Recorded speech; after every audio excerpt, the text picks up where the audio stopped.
think Barry's son getting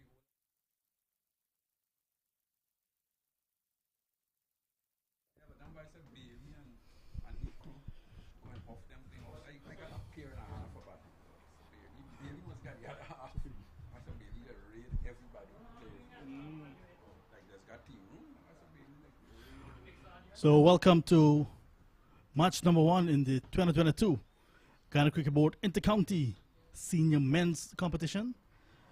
We're about to begin Demerara against Berbice here at the historic GCC ground Bourda. My name is John Ramsing on behalf of the entire commentary team this morning, welcoming you to this very important fixture.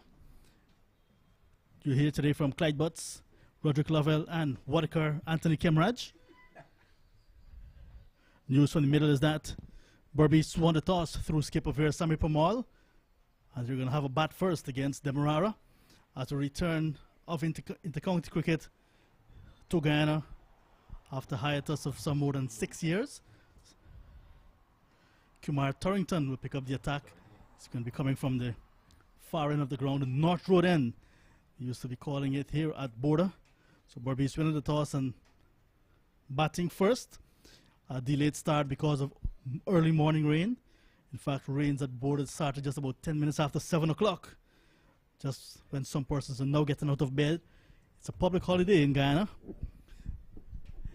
Straight away, let's say good morning for the first time to Clyde Butts. Hello, Godfrey. Good morning to you, John Ramsing.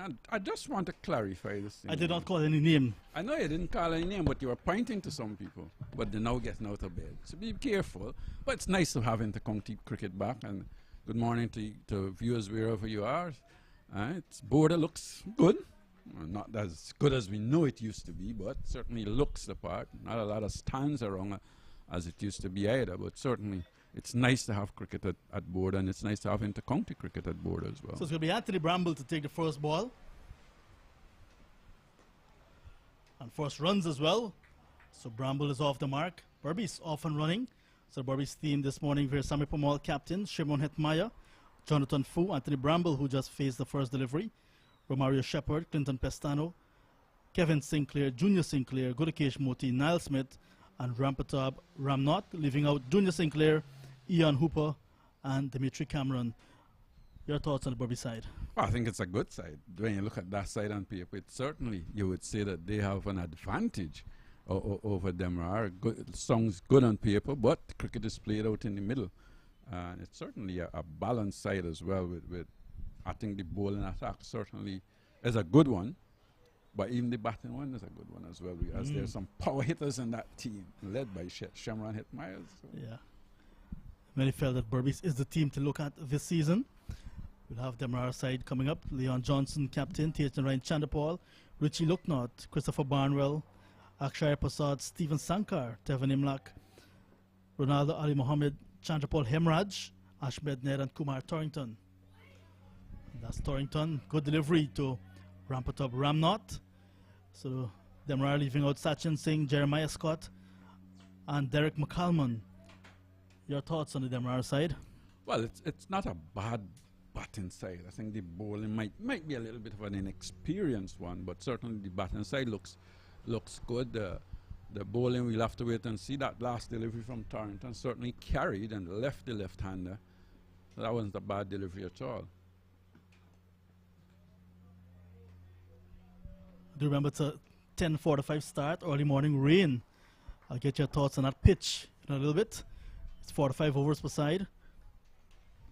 5 bowlers can bowl 9, a maximum of 9. And the power play, the first 9 overs, then the middle overs of 27, and then the final 9. Match scheduled to go until 5:33 p.m., time permitting.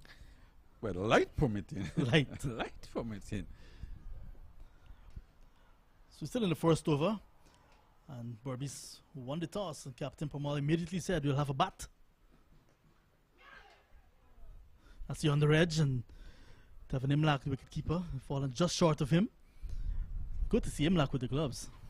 Well, I think he'll be surprised if Imlak wasn't keeping for Demerara. He has done well. He has been in the West Indies A team. So certainly you expect to see him out there. And where he bats would be interesting, because whether he would open batting or bat in the middle, I think that would be interesting to see. But certainly a little bit of bounce out there, but more tennis bounce than quick, pacey bounce. This one is flicked off the hip. We get some runs. We'll have a look to see where it's leg buys. Leg buy signaled now belatedly by umpire Ryan Banwari. So the standing umpires today, Ryan Banwari and Javed Prasad, just taking the thigh pad on its way through to the boundary. Yes, it looked to me to be bat from where I was sitting. It looked like if he was glancing that one off the bat, but the umpire's in a good position and he saw it was leg buys, but it went very fine as Hemlock had to dive to his right, was unable to get hold of it. It would have been interesting to see him catching that, the sort of appeal that we would have seen from the field inside. This one is peeled off the outside edge and it's going to go down towards third man. There's a fielder right back on the boundary at third man. So the two fielders out are fine leg and third man. And that one went straight to the fielder at third man. That's the end of the first over. Berbice winning the toss and batting first. 6 without loss.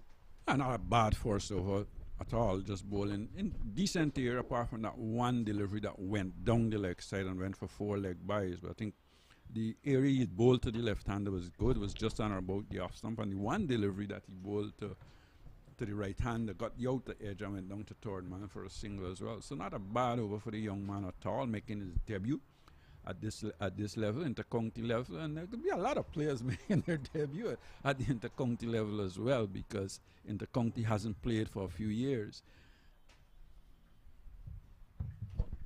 The last inter-county tournament would have been 2014, if my memory serves me well. Getting a bit old these days, Clyde Butts. I didn't want to say it, but if you say it, we'll have to accept. Hazy sunshine here at Bourda. And there's something about Bourda and cricket with rain. I thought we had some nice weather leading up to today. And very early this morning, I had to take the boat from the West Demerara to get to this side of Demerara, Clyde Butts. So Barnwell will pick up the attack. Christopher Barnwell runs through the onside for Rampertab. Coming back for the second quite easily. Lots of space on the onside. So the DCC pair sharing two new balls. Torrington from the northern end and now Christopher Barnwell from the southern end of the ground. Just a loosener from Barnwell. Yeah, delivery that was pitched up just on the pads, was worked on the onside, a little bit in the air. Didn't time it as he would have liked and was able to get 2 runs.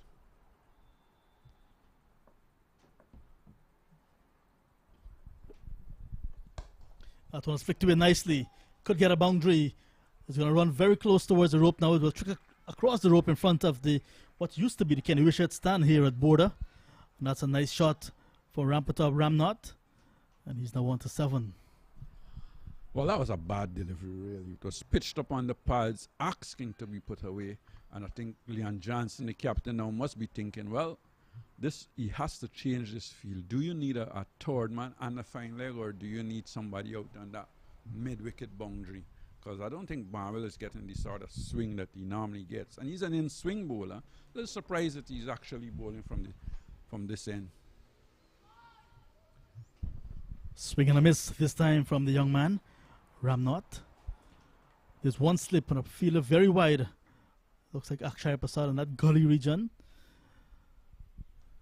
Quite an attacking field so far for Johnson. Looking to get the early wicket. Rightly so. You want to take wickets. When you take wickets early on, you put pressure on the opposition.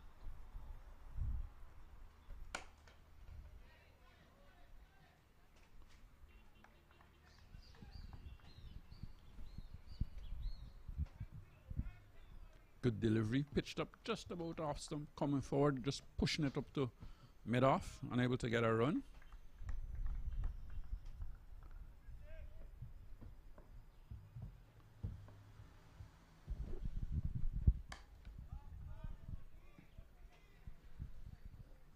We're expecting a nice little crowd here today. It's a holiday in Guyana, public holiday. Yesterday being Yom Nabi, and when the holiday falls on a Sunday, the Monday tend to be a rest day, not necessarily a holiday. We're hoping to have a nice little crowd here at Bourda. I like how you put it, a rest day. You love to rest, don't you? A rest day.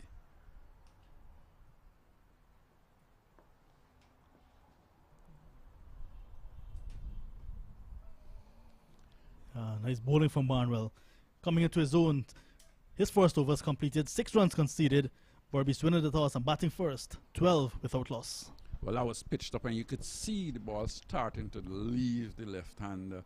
But with a fairly amount of breeze coming across the ground as well, you would have thought that Barnwell would have been better suited from the other end and maybe start your bowling with one of the spinners from this end and save Barnwell for come when he can really get the ball to swing from the top end. You want to see the young man Tarranton bowl from the northern end. He is a little quicker than Barnwell, and you would love to see him bowl from that end. But I think Barnwell just maybe bowling from the wrong end at the moment.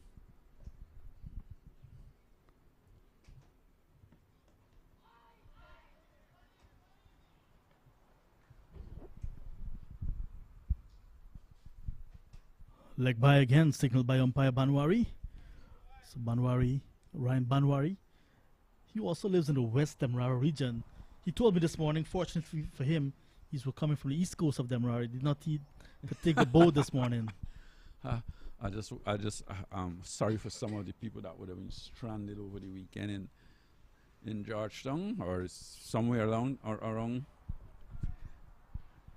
On the way to the ground, I saw a taxi guy that I'm very familiar with. Nice lift and delivery from Torrington. The taxi guy lives on the West Demerara. He said he's stranded over in Georgetown, so he's making a hustle. Well, he's right. He might as well try and get some work. His taxi is over here. Get some work. Strategically placed at Stabrook, just as you come off the water taxi. It's trying times. I understand the bridge should be up and running this evening, based on a report that we got yesterday. And if that is the case, they say they're going to open the light traffic to see how things go first. Guided down towards that second slip gully region, but it's a no ball signaled by the umpire. So umpire Banwari very busy this morning. It's a no ball, and right after no ball, free hit being signaled. Yes, and when you get that type of delivery, it was a good delivery. You're disappointed that you'll actually overstep and bowl a no ball. But again, that was a good delivery, bringing the batsman on the front foot and got the edge, and it went down to second slip, who was feeling fairly close actually. So free hit coming up. Ramnath is on 7, will receive. 2 slips in play. He helps this one over mid-wicket. Runs for him. Will get very close to the boundary. It's a bit heavy on that side of the ground. We'll cross the ropes now. Not trying to hit it too hard. Just hitting it enough, with enough power to get the boundary. Yes. One at the back of the length delivery. He just came on the front foot and he swatted it away over mid-wicket and was able to get 4 runs. What I note about the batsman is that from the time the bowler delivers, he's on that front foot.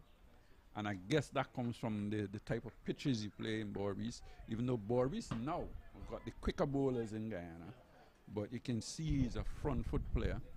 And I guess is the type of pitches you play on as well.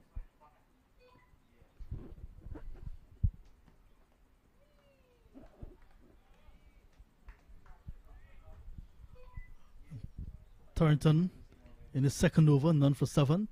He's come a long way. I remember seeing him a long time ago at DCC. A very frail young man, but always had this ability to bowl a little bit quicker. It's actually nice to see him because I haven't seen him in quite a while. I don't know if he was available or not, or whether he had some injury, but I haven't seen him for a little while. But it's nice to see these guys now really getting their opportunity to play at the inter-county level.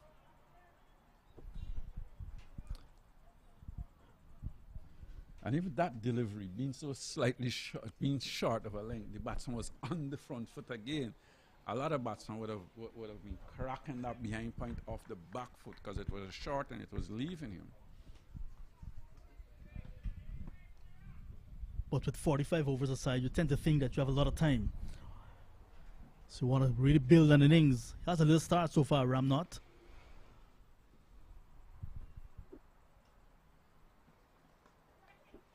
Guiding it down to that second slip field again, just short of him, Akshar Prasad.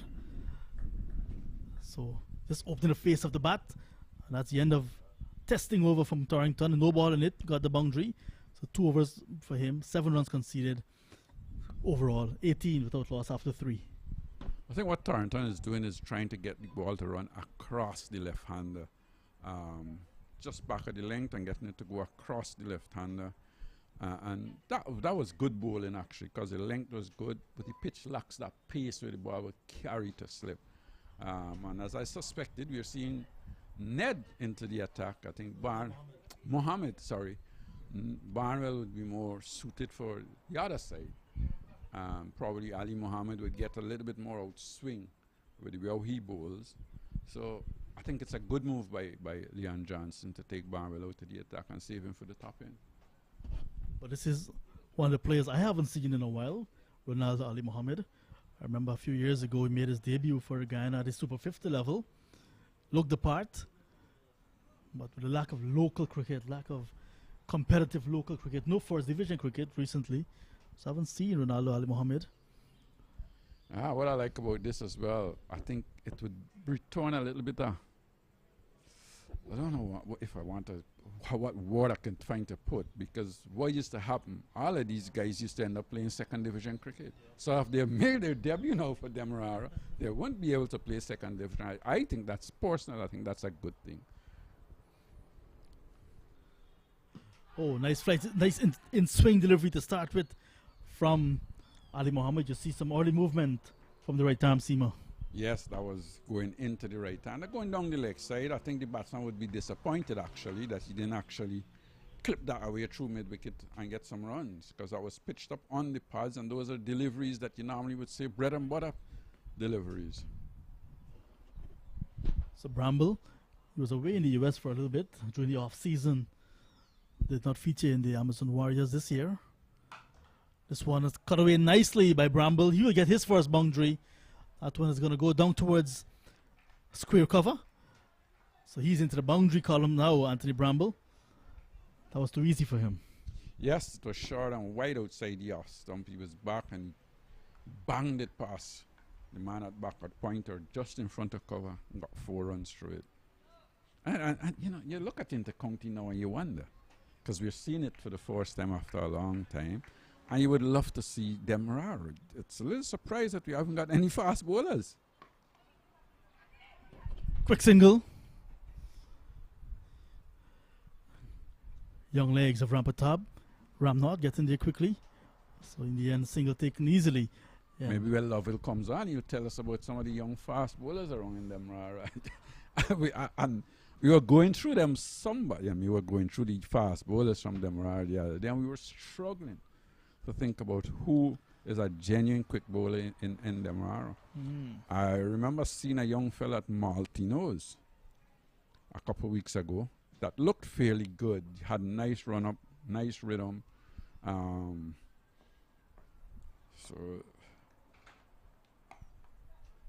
Ali Mohammed going round the wicket now with the left-handed Ramnot. Licking runs again. Yeah, seems to be a rare commodity these days. I got a call this morning from Rayon Dane King trying to find out what's happening with the cricket. Oh. Yeah, so that's a fast bowler for you. Maybe he should still be playing. Yeah, I think so. Along with Roderick Lovell. St. Aubin. Well, you know, Roderick is an off spinner now. Actually, he's been playing a lot of squash recently. I've heard that, but he still doesn't look fit. He always tells me with some years back when he catch me at police, and they bowled me a set of short ball in the night. It was dark, and you should have seen them.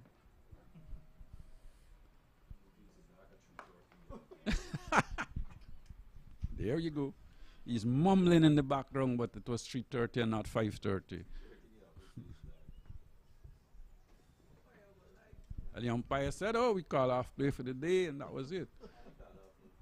But I know my day is going to come again. I'm still waiting on him. I've actually catch him a few times after at GDF. So The sky is clearing up nicely. In the air. Over backward point, short of third man as well. There's Bramble asking for a change of Willow now. Well, it wasn't the willow that caused that shot because it was a slightly short ball. He was coming on the front foot, probably just looking to bang it over long on or long off. Got a top edge and it flew down to a third man position. He was able to get a single. So that's the end of 4 overs. Ramnath is on 12, Bramble 7, 25 without loss. There's another game on today. Esquibo against the President's 11, the GCB President's 11 at Everest. We'll try to get some scores as we go through the day for that. But that is also a nice match because both sides, they're stocked up. And both sides, I think, have some players who would want to prove something. Trevor Griffith, I'm sure, will be thinking, you know, he's been a little hard done not to make the Demerara team, and he will be thinking, well, I'm going to prove myself in this game. And we know the last time he played First Division cricket, what happened? I think his last score was a 100. So there's also the likes of Kimo Paul for Esquibo, Machu Nandu for the President's 11. Thornton continues, short ball. This could be the first maximum of the day. It's flying over where the Clive Lloyd stand used to be, and that's gone onto New Garden Street. It's Shift Chandapal Drive now, isn't it? yes, but that's a big is. one. That's certainly a big one. That was short again. He hasn't got the pace to bowl those kind of short deliveries of a batsman of Bramble's caliber. And he was able to, he didn't have to go back. He just stood there and pulled it in front of square, mid-wicket actually, and was into the, well, I can't say into the stands anymore, under the tarmac, and then bounced onto the road. It's amazing. I was talking to Roddy Eswick the other day, and he told me they practice at Bourda during the CPL, and how easy it is to hit balls out of Bourda these days. I tell him it's the bats that those guys have, because you can't tell me that they were harder hitter than of the balls than some of the former players. Short delivery, good comeback from Torrington into his 3rd over now. He had a free hit taken off of him that went for 4, and now this maximum, but just 13 runs conceded in his spell so far.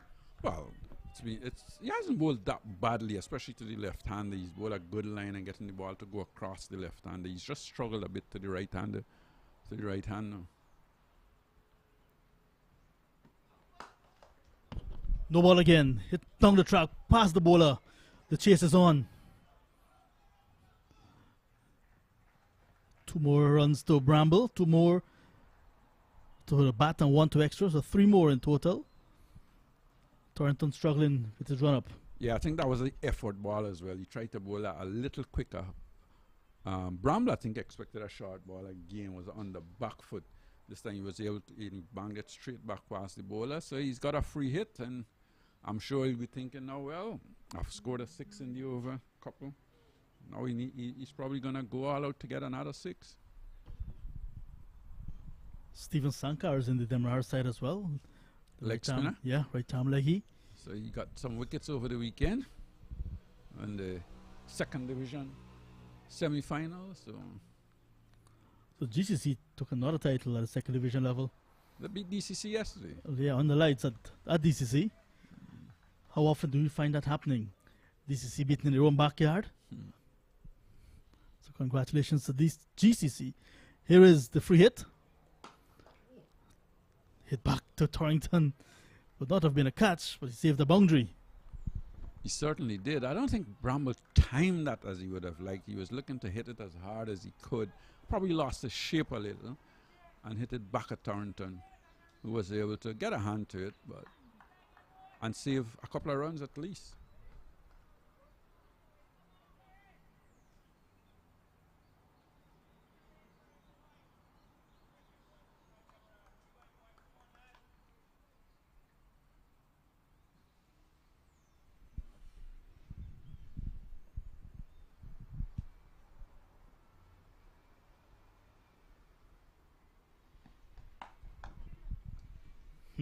No timing again from the experienced Berbice, Anthony Bramble. Well, I think what Bramble is trying to do is trying to hit the ball as hard as he can rather than thinking about timing and placement. That was short, yes, but he went back and looked to hit it as hard as he possibly could.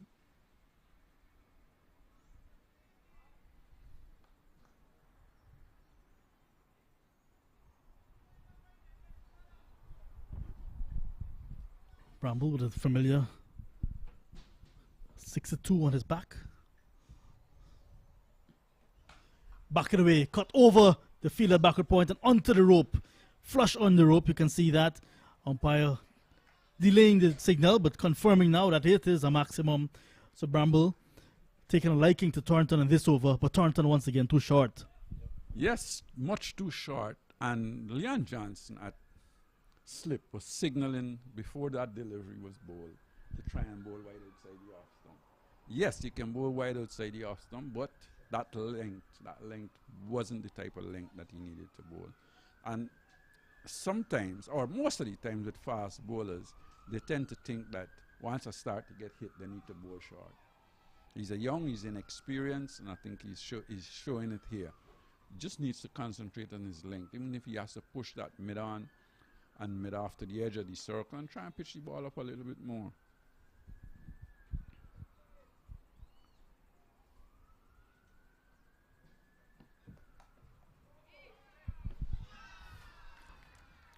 Beats the fielder in the ring, Chandrapal Hemraj. And we get a boundary down to third man to end the over.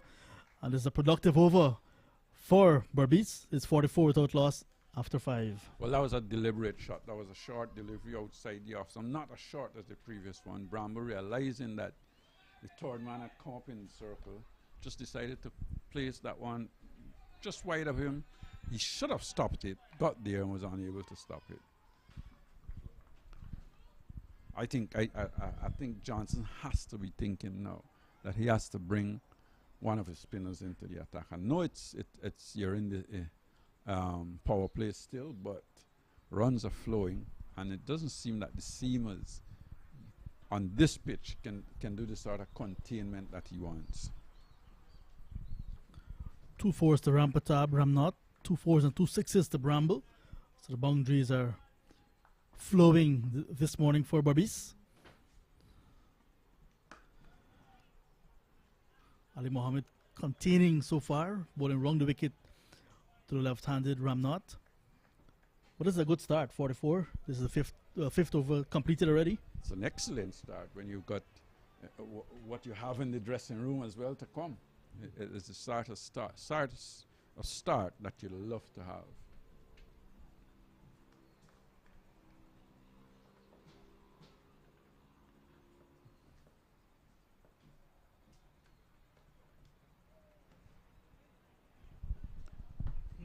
Just too wide with the off stump there.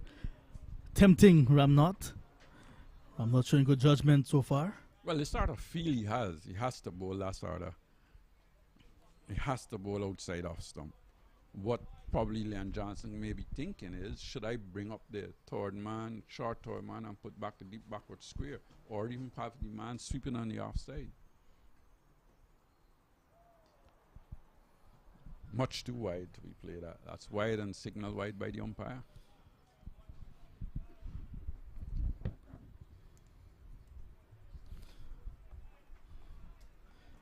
When the covers came off this morning, you saw the adjacent pitch looking very dark.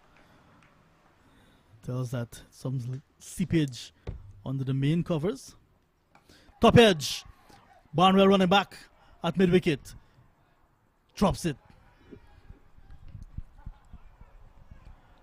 Single taken, chance given. Well, that's a bad miss, really. That was a short delivery. He was looking to pull it. I don't think he was looking to pull it hard. He was more or less looking to find the gap. Got the top edge. Barnwell had to run back, and he should have taken that catch. That was a fairly easy catch for at this level of cricket.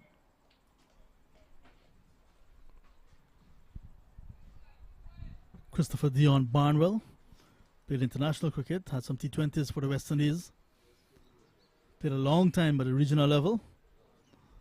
Played under 19 in 2008. Since then, been a permanent fixture in the regional side. Along with Jonathan Fu, one of the white ball specialists, you would say, for the Guyana side. The Harpy Eagles, the rebranded side. Well, Leon Johnson have decided now he's going to bring in both the fine leg and the third man. He's pushed the man at mid-wicket or in front of square on the onside, and he's got the cover sweeping on the offside.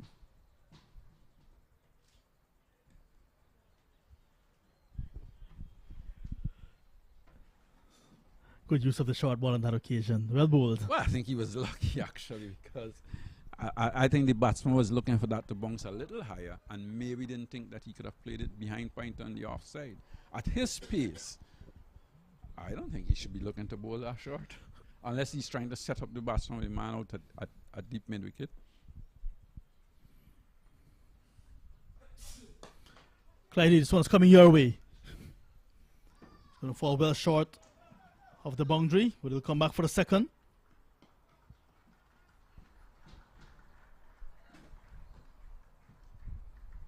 Bramble is making his intentions clear. If he's only going to pitch up at his pace, he's going to go over the top. Now I think he's put Johnson in even more trouble on what to do in terms of his field. Should he push the long arm back? Should he bring the deep back, the mid-wicket or the square leg in? It's a decision that he has to make, and it looks like he's going to bring the cover in and ask him to bowl a little fuller and straighter.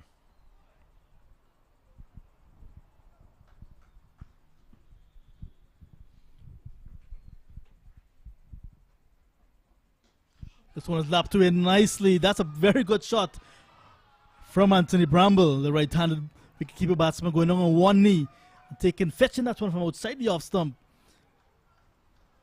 And now the signal coming from Javed Prasad, the umpire. The 50 coming up at the end of over number 6. Well, that's Bramble toying with the bowler there because he hasn't got this sort of pace at this to play at, well, not to play at this level, but the sort of pace to be bowling short. And Bramble decided he wasn't going to bowl me short. He had already bowled one short delivery in that over, and he was walking across the stump, got on one knee, and hit it behind, square to the longest part of the boundary actually, in the V, and it got 4 runs straight. There used to be a big Samantri right in that spot. So as you come in from that little gate, I remember 3rd of April 1993, West Indies against Pakistan right here at Bourda, the 5th and final one-day international of that series. There was no space visible in Bourda. Well, there were spectators all along the ground out yeah. I remember that clearly. I remember that tree as well because that was your savior. I managed to sneak right through that gate. It was difficult to get tickets in those days, Clyde, but I managed to get one from my great uncle who died. But he said to me, hold that ticket close to you. Don't give it to anyone except at the gate. That ticket is for somewhere in my house as a souvenir still because the gate was so crowded. Yeah. I snuck in. Always a bandit. We know that. We know that. We know that. We know that of you a long, long time, John Ramsey. Spin for the first time, Ashmed Ned replacing Torrington. Ashmed Ned left arm spinner coming from the top end. Rampatab Ram Norton 13-52 without loss. It's a spin after 6 overs. 6 overs. Yeah. We'll just have to wait and see whether there's any grip and whether there's any spin. Torrington 3 overs, 26 runs.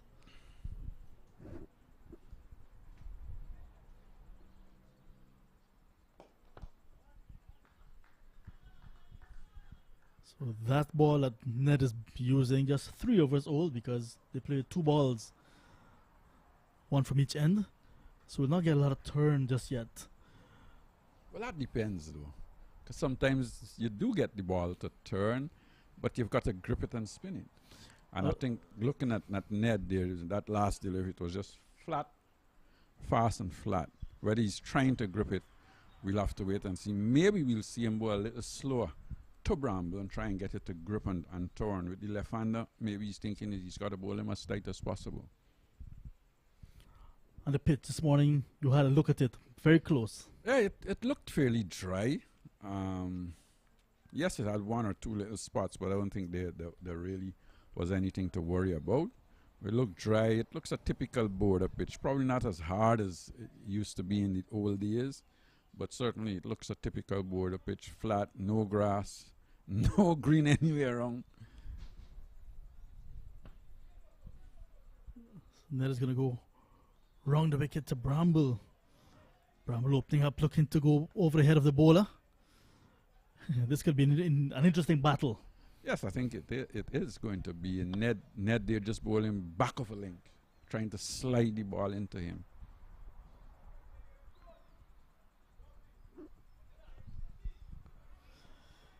Bramble looking to get on with things, looking to sweep now. Nicely fielded by Stephen Sankar at short, fine leg.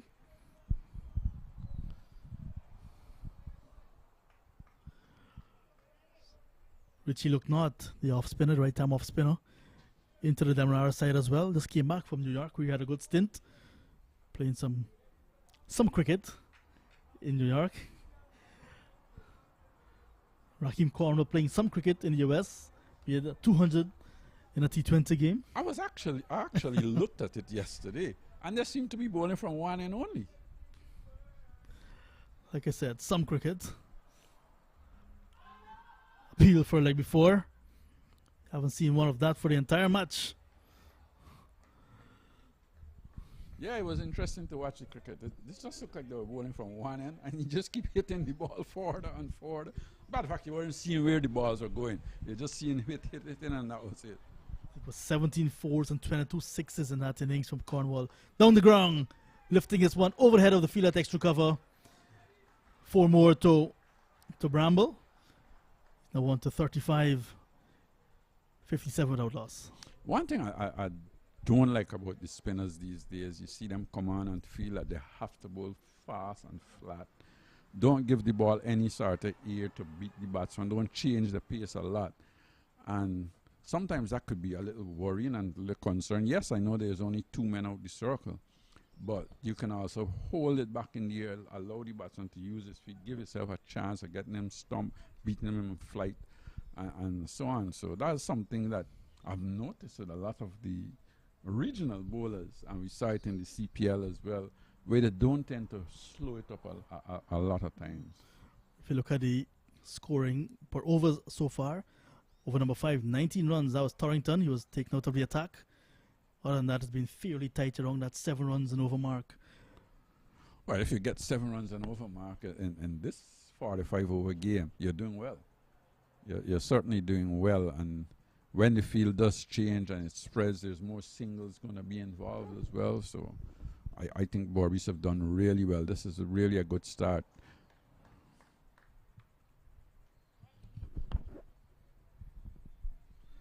Young Ramnott, who just played on the 19 for Guyana. Still there on 14. Bramble at the other end, 35. 57 run opening stand so far. Ali Mohammed to continue. This is his 3rd over. Pulled away, not with a lot of power, just over the infield. Get at least 1, looking for the 2nd. Throw going to the keeper's end, but not the strongest of returns from Barnwell. Allows Ramnott to get back into his crease. So another short ball being used by Demerara bowlers.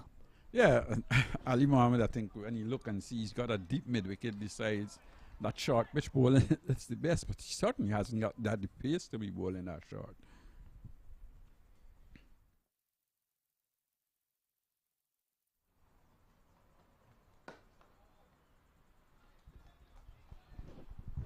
This time he's pitching this one up. Batsman just come forward, pushes out on the offside. And this is the thing about the young man as well. He's adjusted well. Bramble started to go. He went early. Bramble starts to go, and he's just decided, I'm just going to stay and bat and support Bramble as much as possible. Fit looking Ali Mohammed. This one is flicked away. Runs for Ramnott. It's going to go down towards the boundary very quickly. But that was once again too badly lined. Yeah, that was a bad delivery. Tried to pitch it up, tried to get it to angle back in, got it on the pads, going down the leg side. He was able to flick. Once he got a bat on it, it was going to be 4 runs.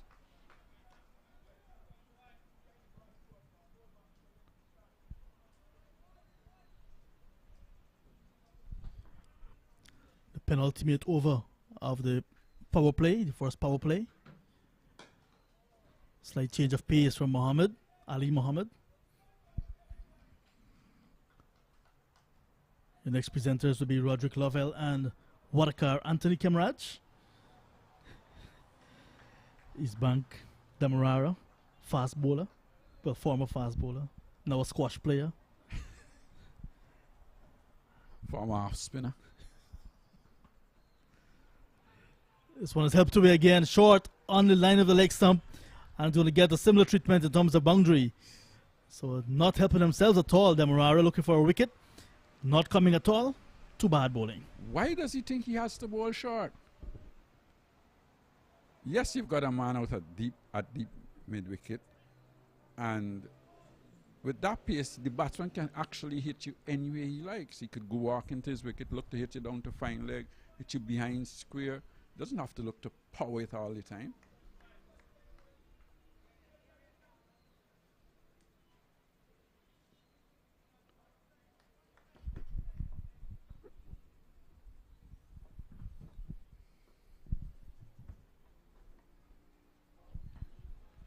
Outside the off stump, swing and a miss.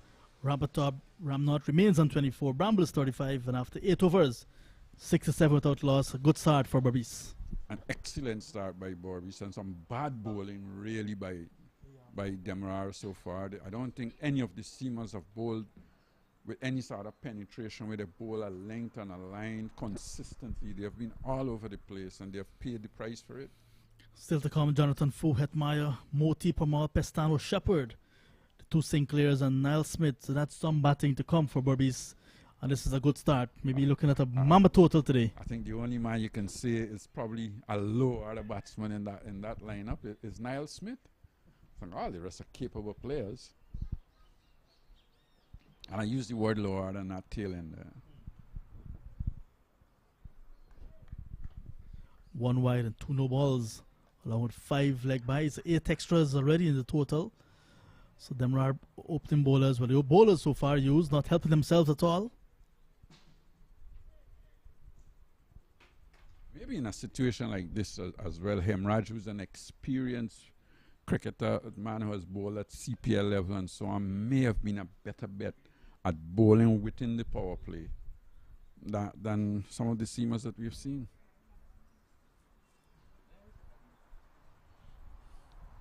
So net to continue.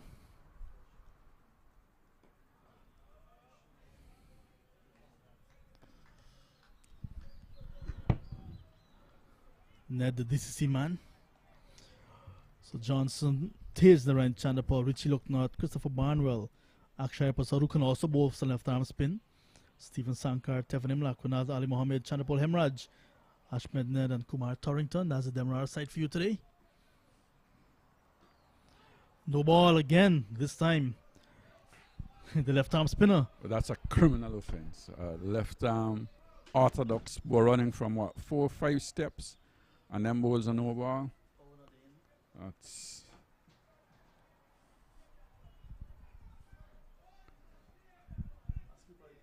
one doesn't expect that from a spinner at all.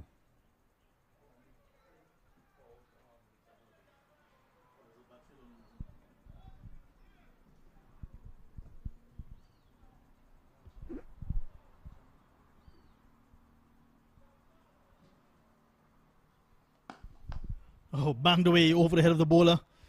Protection there at long off this time. Torrington comes off the boundary. The intention is very, very clear from Anthony Bramble. Well, that was a free hit as well. So he was looking to hit that probably a little straighter.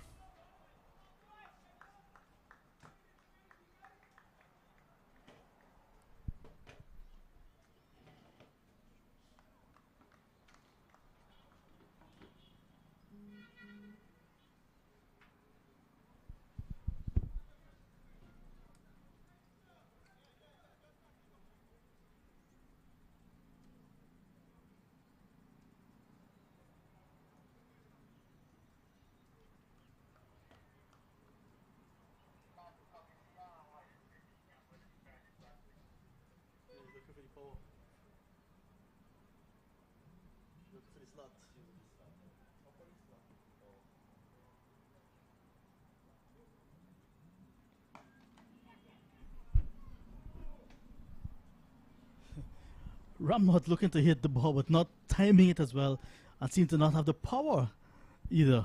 Well, there's no need for him to try and look to hit the ball. He just work the ball into the gaps, get the singles. I think your other batsman at the other end. Bramble is doing well of hitting the ball. He just needs to keep working those balls into singles. They've got a good start and they don't need to lose wickets stupidly at this time.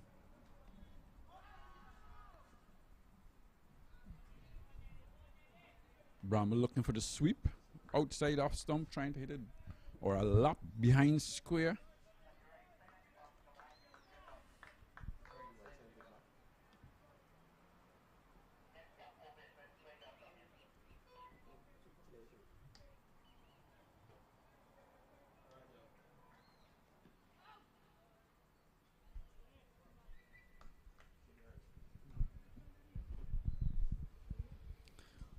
Cool conditions though, Clydie. You know, we've seen sunshine recently, extremely hot, with a little bit of breeze, but today it's much cooler. I don't think the cricketers will mind this at all. That's a good over from Ahmed Ned. His second over done. So he has bowled 2 overs, done for 8. And after 9 overs, the power play done and dusted. Berbice winning the toss and batting 70 without loss. And Clydie, it's a double change. We'll make way for the fast bowler and the TV presenter. Yeah, that was a much better over. I think he tried to bowl a lot straighter, a little slower. Not as slow as I would like to see him bowl, though. And I guess with the power play now finished and more men can go out the circle, he's probably going to bowl a little slower and invite them to look to go over the top. I'll say morning to Wadika. How are you this morning? Good morning to you, Clyde. Good morning to followers on live stream. I'm doing fine, thanks.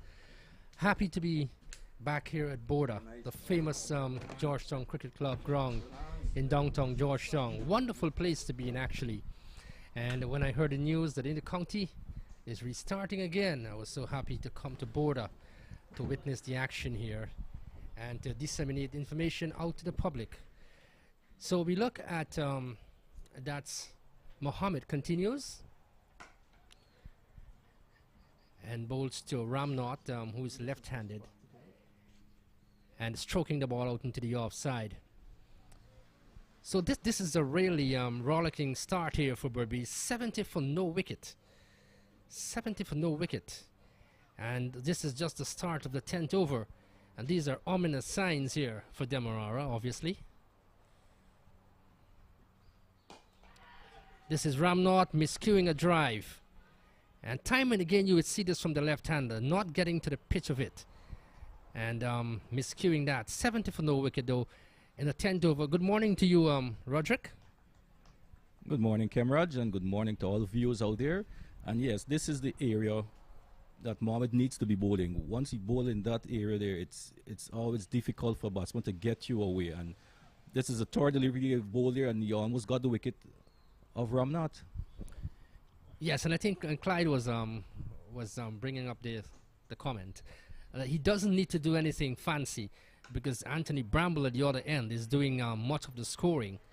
They get a very quick single though, as we're back with the sunshine here at the Bourda Cricket Ground, and we look across to see lots of spectators have come out and to support this Inter-County.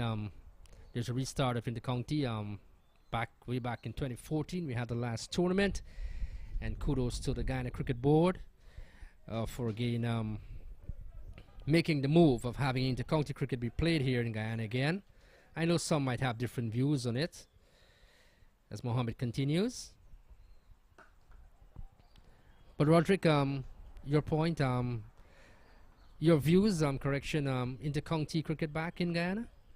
Yeah, it's a good thing to have the inter-county back in Guyana, but what needs to be happen. That's just from my view.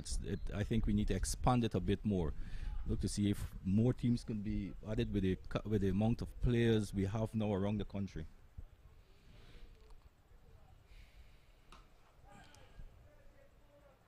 This is Bramble. He's pulling it down to deep mid-wicket. The fielder comes off the boundary, and they get one more. Bramble seems to be in lots of ease out in the middle. He's 37. Ramnath has 26, and we're in over number 10. It's 72 for no wicket. Yes, and once they would have seen how those first couple of overs where I think there was some moist in the ball, wasn't coming through initially, and they got the hang of it. It's a very good batting wicket out there. This is a ball that's flicked on the onside, down to fine leg. The fielder comes off the boundary, fields cleanly. And one more to the score. So the Berbice total will go up to 73. We've had 10 overs bowled. This is a really fast start here from Berbice and Roderick. Excellent start here from Berbice. I mean, the openers would have played faith back into the captain who won the toss and elected to bat first. I guess they would have asked for a good, solid foundation, and they got it so far. 10 overs, 73 runs. That's 7.3 runs per over. Good foundation there for Berbice. You look at the batting card. Fu, Hetmai, Moti, Pramal, Pestano, Shepard, Sinclair, Kevin Sinclair. My word, that lots of batting to come. And I know Demerara, they'll want to get an early wicket. But so far that has really eluded them. Kudos though to the Berbice team so far. They've come out having won the toss first thing, and taking a bat first, making use of the conditions here at Bourda, and putting a really good score so far. 73 for no wicket. Bramble 37, Ramnorth 27, and we see Ashmead Ned will continue from the North Road end. 2 overs no maiden, 8 runs, no wicket. Mohammed 4 overs no maiden, 28 runs, no wicket. No bowler has been really spared so far, apart from Ashmead's 2 overs. And it's a due factor, the errors that they're bowling. They haven't settled into the wicket. I haven't analyzed the wicket and bowled the errors that they need to be bowling. There were too many short deliveries bowled to the batsman. Yes, you're absolutely correct about that. I don't think that they have really stuck to their line and lengths. And we did see the seamers bowling a little bit too short at times. Here is Ned. This is a ball that's stroked into the offside. And Ramnorth gets a single. As the fielder comes off the sweeper position. That's Barnwell. Good services to the keeper. And one more to the Berbice total. 74 for no wicket. And the other game, that's of course the President's 11 against Essequibo at Everest today. And the President's 11, I'm told by John, 76 for 4. So a ding-dong battle there at Everest too, Roderick. Yes, and back to here where Ramnorth, I've looked at young Ramnorth from the beginning of his innings. He seemed to have a bit of jitters at the beginning. Now he seemed to be settling in quite well. Yes, my estimation about the left-hander, I think he's a little bit weak on the pull, because time and again we see him being tucked up. But whether or not the Demerara captain and the players notice that, as net continues, they get a very quick single. The running between the wicket has been very good though from Berbice, Roderick. Yes, good judgment. I think they understand and realize that there are many singles out there. So once they think they trust each other, they've batted so far for 10 overs, 10.2 overs. So they're growing in stature and understanding of each other. Yes, and of course there's no great devil in the track, so to speak. So what they need to do is to continue. Ramnorth again is tucking this one down to forward square, backward square in fact. That's Torrington comes off the boundary. He gets one more. He goes up to 29. Bramble has 38. And in over number 11, Berbice winning the toss and batting here against Demerara. There's 76 for no wicket. And this is good.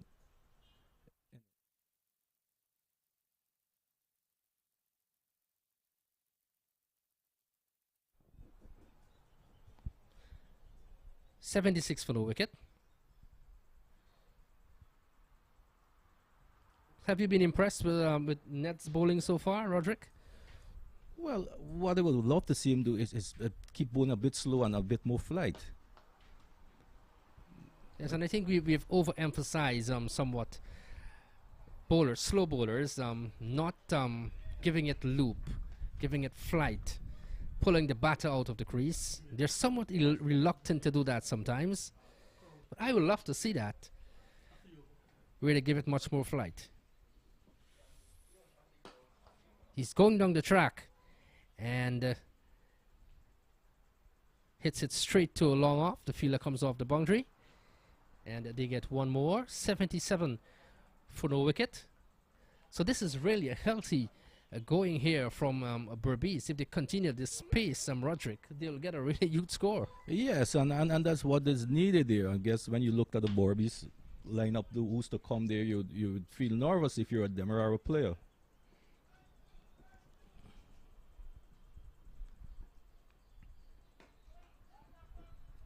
Ramnot again stabs this out into the offside and comes from the club of Port Morant, of course, that famous club, produced so many outstanding West Indian players over the years. And the over comes to an end. That's what we've had now. 11 overs bowled. Berbice winning the toss and batting here against Demerara. There's 78 for no wicket. Bramble has 39 and Ramnot has 30. And what has been very noticeable after the power play, Kemraj, is that the batsmen started to look for the singles more often than before the power play. I mean, before that, the bowlers were bowling a bit too short and were feeding them into the strong points. So now the batsmen have settled. They're getting into the middle overs here now. Start working it around, which is good, sensible batting by the Berbice pair. Good. So we see a fair amount of spectators turning out. And while we were awaiting the start of the game, a number of Berbicians have come here to support their team as well. So that's really nice to see. People coming all the way from the ancient county to support good cricket. That's always awesome to see. Mohammed bowls a wide outside the off stump, starts over number 12. 79 for no wicket. It's good to see the spectators coming out. Yes, and this is when you have your best players available for competitions like this. You would bring the spectators, so this is something good for the cricket. I guess the word will spread, hopefully, and today, given that today is a national holiday, or a rest day according to John Ram Singh, the spectators are coming out. This is Ramnot again. This is a little check drive as he pushes the ball straight into the offside. The fielder comes off the sweeper position and they get one more. So he is rotating nicely. What he's doing, he's getting the gaps. And he's a little bit more dependent on Bramble to go for the boundaries. Bramble has 39, Ramnot 31. 80 for no wicket over number 12. And this is a really good start for Berbice. A platform being built here. Good bowling there from Mohammed. See him coming down and then push it wide. 80 for no wicket. Yes, the one Bramble giving him the charge, and Mohammed adjusting his length, pull it short to the body. Mohammed Bramble just tucked it on the onside. And when you looked at the body language of the Demerara players, they just seem out there like you're just hoping for the Berbice batsman to make a mistake. This is a slower ball, and that's Bramble, who was deceived and pushed it straight back to Mohammed, but to his left as we watch the replay now. Couldn't hold on to it, and Bramble left to serve to fight another day. He's out in the middle though. He's on 39. Ramnot has 31, and it's 80 for no wicket. So they're creating some chances. Yes, he was somewhat deceived by the one there from Mohammed. Played out in front of his body. The ball went back to the bowler. He didn't manage to hold on to it. And these are the things that you have to take. These chances when you don't have a wicket in the bag. Yes, and especially when your team, your team is down and you're not out, but you're 81. Your opponent is 81 for no wicket, and you really need a scalp. You need a wicket. And you're not getting it, but you're creating chances, you're not taking them. And the singles have become very easy now from Ramnot there. He's working it on. I think when you look at Ramnot, he's a very good player when the ball is straight and off his pads. He plays it well. Outside, he's a bit limited on the off stump there, so once you bowl him there, he's going to be a bit more defensive, but he has worked a way out. Wants the ball there to nudge it in the gaps and pick up the singles. Yes, of course, he's one of the bright talents coming out of Berbice. Ramnot. This is Bramble, and this is punched through the offside field. The fielder that's net to his left at long off. He couldn't stop it as the ball goes into the boundary for 4. So 4 more to Bramble. He goes up to 43, I make it? 44. And the score will push up to 86 for no wicket. Powerfully driven through the offside by Bramble. Mohammed on this occasion guilty of over pitching on the offside, and there was no chance at Ned, who was standing at the mid-off, driven all along the ground, and once it get past Ned, it sped away to the boundary for 4 runs. So we've had 12 overs bowled, 86 for no wicket. Bramble 44, Ramnot 32.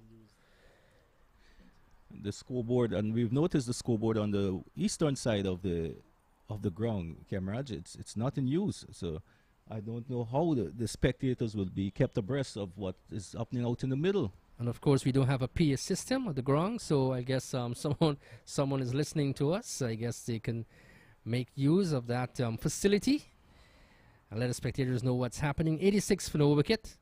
So look at the bowling figures. Ned before this, 3 overs, no median, 13 runs, no wicket. Mohammed, 5 overs, no median, 36 runs, no wicket. And it's been Berbice and Berbice and Berbice. They've been dominant from the get-go. And they've really come out with a purpose here. Ned continues.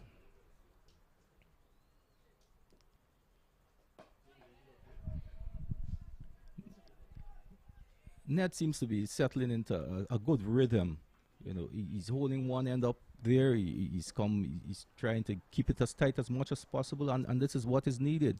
Some very good tight overs from Demerara, and they can get himself back in the game. Well, that was a beautiful delivery. He was coming forward, that's Ramnot. He was beating all ends up. And not taken cleanly by the keeper too. And the score remains on 86 for no wicket. He is getting some turn. And yes, Anthony, he is. And I think he understands the length he has to bowl on this wicket there. He hasn't got much grip. It's flat, it seems plumb, good for batting. But what he needs to keep doing is just keep the batsman on the defensive. And he looks a much different bowler too when he flights it. He comes up again. This is Ramnot going for an almighty drive outside the off stump. Misses taken by the keeper. 86 for no wicket. Bramble remains on 44. Ramnot has 32. And just in case you've joined us late, let me just tell you that Berbice winning the toss this morning, electing to take first strike. This is Ramnot going back, straight to backward point. Brilliantly fielded there. Looks as though it's Sankar who's in the way. So that's Luknot who fields at backward point and limits the batters from scoring. This is Ramnot going back, finding a gap on the offside. That's Barnwell, who does well to his left. And he cleans up. And they get 2 good-looking runs. 2 more to the left-hander. That was nicely played. 36, he goes up to 44 is Bramble. 88 for no wicket. Yes, as compared to the one before when he went back and looked to play it more square of the wicket there and look for more power. On this occasion, he just a bit more forward and played it in front of the fielder and had Chrissy Barnwell running around to his left at the extra cover boundary to save it. Yes, and he looks a far better player when he's nudging the ball around, or maybe we can use the word caress. When he goes for power, he tends to lose his shape sometimes. 1 more to the total. 35 he goes up to. 44 is Bramble. Over number 13 has come to an end. 89 for no wicket. A good over from Ned in the context of the game. And this is, I think the Demerara bowlers would need to support at both ends and to try to get a lot of dot balls in and to try to create the opportunities and the pressure on the batsmen if they're to get away themselves back into this game. Yes, they need to really take things in pieces, create that opportunity more than anything else. It's really hot out in the middle now. 89 for no wicket, 13 overs gone. So they're really going at a really brisk pace. And with that very strong batting lineup to come, I know it sounds very threatening for Demerara. They'd want to pick up a wicket, but Leon Johnson is ringing the changes around, and he is making sure that everything is in fine-tune for his team. 89 for no wicket. Bramble has 44. Ramnot has 35. So we look at a shot of the old media center here at the famous Bourda cricket ground. Lots of lovely structures around, Roderick. Well, it used to be. I mean, the structures around are out of the playing venue. If you look beyond, you look into Church Street there, you'll see a nice, beautiful building just in front of us there. Of course, Guyana, beautiful place, wonderful people, or vice versa. Here is Barnwell, continues.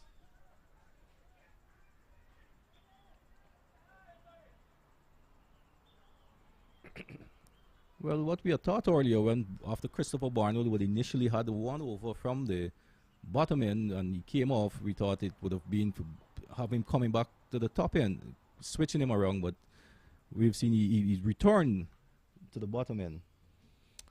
Yes, and I think, yes, I was of the view too that Barnwell will bowl from the north or the top end. He continues. This is Bramble, opens the face, runs it down to short third. That's Luke Knott in the way. So one more to the total, 91 for no wicket. And this is good batting. You see the batsman looking for the single, looking to pick it up. And the wicket, it's not a wicket unless you're given free hits or deliveries to hit from the bowler. It's not a wicket you can fight and caress more to see. It's a wicket you have to bide your time and work it around the singles, and they've settled in well in doing such. Ramnath taps away. He's 36. He's forward. Strokes the ball up straight to short cover. And can beat the field. He remains in 36-45 as Bramble. And it's good to see Ramnath breaking into the strong Berbice side. Ramnath, he would have had a century, 100 in the regional youth under 19 competition playing for Guyana. This is Ramnath outside the off stump. Misses taken by the keeper. That one moved away from the left-hander. He remains on 36. All right, and if you to pick out a hero for Ramnath where he's not too strong, it's just about his off stump and just away from him. There is very little suspect there. Yeah, this is another fine delivery there from Barnwell, and in the end stabs it out to mid-on. 91 for no wicket. Yes, and you would want to think now if Ramnath is getting a bit tired because he seems to be a bit agitated out there, but I think this is where his senior partner Bramble will have to come in and talk him through this period. He's struck on the pad. There's an appeal. He's out leg before. Well, shaping the play on the onside, struck on the pad. As we look at the replay, and yes, perhaps just walking across the stumps. He came across a bit, and from my vantage point here, he seems to be a bit unfortunate to be given out there. It looked like he just pitches about middle, just about leg, and it was shaping to go away, but I think he just walked across and played that, looked to work it through the onside. Nevertheless, the umpires who standing out there had a good view of it, and his decision is final. So a good welcome breakthrough for the Demerara. I think they needed this at this point of time, Anthony. Yes, so here's wicket, the first one for Demerara, 36 of 50 balls, inclusive of 4 boundaries. And he goes back to the pavilion, 91 for 1. And the over has come to an end as well. So 14 overs gone, 91 for 1. Yes, and a good partnership there between Ramnath and Bramble Company, and I think the Berbice camp would be happy with that foundation that they lead there. As we see Shimron Etimai making his way out to the middle to join a well-set Anthony Bramble. So 91 for 1, and we see the advent of Shimron Hetmeyer, and he comes in to replace his partner, that's Ramnath. A well-played innings though from the young man of 36, 4 boundaries as I said, 50 balls, and looking to turn it on the onside, struck on the pad, the appeal went up, and he was sent back in the pavilion. Hetmeyer coming to the crease? Yes, and I think he's coming out there with a good foundation being set out there already, and it's good with all what is going on and what's happening around Hetmeyer over the past week and a half to see him still interested in playing cricket and is available to play in the senior inter-county cricket. Yes, I'm really happy as a cricket fan to see Hetmeyer back into the local cricket, to have him play at the inter-county level and to represent Berbice. And from all indications, he's eager to perform to the best of his ability for his county, for his country. So he comes out. But Berbice this morning dominating the first session of play, Roderick. Yeah, so far it has been all Berbice, aided by some poor bowling by the Demerara bowlers, which they capitalize on. Got a good foundation, a good start. Too late for the other batsmen to follow. Yes, so here is the test play. Here is the international play. He comes in. And sometimes, you know, it's always so fascinating to watch these players when they come out to mix or to participate in action. You see the difference they make. sometimes. Yes, and the difference is always important. That's why you need experienced players in this sort of competition. You know, the young and upcoming players could learn from them in these circumstances. So it's all well and good where experience matters. Good. So we see a change in bowling from the north road end. We'll try to get the Richie Looknott. So that's Looknott who will continue. Richie Looknott will continue, and he will start over number 15. Bramble has 45. It's 91 for 1, and Looknott will bowl to Bramble. We're back with a brilliant sunshine that we have had during the course of the last few months here in Guyana. So the sun is really steaming out in the middle there, Roderick. Yes, it's beginning. It's humid out there. You can see the sweat, the feelers out in the middle there. As Looknott will have his forest bowl, and it will be interesting to see the line he will be bowling.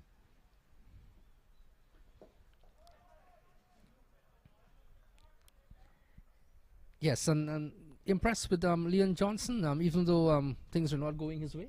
He's willing to bring the changes. He's around. an experienced captain, and he always has to keep his players motivated, and he has done well so far. This is a deft touch from Bramble. This will come close to the boundary, and we'll just await the signal, and that's 4 runs. So 4 to Bramble. He goes up to 49, I make it?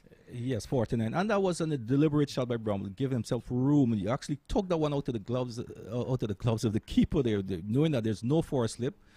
Well played, Anthony Bramble. He's 49, 95 for 1.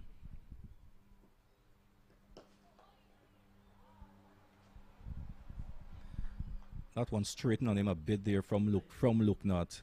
You're looking to work it more through the onside, realizing and just at the last moment and just get it up to back to the ball on the offside. When you look at shots of that nature, and a very familiar name comes to mind, Carl Hooper, who would play those deft touches. 49, he is, settles, and gets a 50 as he pulls it down to mid-wicket. So that's 50 for Bramble, and a well-played one as well. 96 for 1 in over number 15, and Berbice large and in charge here. Yes, congratulations to Bramble. Well played 50. He came out, he took his chances in the power play, got some bowling to feed on. He took the charge to the bowlers there, and after the 10th over, you would have seen him settling in and working it around. That delivery from Looknott was short. He pulled it through the mid-wicket as we see the scoreboard is up and running, Anthony. Yes, I want to say kudos to the guys here at the GCC. I guess they were listening to us too. So now we see the scoreboard is up, and I know the spectators at the ground, they would welcome that. Of course they would. Because when you're at the ground, you always want to follow what's happening too. That's nice to see the youngsters there working on the score. 96 for 1, 50 is Bramble. Hetmeyer hasn't scored as yet. He's going back. That's Hetmeyer. That will go into the boundary for 4. Yes, crosses the boundary ropes now for 4. And the left-hander gets a boundary to goes off the mark. The 100 has come up too. The 100 has come up for Berbice. They're 100 for 1 in the 15th over. Yes, look now, coming around the wicket. One was just short and wide outside. A bit of a turn. And Hetmeyer, the caliber of play of Hetmeyer, he wouldn't missed out on such. Guided it well between the force slip and the point and got 4 runs off his first delivery. Yes, you know, when Hetmeyer comes to the crease, you think about flamboyance, you think about elegance, class, all of that. He's such a sweet player to look at. 100 for 1. 50 is Bramble. Hetmeyer has 4.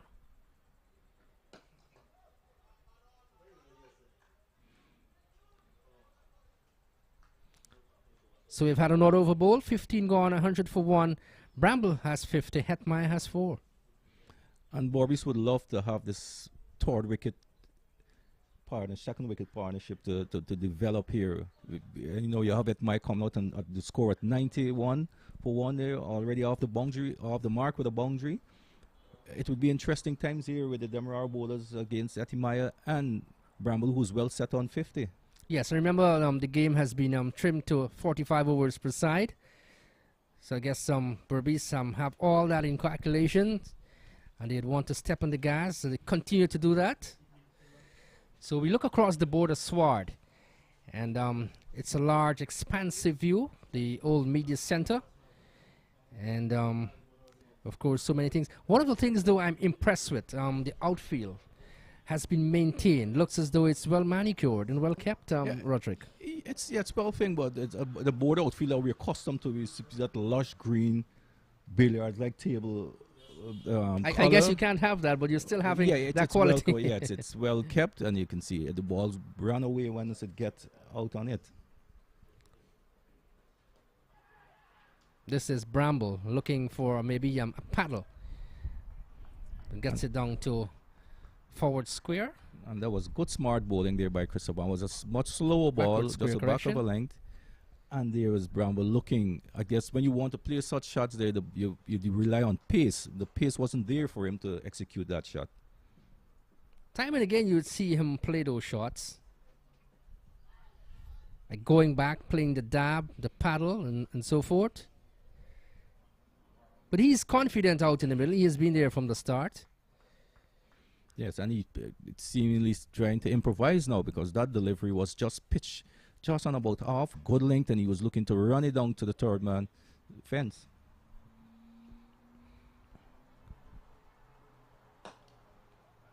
This is well pitched up. So this is good cricket all wrong. Good delivery and good fielding there on the onside as well. And this has been a good passage of play for the Demerara over the past 4 or 5 overs. They seem to be settled into a bit, and I think they understand the wicket and know where they should be bowling to the batsmen. Yes, they have been able to cut the boundary flow. The last few overs, at least.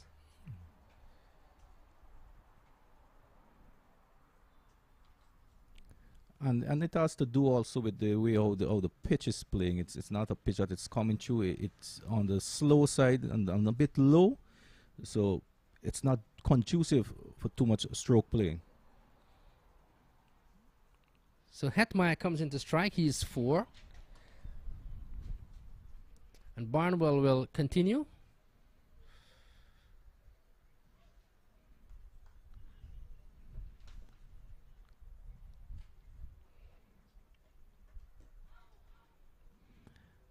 Goes for a big drive outside the off stump, not taken cleanly by the keeper as well.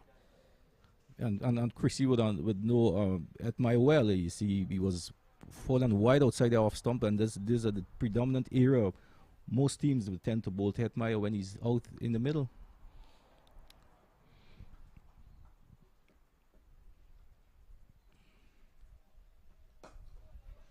This is well pitched up. He's coming forward. A little check drive, another over completed. So we've had what? 16 overs bowled? Yeah, 16 overs have been completed so far, and that was a very good over from Christopher Barnwell, given the context of the game. I think once you start hitting your areas and the right correct areas there, you'd make run scoring difficult for the batsman in the way how the pitch is as beginning to play. So 101 for 1, 16 overs bowled, 51 is Bramble, and Hetmeyer has 4 to his name. Looknott will continue from the top end, or the northern end.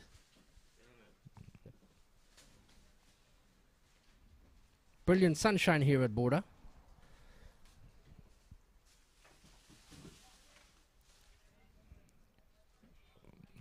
Brambles, the one was swept way outside the off stump and managed to get it to the fine leg.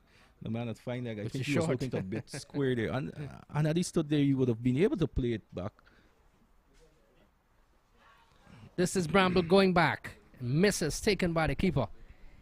And very close to the off stump, 101 for 1. I think what we're seeing from Bramble, he's just trying to improvise. Even from the previous over that was bowled by Christopher Barnwell, he was trying to all shot. He already has a start. What he needs to do is to fight this spirit out.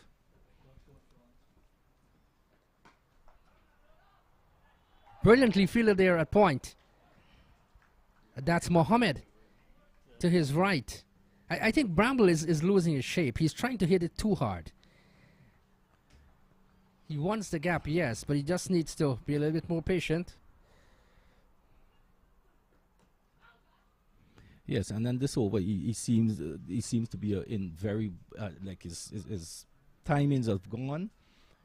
His concentration has left him a bit, and he needs to like just bat out there. He has an experienced Hetmai out there. You just need to just settle back and restart.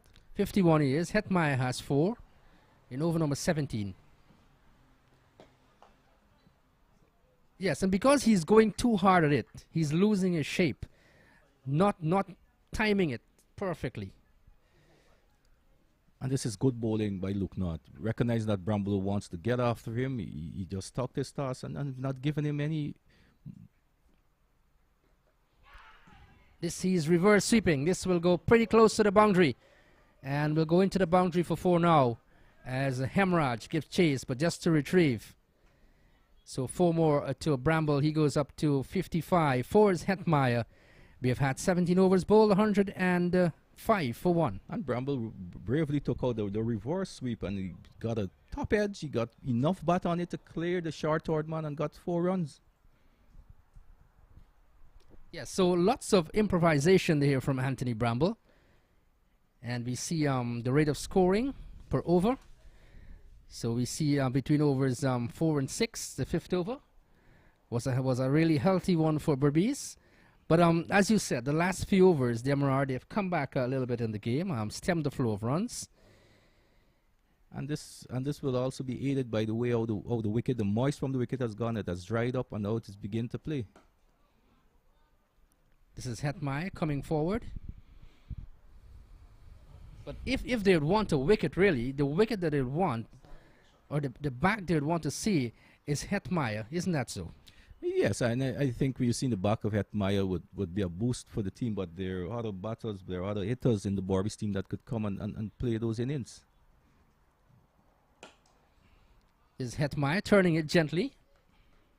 Down to long on. That's Ashmi Net comes off the boundary. 1 more to the Berbice total. 106 for the loss of 1. Bramble has 55. Hetmai has 5. And these lengths that the bowlers are bowling now, Anthony, are they bowled these lengths in the first 6 to 7 overs with the moist on the wicket? I think the Berbice batsmen would have been a bit more problems. This is Bramble. He's flicking it down past. That's mid-wicket. That's Mohammed comes to his right and does well to stop it from going into the boundary. And they get 2 more runs. Yes, Mohammed ran around there to his right and played like a right winger there, come around, uses his footballing skill that he has and save 2 runs. Well, perhaps because he's carrying the name Ronaldo.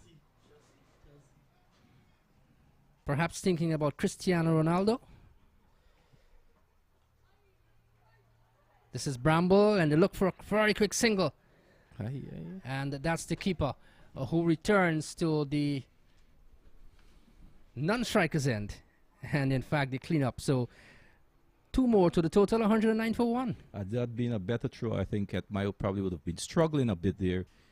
He set off with a single, but the fielder, short-haired man, Luke Knott, got around quick and released, but the throw went away, took the keeper away from the stump. So, and Hetmai was lucky to get in safe. So Bramble has 58, Hetmai has 5, 109 for 1. We're in over number 18. And it's brilliant sunshine, as I said. Spectators have come out too to support this game. That's nice to see. This is Hetmaya, opens the face, beats the diving figure of Torrington down at backward point. And they'll turn and they'll get what? 3 runs. So 3 more to Hetmai. He goes up to 8. 58 is Bramble. And it's 112, I make it. 112 for the loss of 1. And that was a deliberate shot there by Hetmai. It was wide from Christopher Barnwell. He reached out to it, opened the face, got it to the left of the short-haired man, just to the left, just enough there, and got 3 runs. Yes, that was nice use of the pace of the delivery.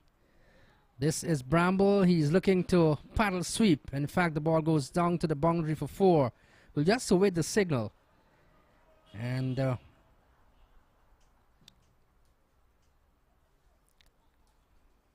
Well, the umpire is not sure. In fact, he signals a boundary now. Well, So he came off the bat. 62 is Bramble, 8 is Hetmeyer. 18 overs gone, 116 for yeah, 1. we were all waiting to see what the signal would have been. I know it would have been an interesting signal. From here, it ball seemed to went under the bat. It was a full delivery from Christopher Barnwell. Bramble looking to paddle sweep it fine. He blindsided the keeper because the ball was full. It seemed to maybe got on the edge and beat the keeper and went straight for 4.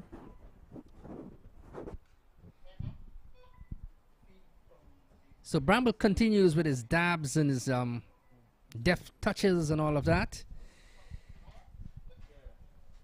And we've had what? 17 overs bowled, 18 overs bowled, 116 for the loss of 1 wicket. The wicket of Ramnot for 36. He was LBW of the bowling of Barnwell. And faced some fifth deliveries, 4 boundaries. He went at 91 for 1. Hetmeyer settles.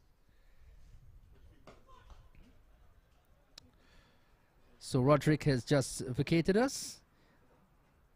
And again, we've been joined by Clyde. Clyde, welcome back again. Thank you.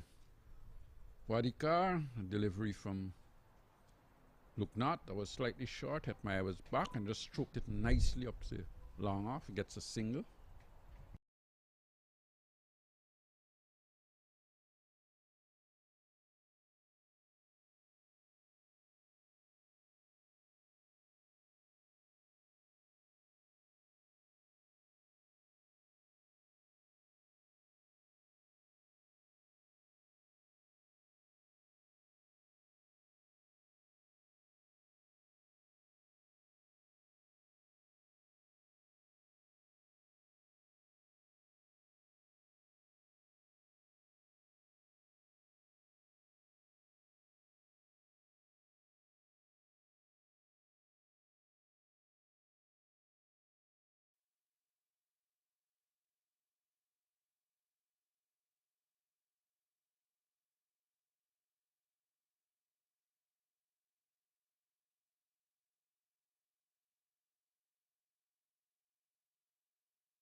encourage him to look to drive through the offside.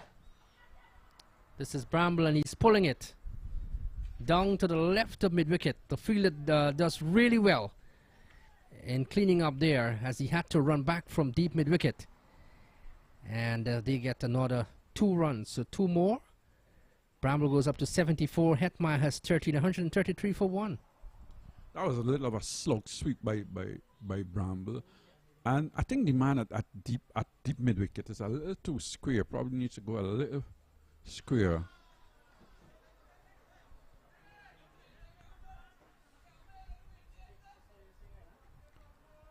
So Anthony Bramble is playing all the shots in the book, I tell you. He's trying every single thing. Gets 2 more though. The score goes up to 135 for 1. Well, that was well bowled and well played, because the bowler realized he's looking to hit over mid-wicket. Bowl it slow, bowl it wide outside the off stump. He came forward and waited on it and then cut it nicely down to a third man and was able to get 2 runs. And it's forced Leon Johnson to change the field. He's now got that extra man on the offside.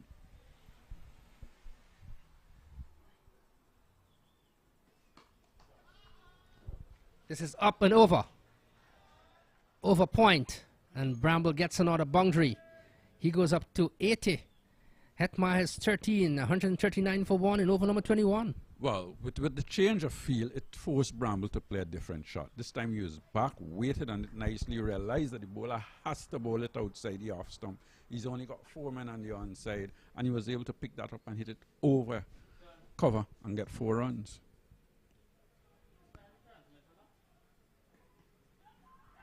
He's chucking the pad as she shapes the sweep.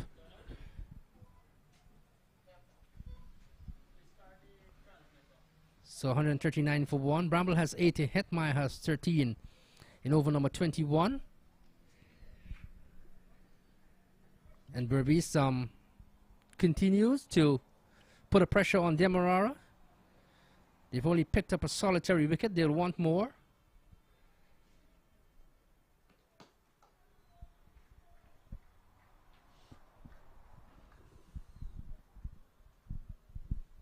Smart batting there by Bramble. Realizing the field is widespread on the onside, he just went back and worked it onto the onside and was able to get an easy single. I was just about to say, he knows his game. Just dropped it gently, and they picked up a very quick single. 140 for 1. We've had 21 overs bowled. Bramble has 81. Hetmeyer has 13. The wicket to fall was Ramnot for 36. He was LBW of the bowling of Barnwell since in the 14th over, a pretty long time ago.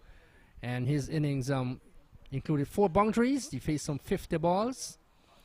But so far it has been Hetmeyer and Anthony Bramble all over Demerara. What's interesting now is that Leon Johnson has been forced to bring Ned back into the attack.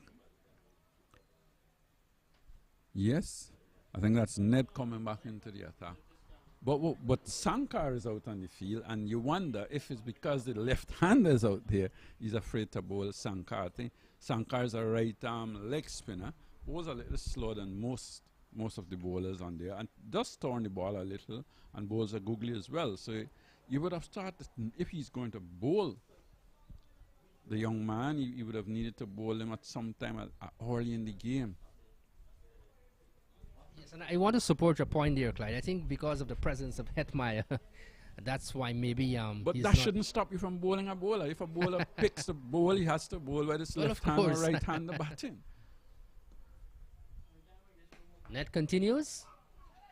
Bramble is pulling it down to a wide mid-wicket area. Gets another single.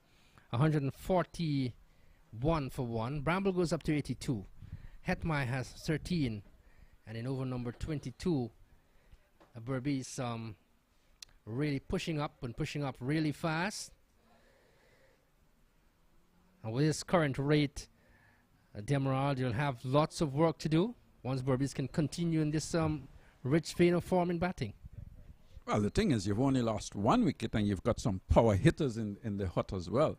So you would be thinking once you can probably look to bat another 5-6 overs with the same 2 men out in the middle and take it deep then you know you can let your power hitters come in and really go after. Not to say that the two batsmen out in the middle are not power hitters as well. They can hit the ball. So you've got to start thinking that you've got to take a wicket or two to put pressure back on the batting side.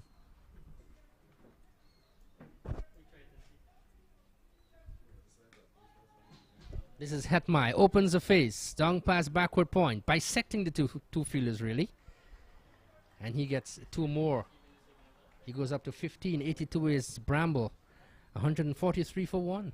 And what Hetmai is doing is smart as well. He's realizing that the bowlers are bowling a little flatter, quicker. He's not looking to attack them, he's looking to work the ball into the gaps. And that's smart cricket.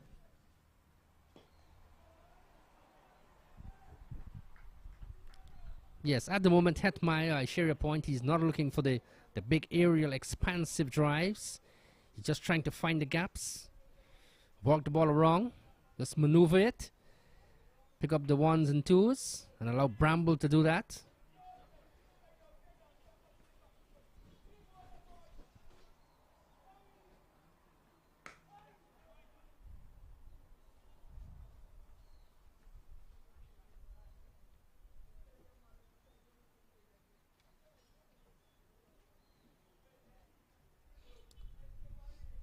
For 144 for one. Bramble moves up to 82. Hetmai has 16 over number 22. Berbice doing really well here today at Bourda. Of course, one of the matches in the inter-county competition.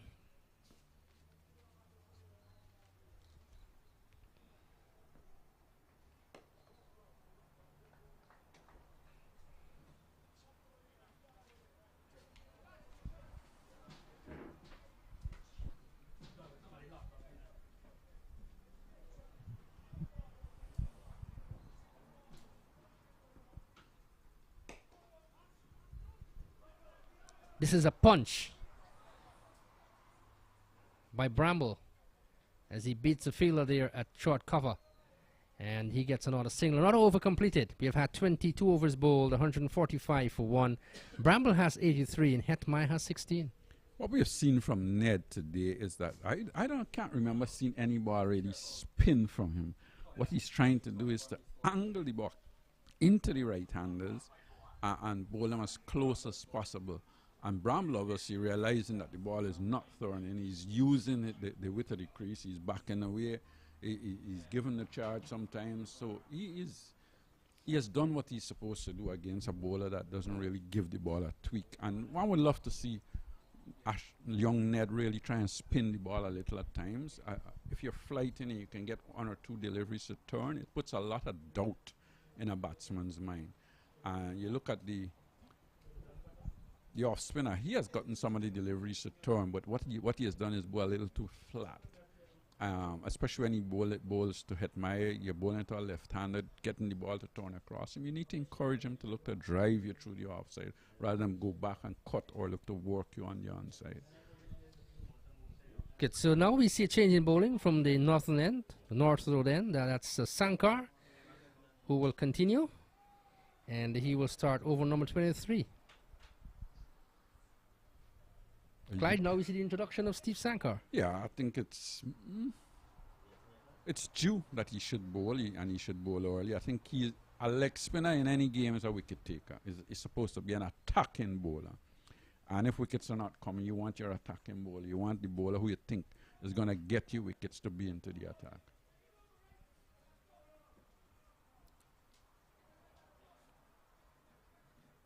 You may bowl you a few bad deliveries, but he's the one that would tend to get a little bit more out of a pitch than probably the ordinary orthodox left-arm spinner or the off-spinner. Immediately starts with a full toss and got away with it. That's what leg spinners do a lot of times, don't they? Yes, generally very attacking bowlers. 145 for one.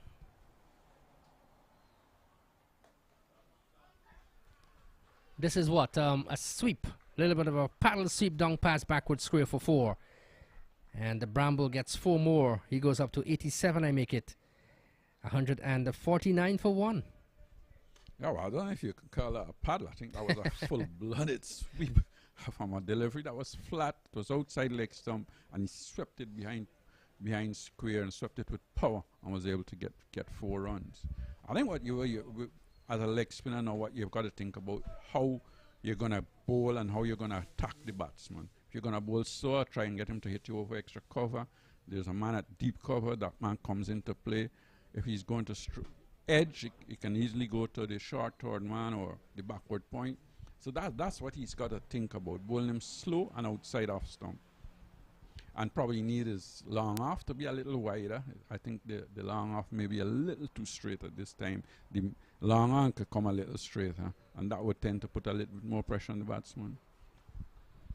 Well, lots of thinking for Leon Johnson to do out in the middle. Sankar will continue. Bramble has 87, eyeing with what would be a well-played 100 if he does get there. This is straight to point. He gets another single. He goes up to 88. 150 has come up for Berbice. 150 for the loss of 1. Yeah, flat delivery again outside the off stump. Bramble just had to lay a bat on it. Got it out to the man at cover and was able to get an easy single. And we see the umpire having a little word with Sankar. He's bowling and he's running in front of the umpire. A little surprising that you see leg spinner do that, because leg spinners tend to fall away quicker than probably a right arm off spinner who tends to run through the crease a little bit more. A little surprising that the leg spinner actually runs straight down the pitch. So Hetmeyer comes into strike. He's 16. 150 for 1.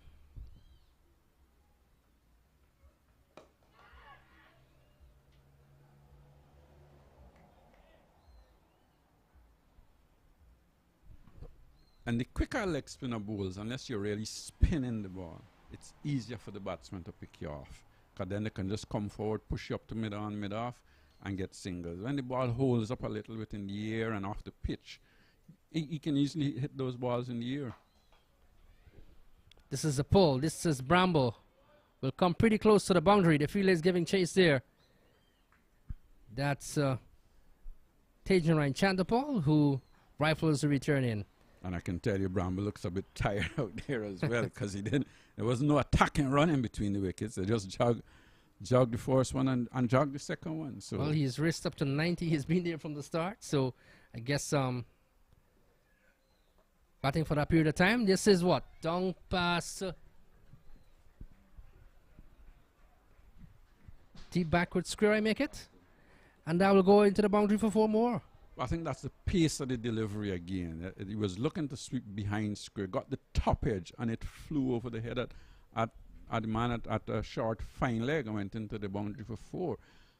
As I'm saying, if you're a leg spinner, you need to bowl as slow as possible. Encourage him to try and hit you over extra cover, over long off. You've got a ring of fielders on the offside. You've got a long off. You've got a man at cover boundary. Probably needs to be a little bit more towards cover, because he was at more or less a point position. But you need to bowl as slow as you can to the batsman. Encourage him to look to hit you through the offside or over the offside. So what? We've had 23 overs bowled, 157 for 1. Hetmeyer has 17 from 16. And Bramble has 94 from 75. He's struck some 12-4 so far, 2 sixes in his innings. So this has been a belligerent innings from the right-hander. What else does Leon Johnson have on the field that he can use? Well, he's got himself, who bowls leg spin. He's got Hemraj, who is a fairly decent left-arm orthodox. I think it's too much of a chance, really, to bring back the seamers except Barnwell, because they haven't bowled that well. They haven't been that good a bowler, and Barnwell has gotten the wicket as well. So you'll be thinking as well that he needs to keep Barnwell to bowl down at the death. I was of the view that Hemraj, whatever, could have been used early in the match. Hemraj hasn't been used as yet. I don't know what's the reason behind that. The reason is that he's got a lot of bowlers who have been picked as bowlers, so he's got to give them the chance to bowl.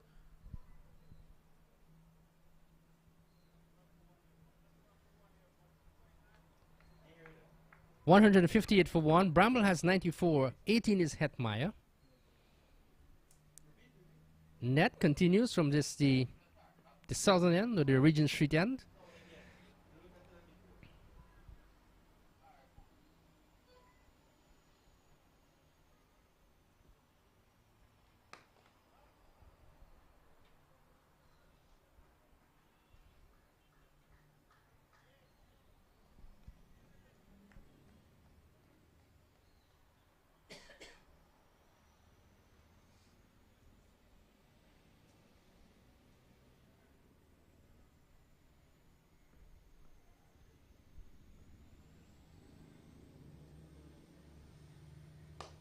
This is Hetmeyer. He's coming down the track, and this will come away just below our microphones here for 6.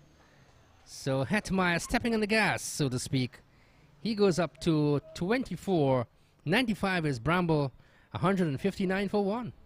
Well, that delivery had the width outside the off stump, and it gave Hetmeyer the chance of using his arms. He was bowling a little flat, a little straighter.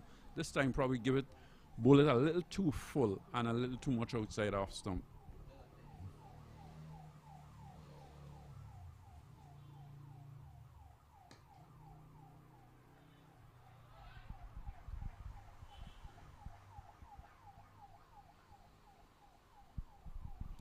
Smart cricket by Hetmeyer. Just hit a 6. Work the other one for a single. Yes, and I'm pretty sure the youngsters in the ground would just watch this left-hander play his game. Very smart cricket. Just got a 6. And then turned it for a single.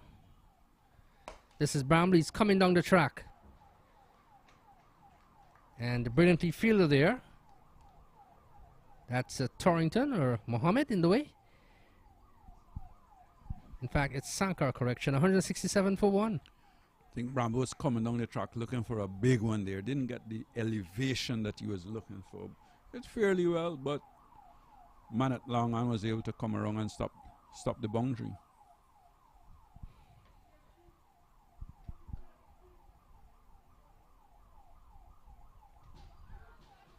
This is a good ball outside the off stump as Hetmeyer was looking for the drive. Beaten, taken by the keeper.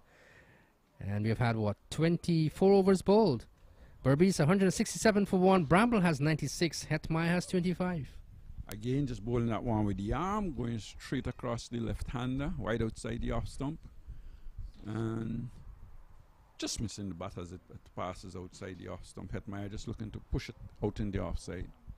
I think what probably Ned can do is when he bowls those deliveries, hold it back, bowl a little slower. Instead of just looking to flat outside the off stump or flat straight on the stumps all the time. Just needs a change, use a little bit of variation. And that's what we haven't seen from a lot of the bowlers. And Sankar, on the other hand, who just bowled his first over, maybe we'll see him now coming into his second over when his fingers are warm, bowl a little slower, get the ball a little bit more in the air, and invite the batsman to look to come down the track and hit him straight.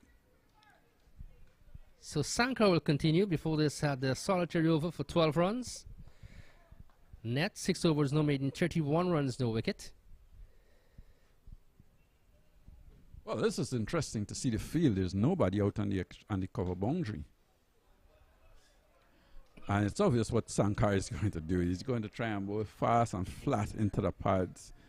I think that sometimes takes away a little bit of your delivery when you can bowl slower, give the ball a chance to work. And again, he's running down the pitch in front of the umpire. The umpire having a word again with him.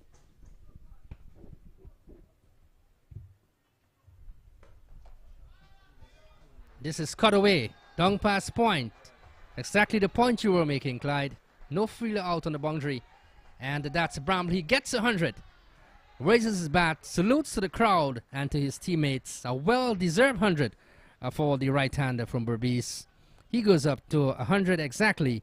And Berbice 171 for the loss of 1 wicket in over number 25. It's not an easy field for a leg spinner to bowl to. Nobody's sweeping on the offside. He's got to try and bowl very close leg stump. And Bramble is sweeping as well. So it's not an easy field to bowl to.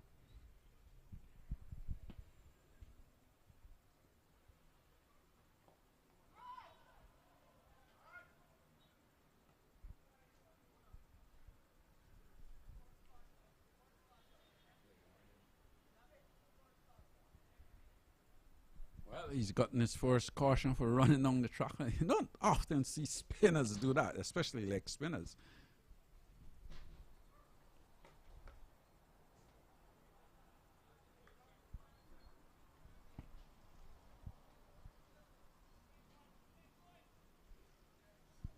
So what he's done now, he's gone and bowled from very wide of the crease.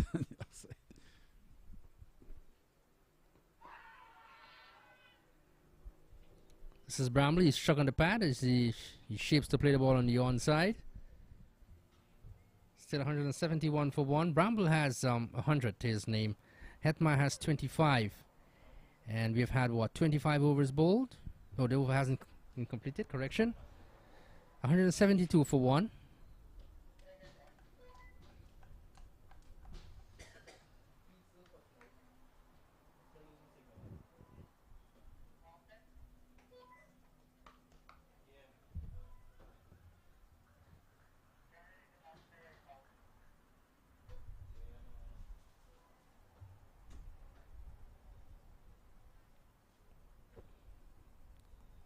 Now the over has been completed. We've had 25 overs bowled, 173 for 1.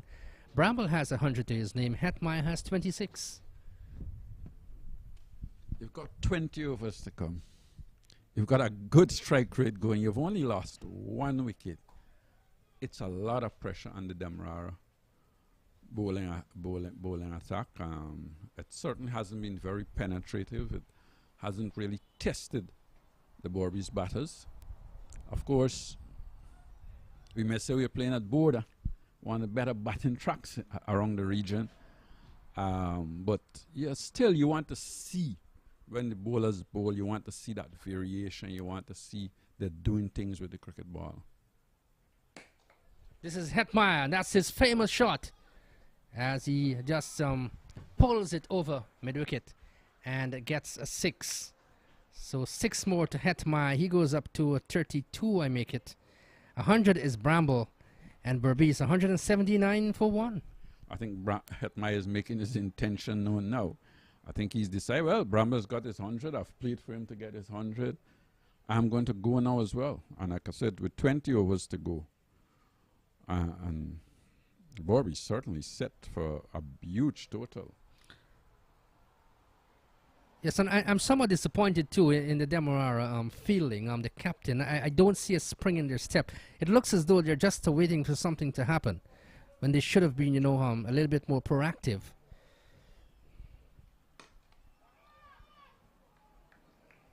In my honest opinion, they're just allowing the batters to go away with the runs. 179 for 1.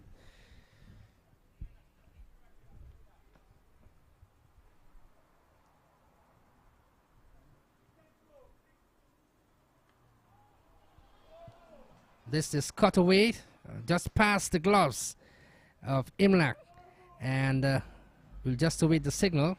But good work there from the fielder who was running back. That's Torrington. And they get, what, 2 more runs. 181 for 1. Again, the width outside the off stump got the edge this time. Flew past where a slip would have been, but at this time, with runs flowing, you're not going to see a slip.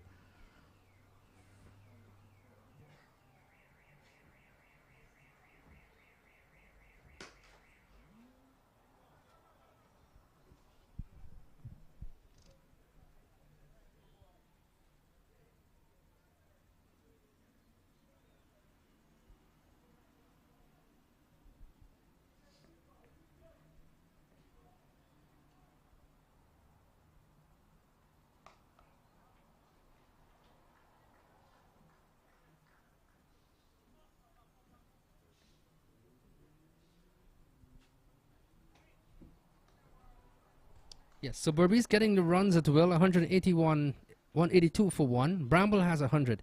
Hetmar has 35 in over number 26.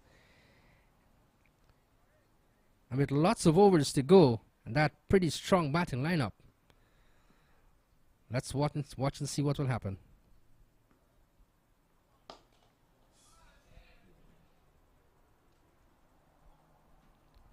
Oh, that was a no ball again by Ned, looking to bowl as flat as possible, straight to the batsman, Bowls a no ball, not a free hit, and Hetmeyer is on strike.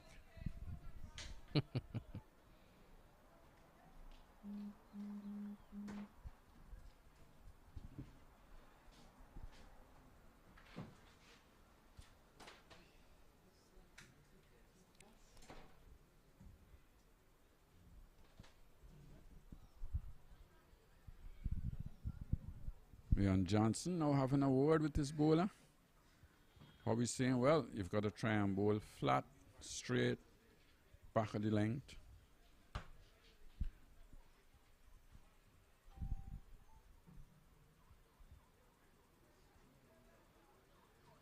Well, he's putting another man out on the onside, so well, it's a free hit, and you can understand the batsman did change in, so you're allowed to change your field. So he's got 4 out on the onside now.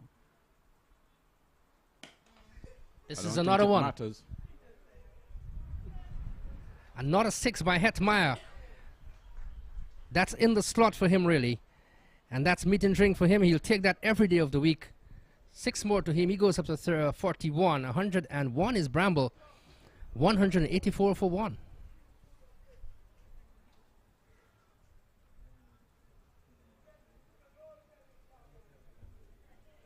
Clyde, are you not enjoying the game? Yes, I am. Yes, I am. I want to say I'm a little disappointed with when I see bowlers bowl flat all the time. I rather see somebody try and do some variation and get hit. Yes, you're a young bowler and things are happening. You're bowling to a champion batsman, a Hetmeyer. But sometimes you've got to take that chance of using your variations.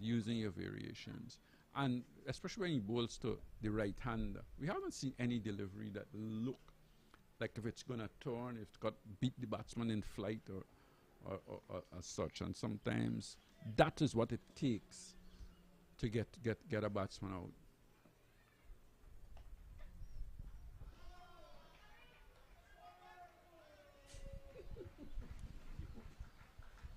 Well, the bowler is asking the fielder what happened. I don't know how you expected the fielder was to get to that one. That was outside the off stump. The pace of the delivery as well. Got the edge. And it flew. Down to third man, 4 more runs. Well. It's not going fine for Demerara, but it's going absolutely great for Berbice. They're enjoying every bit of it. 194 for 1. Bramble has 105. Hetmeyer has 41.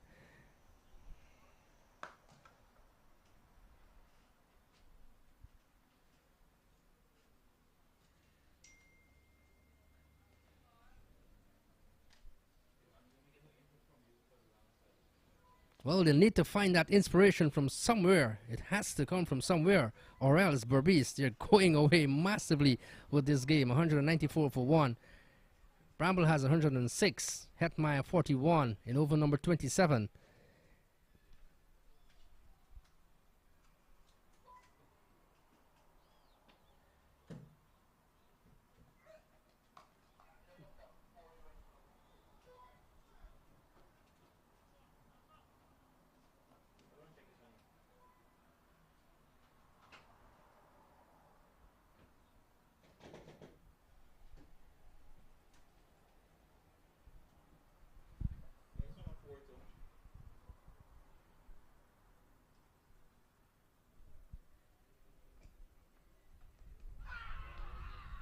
He struck on the pad, and he finally gets his man. Bramble looking to turn the ball on the onside, struck on the pad. The appeal went up, and umpire Passart's finger sends him on his way. He goes back to the pavilion for a well-played innings of 106, and the Demerara, they finally pick up their second wicket, 196 for the loss of 2. Well, Bramble looks very disappointing with that because he was looking to work that on the onside, a delivery that was slightly short, I think. It slide a little. Was looking to work it on the onside, and maybe Bramble would think that he's a little unlucky because I think that may have been sliding down the leg side as well. So he goes back to the pavilion for 106. well played runs to the Berbice right-hander of the bowling of Sankar. And now we see the advent of Jonathan Fu. And Fu is another pugnacious hitter, and if he can get going here, he's going to be another thorn in the flesh of the Demerara players. Well, the Demerara team has got their chance of regrouping. They're together. They've just gotten a wicket. What they can do now is try and strategize. How do we bowl at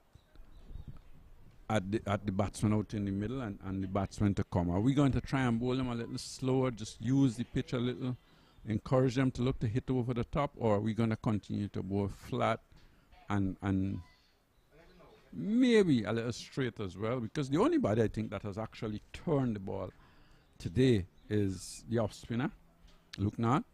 I think he's the only one that has actually got the ball to turn a little, and we haven't seen any delivery really turn from any other other bowlers.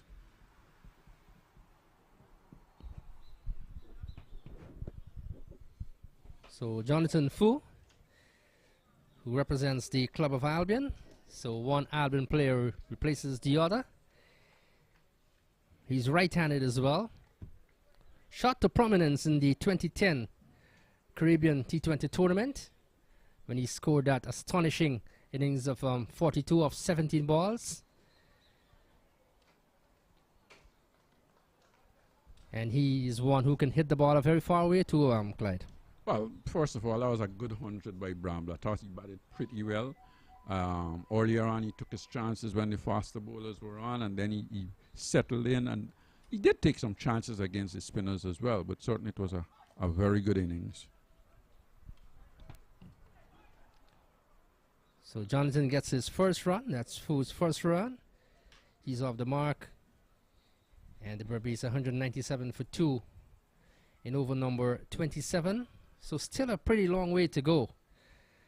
But this has really been a fantastic batting effort from Berbice so far.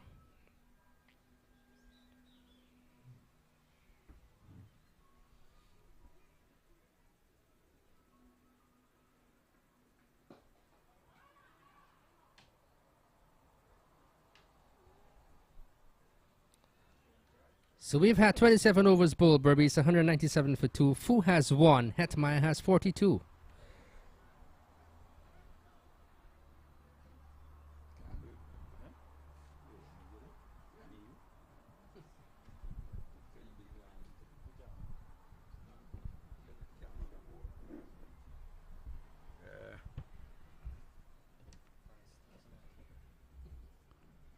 Yeah. Well, Demerara's got a wicket. They've had a chance to regroup. And it'll be interesting to see what happens from here on in. As we see, Torrington is going to be reintroduced into the attack.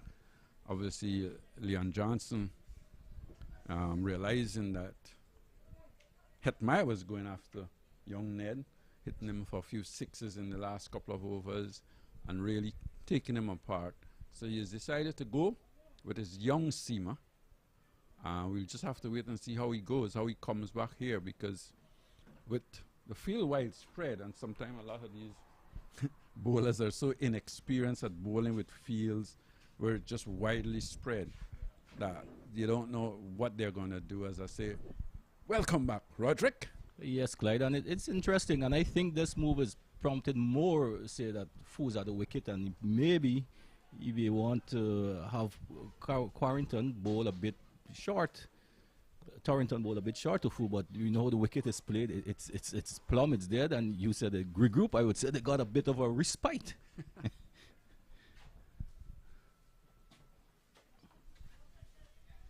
And Fu immediately making his intentions known by coming down the wicket to the young man and working that one on the onside and gets an easy single. So yes, and they look at 199 for the score for the loss of 2 wickets, and you come in the new batsman there on good batting track there. I mean, you'd feel that at ease, and you could see it in Fu's body language, the confidence he would have shown there right away, coming down to the young fast bowler in Torrington. And you look at the field, there's a third man, a backward point, a cover on the boundary as well. Mid off, fine leg up in the circle, deep mid wicket.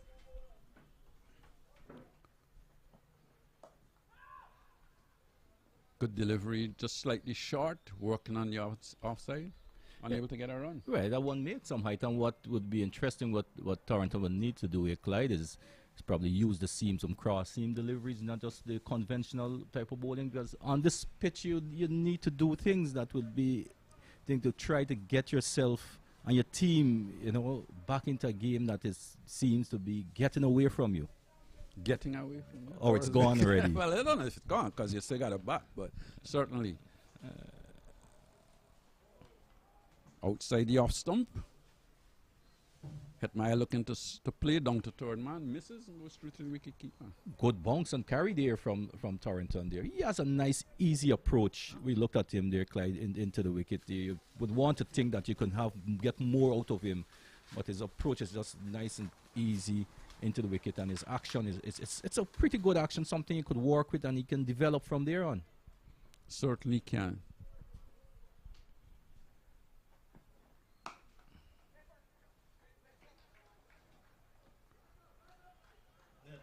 Lovely bit of feeling by Ashley Ned in extra cover, diving to his left. And it's good to see that the fielders still, supporting the bowlers, still have the energy out there to cut and try to get wickets. And this is well done by young Ned.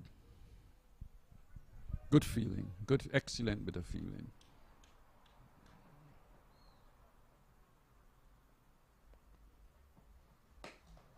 Bowles, he's driving up to mid-off, unable to get a run.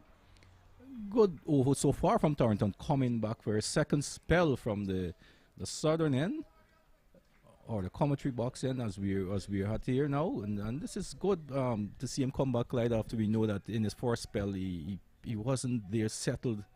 We probably with some bit of nerves there. It's settled now. He bowled a little too short. Now he's come back. He's trying to pitch the ball up. He's got to hold the ball, of course, as well.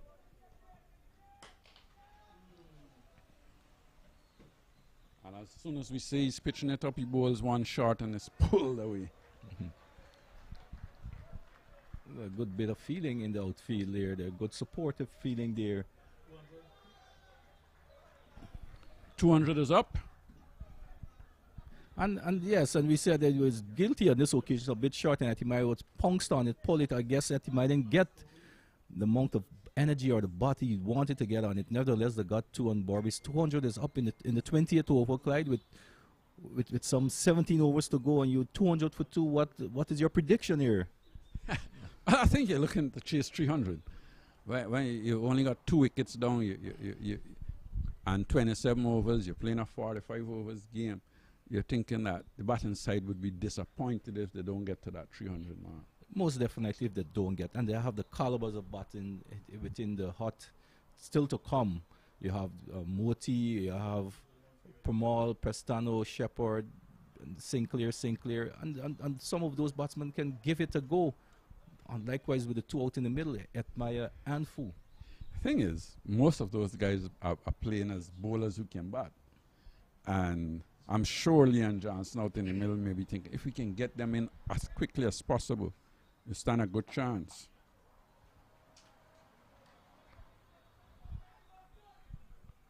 This one from Sankari, just flighted and it was driven up on the offside by Fu for a single. And it's good to see Fu back into the realms of Guyana cricket, but I think he was playing some cricket in the US. Well, was he ever not in the region, though? I think a lot of times that we tend to go off and don't know what was happening in our own area. Yes, he would have played some cricket in the States and so on, but I don't think he was unavailable for selection by any one of the regional teams and we haven't had inter-county for a long time.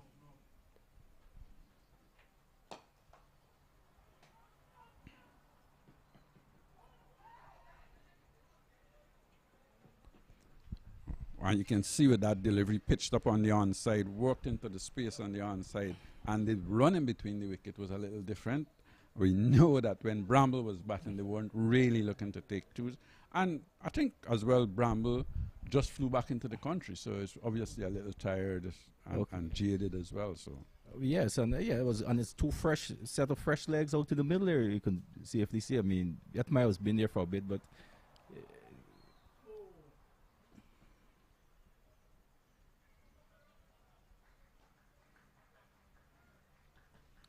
not a couple of runs this time. Flatter delivery outside the off stump, cut away behind point.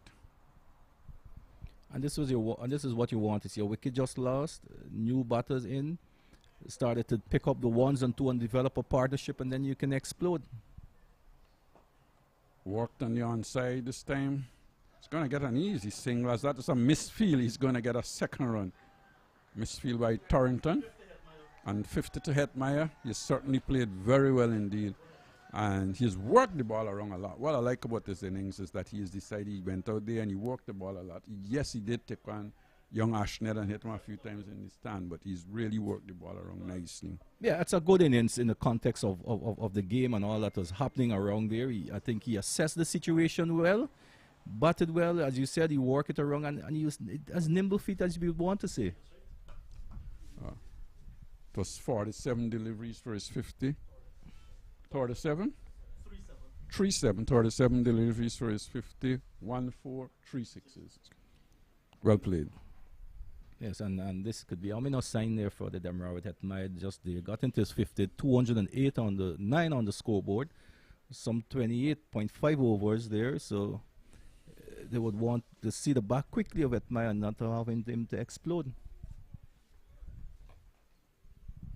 Well, I think you want a few more wickets as this is swept away down to the backward square. It's gone into the boundary. 4 more runs. 2 straight over delivery from Sankar there to Fu, and Fu went after it, got a deep inside edge, thick inside edge.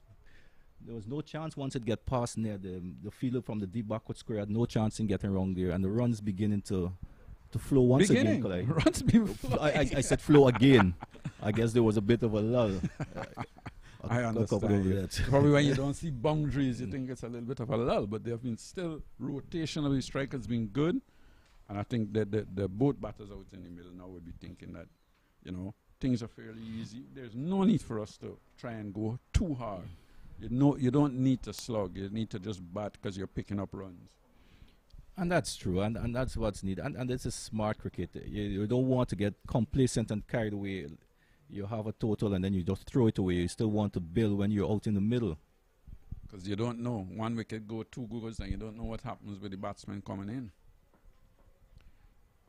Torrington again.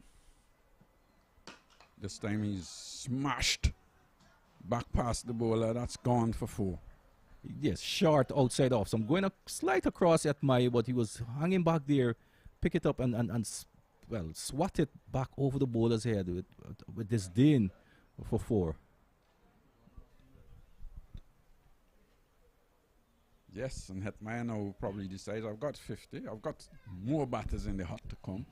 I can take a few more chances with the Demerara bowlers.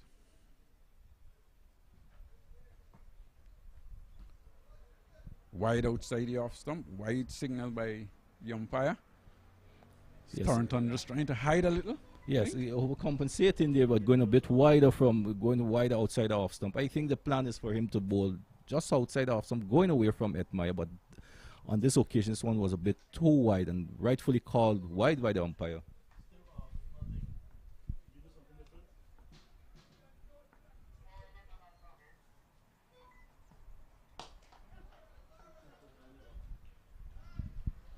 It's pitched up outside the off stump. Hetmeyer looking to probably hit it a little straighter. Dragged it out to long on and get us an easy single. Yes, and then we would want to think from the body language of the Berbice batsman, especially at Hetmeyer, they seem to be a bit more positiveness in their approach against the bowling. I think they know that the seamers are not going to bother them this much on this wicket. So they're going to take the chances as much as possible on anything that is short and loose. Torrington again to this time Fu comes down the track. When he gets there, Thornton actually followed him and he was able to get an easy single with an inside edge on the onside. And you would want to think, does he need to be coming down the track at this time, Clyde? I mean, it's there, you just work it around, because once the bowlers see you coming down, they're adjusting the length. But as a new batsman in full, you would want to think you want to stay there and build. But I think he's looking to impose himself. Well, I think that's what he's looking to do. And a lot of times with batters, when they start going, they tend to like to use their feet because they think they get more power. This is Hetmeyer looking to go over the top. Got the bottom of the bat and flew just over the man at extra cover. And he was able to get an easy single. So he's trying to go hard, but sometimes when you try to go hard, you lose your form, and I think that's what happened to Hetmeyer there. Exactly, that's what happened. And but the ball going away from him outside the off stump, his right leg was more down towards the onside, so he basically had to reach for it. So there was no power there. Unfortunately for him, the ball just dropped over the head of net running back from the cover region.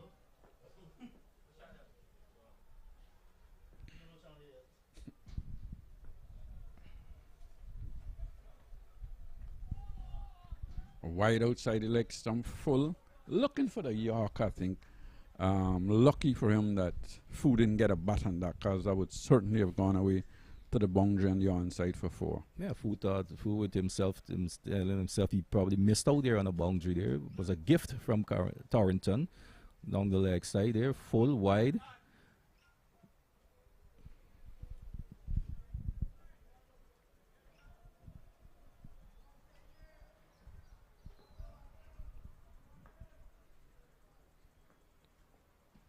Torrington to Fu.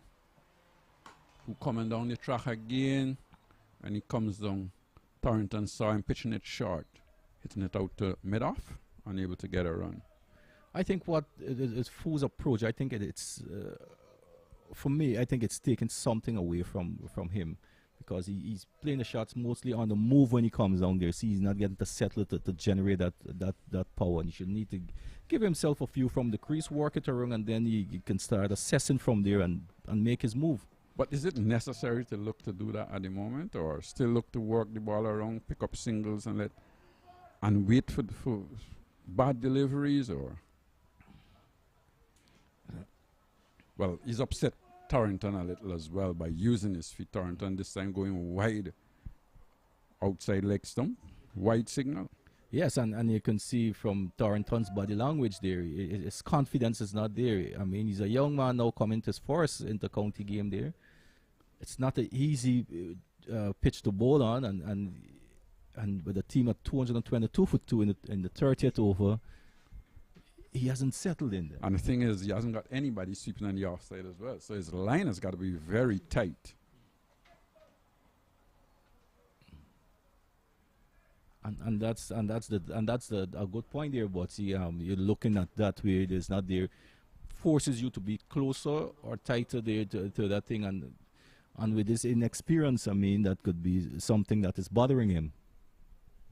Yes, I think and it's showing that he's a little inexperienced, and probably would not have been playing a lot of cricket over the past 4 or 5 months or thereabouts. So it's really a catch-up situation with these guys. First division cricket has not played for a little while. Second division T20 has been playing, and maybe these guys have not had the sort of exposure of late that they need to bowl at this level. I think we still want to wonder when the team was selected. I think about a couple of days, a week ago or so, or 6 days. The practice session they would have had. Maybe a week ago, but sometimes practice is not the real thing. You actually need some match practice, and you need that sort of fitness. And then Demerara, I think, didn't have a trial match or a practice match or anything like that. So and that's a thing. That's a thing out of the window. I've noticed in modern times now, Clyde. Trial games, there's no more. Well, I don't know if you can say it's no more, but I don't know what the plan is, and so I don't know if I can say it's no more, or whether they use the inter-county now as the trials, but Demerara for sure didn't have any trial matches or practice matches. So I think nobody. If my memory serves me well, none of the teams would have had trial games, and that's the thing. We used to have. I'm speaking from experience here, Clyde. We used to have inter-county trials for inter-county, and then trials like for the national teams. Well bowled from Mohammed, just outside the off stump. Fu coming forward, pushing it out on the offside, unable to get a run. But again, it's trial match is the right thing. Well, it enables us to play more cricket. It gets you a feel. It brings your confidence in you as much as what it helps. I'm just asking the question. Is it the right thing? Is trials the right thing? Is it that we need to have competitive cricket? What it is that we need to have? As we said, when we're preparing for the first class season, you would have before your team is being picked, you would have a trials to select your team. Then you go into the inter-county, and then you would have trials after. Ronald. Good run. That was a delivery on the off stump. Was coming forward, pushing it on just wide of the bowler, and the mid-wicket coming around, placed it between them, and they were able to get an easy, well, not a relatively easy single. And this was good thinking on behalf of Fu. We recognized that the shot was well weighted. You know, Christopher Barnwell is placed there at the straightest mid-on, short mid-on, mid-wicket area there, and the ball was, once it trickled past the ball, he saw the opportunity and scampered through for a good single.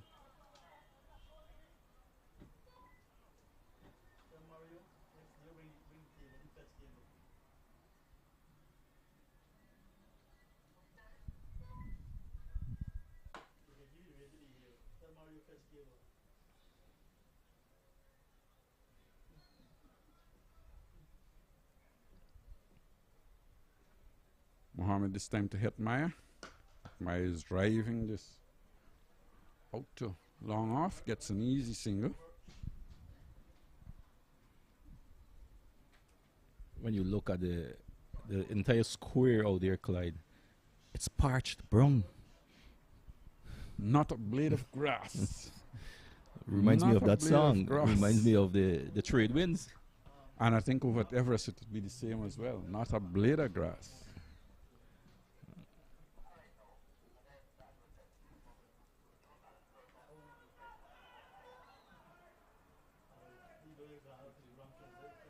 Well, that was a delivery that was going down the leg side. Fu was looking to work it on the onside. He must have brushed the pads because the umpire didn't signal a wide. Yes, so it must have brushed the pads. What the umpire did, he indicated by touching his legs to the bowler and the keepers, which maybe suggesting to them that it touched the pads of the batsman.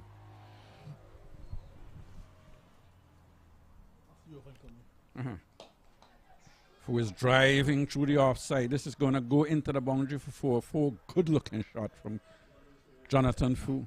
Yes, over pitching there, and that's why I said Fu, he needs to remain in his crease, not just charge the bowlers and give himself a chance.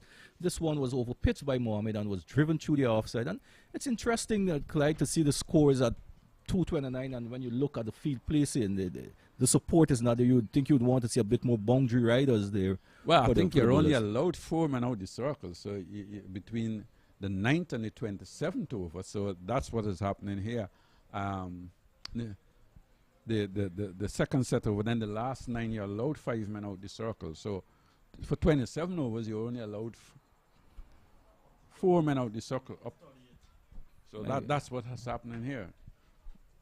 Well, it's a very tight line the bowlers will have to hold and maintain there, and so far we've seen the Demerara bowlers have been taken to task there by the Berbice batsman there, 229. But we always make rules to make things harder for the bowlers, don't we? It's a batsman game, as they say these days.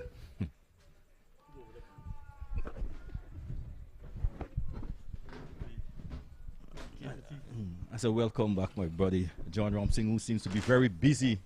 I want him to see here next time I see him to the west side, to the far west, and then he's appearing again. How are you doing it so quick, John?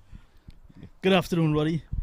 You know, sometimes they say if you're hard working or hardly working. And you're caught up in between. I'm right in the middle. It's a nice inning so far. This one is in the air. Johnson settles, takes it. That's a good catch for Leon Johnson. And as soon as I'm in the seat, a wicket has fallen. That's a fall of Hetmeyer. One that was full on between one on full middle and off stump, and there was Hetmeyer coming across to work it, to play through the onside. Got a leading edge, went high in the air. Well judged catch there by Leon Johnson. And I think they needed a wicket. They needed this wicket. I'm happy for Torrington. He was under some pressure. Yes, he was, and it's good, that he stuck to his plan there. He was bowling some right ears, but in between he was giving too many bad deliveries there, and this was one that Hetmeyer could have played straighter, but he went across and got a leading edge. 58 from 43 deliveries, 2 4s and 3 6s, a strike rate of just about 135. How well was that innings? It was on the back of a good foundation that was laid by the opening batsman when he came out there to join Bramble. He came and he started to work it around, and he was quick between the wicket, picking up the singles, played a few big shots against the left arm spinner of Ashmead net there, and then settling, and then it was an innings of, let's say, well played. If you think Bramble's innings of 106 and Hetmeyer 58 with the power hitting was enough, in comes a man, Romario Shepherd, and we know that he can really pack a punch, and the spectators have built up nicely here at Bourda. I think they're in for a treat.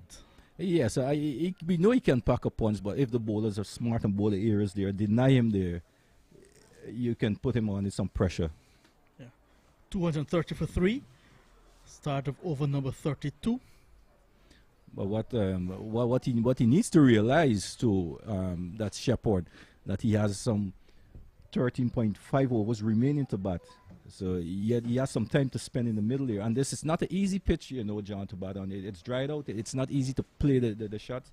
It is on a bit on the lower side. So you have to be careful how you go about attacking.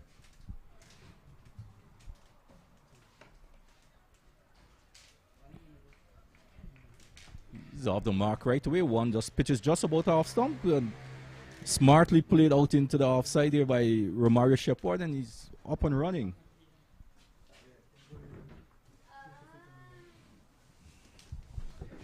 Torrington before this, 5 overs, no maiden, 42 runs.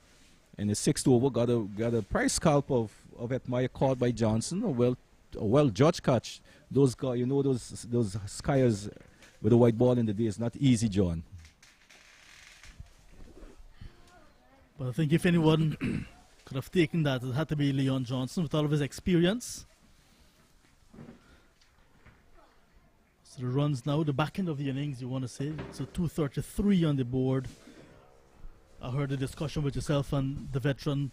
Butts, 300 definitely on the card with this start. Yes. With 31 overs, 32 overs in progress there, Berbice will be very much upset if they don't get to 320. You did mention it's a batsman's game. Nicely handling the short ball, Jonathan Fu. Fu's been playing at the regional level for a long time. Remember 2003 in that Caribbean T20 with himself. 2013 with himself and the Berbice it was. Really took the attack to, I think it was Barbados in that final. That was the last year of the Caribbean T20 before the CPL came on board. Yes, he's been around a bit, and it's unfortunate he hasn't carried on from the talent and thing. But we noticed that we knew that he had and his ability.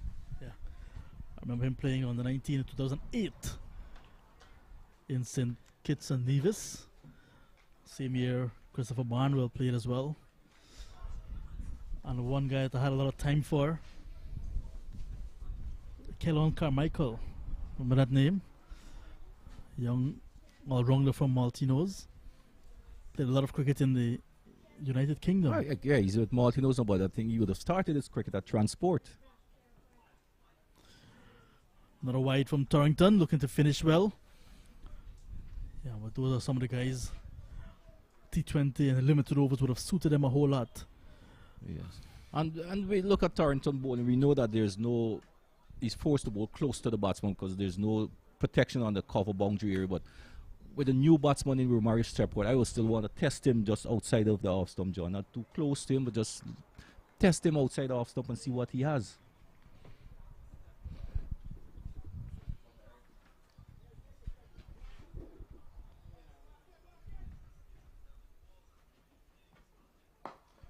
Oh, very full delivery. Yorker.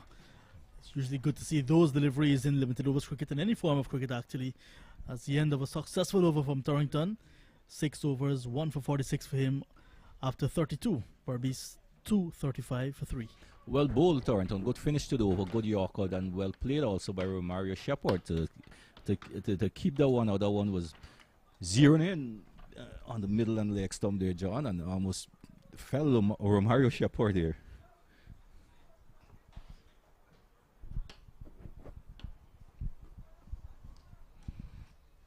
3 down. Lots of batting still to come.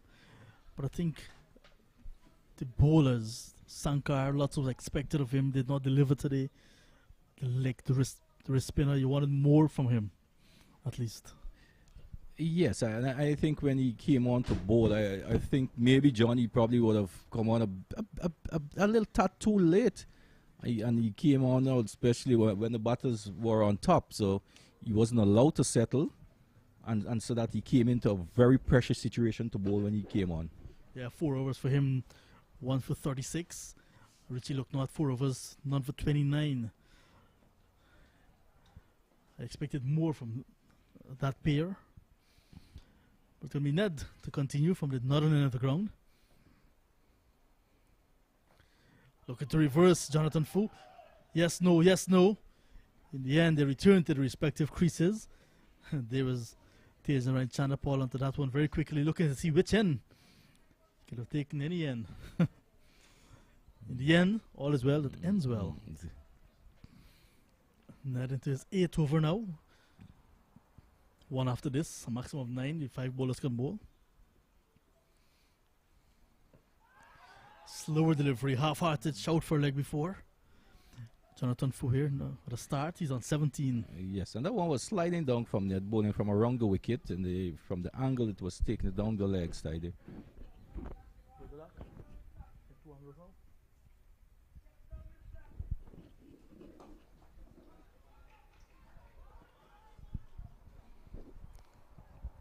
I think Fu against the spinners, he's not prepared yet to use his feet. When he came out against the seamers, he was coming down to the seamers, but he's not too certain as yet whether to use his feet and go on that thing. And by Ned bowling it a bit flat and things, so he's just prepared to wait and just work it around. The wind has picked up as well, so hitting against the wind can be a factor. This morning start was very humid, cloudy, but now it's a little bit clearer. This is good bowling from Ned, and this over, keeping things quiet. And we would want to know what role would Shepherd play. What will he do if he's going to wait round to the last 6 or so, or have already go at it? We know he's one, don't try to hang around too long. This one is cut away. He runs for Shepherd. He's going to run very close to third man boundary. It is going to get across the ropes now. So that's his first boundary, Romario Shepherd. He'll go on to 5. This one was some width there, some pace also. So Shepherd just using the pace from the delivery there from Ned and get it between the point and the short third man. And this Bourda, one thing about the Bourda outfield, John, it's relatively quick. Once it beats the inner ring, there's no catching up there for the fielders.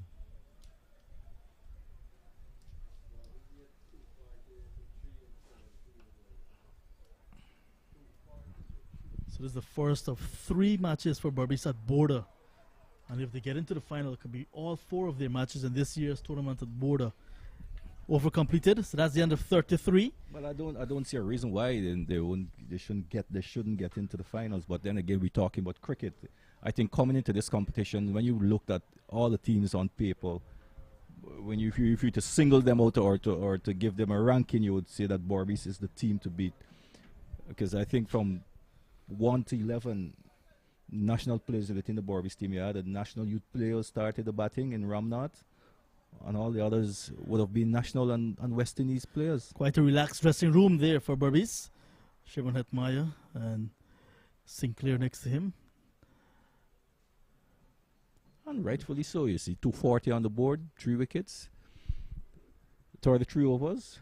No need to panic. So Torrington, it is going to continue. 1 for 46, now in his 7th over.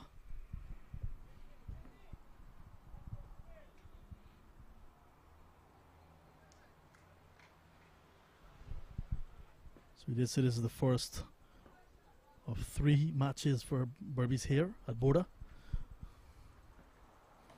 Short ball again, Fu handles it nicely. Look to come back for the second, they should come back. Torrington seems to be a bit jaded, John, from that delivery. The effort he put into that delivery there, and from off this follow through, Hans get down to his knees there, and and it's all a learning curve for the young man playing his first inter-county game. Yeah. I remember seeing him when he was quite a youngster. His dad used to be across right at DCC at the bakery, the Federal Bakery. I would have young Torrington with him at DCC. He's really grown into to be a disciplined young man, I must say. Hard worker. Plays a lot of tape ball cricket. Different kettle of fish altogether at this level. Oh yes, it is. And what is needed when you see these youngsters coming through at this age, John, there needs to be someone who can, mentor them. Sometimes we say they're a hard worker, but the type of hard work you do, it may not be too beneficial to their development.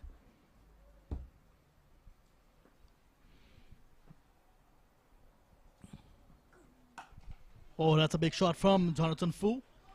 This one will hit the fence in front of the main pavilion.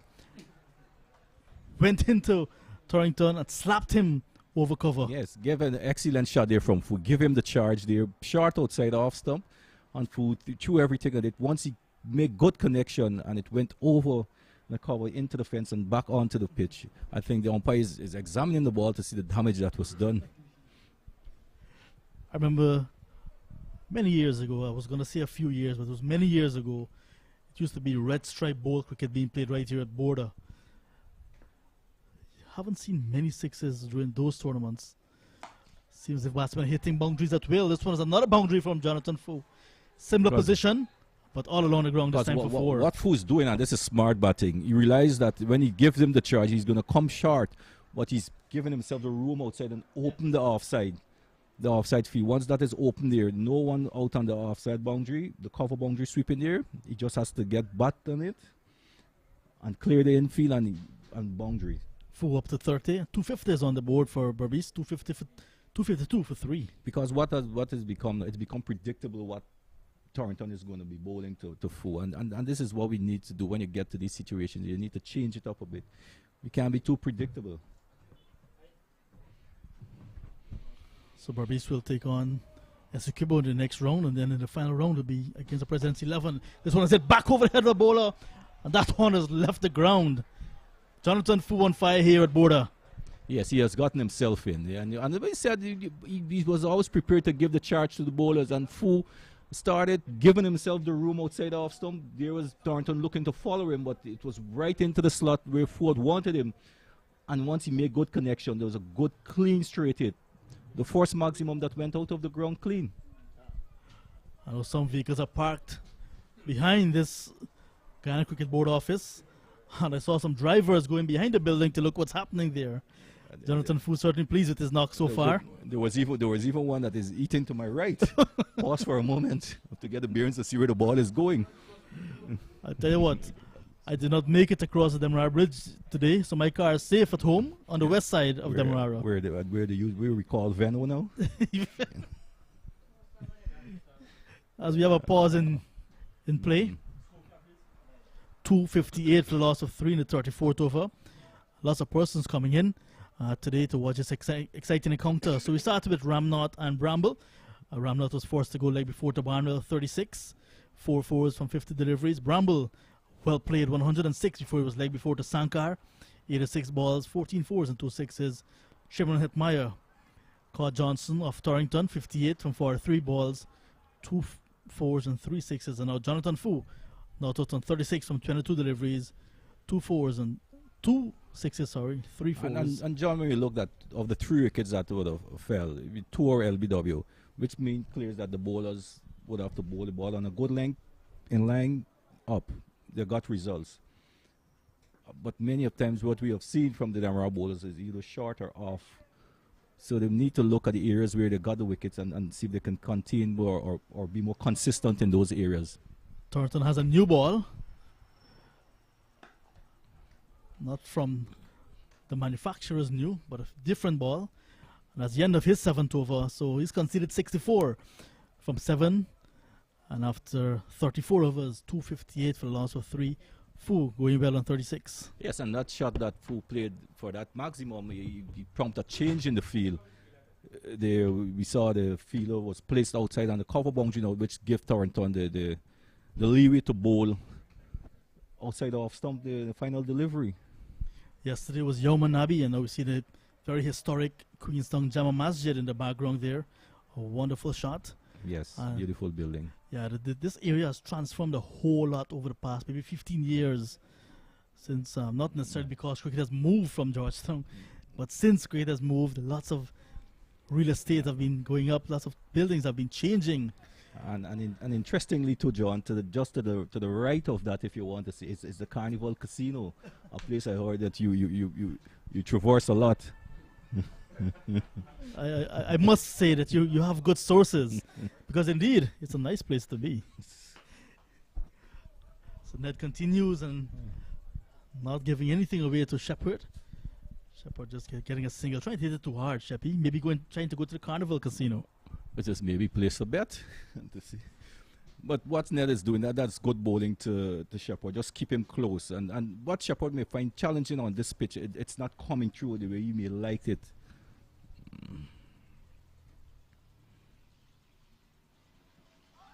Appeal for leg before. Fu turned his face after playing that shot, not getting the connection. Clearly, he's not confident against the spin of them when it comes there. You saw it's a total different Fu when it comes to the spin. When it comes to the spinners, he wasn't too confident in the shot, as you rightfully said. Play the shot and turn his face. Reverse this time in the air, overhead of Torrington. He made a good effort, and it's going to run below us and into the boundary. That was more of a shot in the dark or a desperation shot there, and luckily for him, he got enough. Cleared the man at short, third man, and got 4 runs. Yeah, Fu's fearless, and I think with the foundation that the Berbice side have, 263 now for 3. He has the license to go. Yes, and John, one would want to think though they probably maybe challenge themselves to get up to, if they could get up to the 350 mark. I mean, it will take a lot of batting here, but nevertheless, we shall wait and see. So Ned in his final over. Once again, not knowing where the ball has gone after hitting it through his legs down to the short fine leg. Ned, one delivery to go in his spell. And that was smart bowling there from there. This one was a bit slow to Fu there, just on about middle and half, and Fu looking to go over the mid wicket, got on the edge and was called through for a single.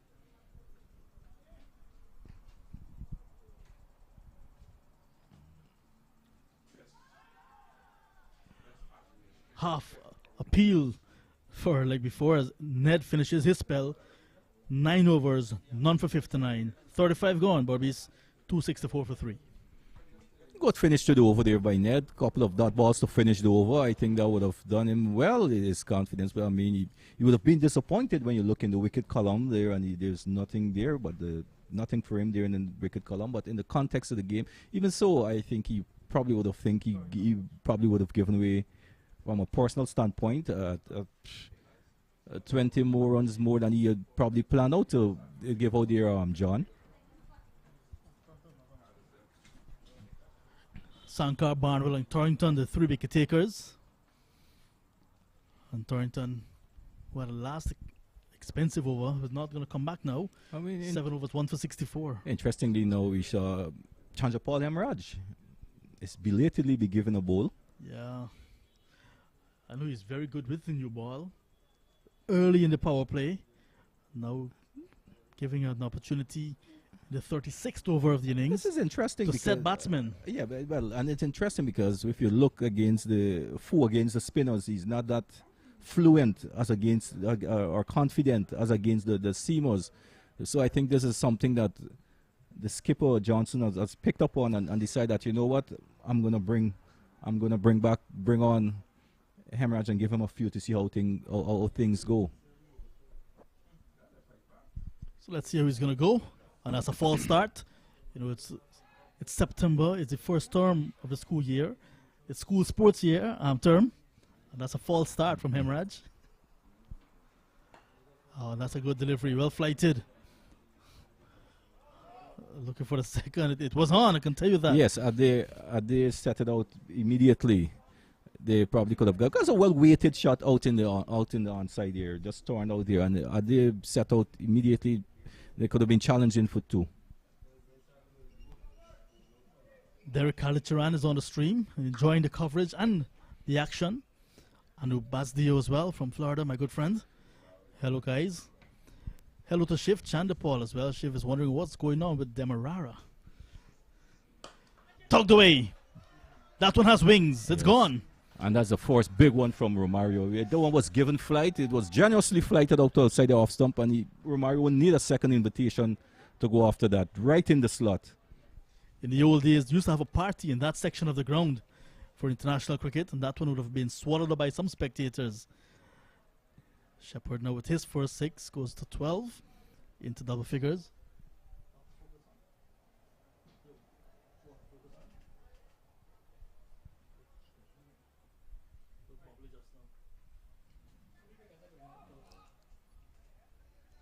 This one is a wide outside our leg stump there. You saw Shepherd coming and decided to go wide, but went a little too wide there, and good stop by the end, by the keeper. Oh, that one has gone on the other side of the ground now, this time over long off. Yes, and once you give Shepherd that length where he could get onto you, and being a slow thing, you wouldn't hesitate to go after you. And both deliveries we saw that went for 6 from Emraj were those that were flighted up. He needs to pull his length a bit back more, let Shepherd come to him and try to create that power. Some persons watching and working.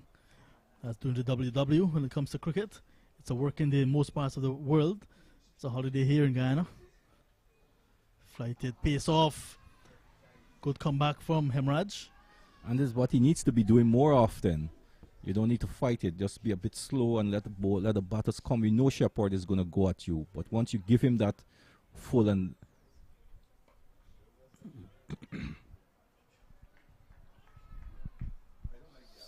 Hemorrhage first over. Is it going to be Hemorrhage final over as well?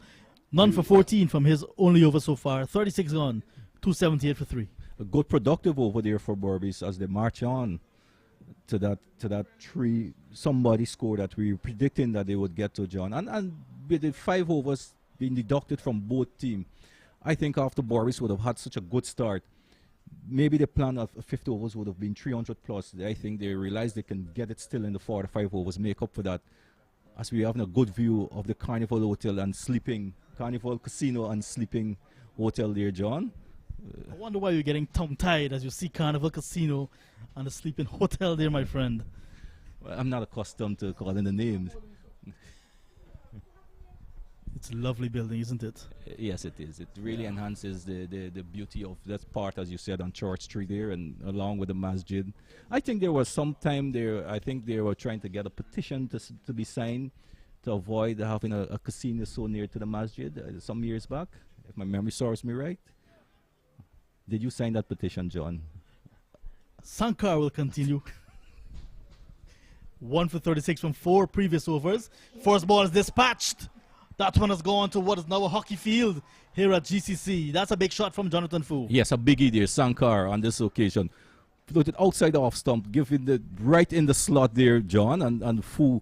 I think the license is there for them to go, and they're gonna go after, because they realize that it would be spinners now, and they're going to take the attack to the Demerara bowlers. Good batting from Fu there, as we see he's marching on, John. 50 partnership between Fu and Shepherd. from just 32 deliveries. 3 fours and 5 sixes. Fu just off of 100. That was made in the USA before coming home to play inter-county. He's on par for a big score here as well. Yes, and this is good batting. Just hit a 6 and just work it in the onset first. And what is important, what is thing about the Berbice batting, they had a good start of 90 runs. And in between there were partnerships that they're built on from that. So this is very good batting. Oh, there's Shepherd going over extra cover. Almost into the GFC members pavilion. So they're turning up the heat once again, Berbice. Yes, and you're too full again from Sankar. You cannot bowl in too full to two batsmen who love, two power batsmen who don't have to move much. They would feast on this, and this is exactly what is happening. So that ball is lost, and Chandapal Hemraj is having a time there. What used to be the Rails stand here at Bourda. And over at Everest, the latest score, 201 for 7. Esukebo batting first against the President's 11 batting first, against Esukebo. Remember, 2 matches on in round 1 of this year's inter-county tournament. Inter-county making a return after 2015.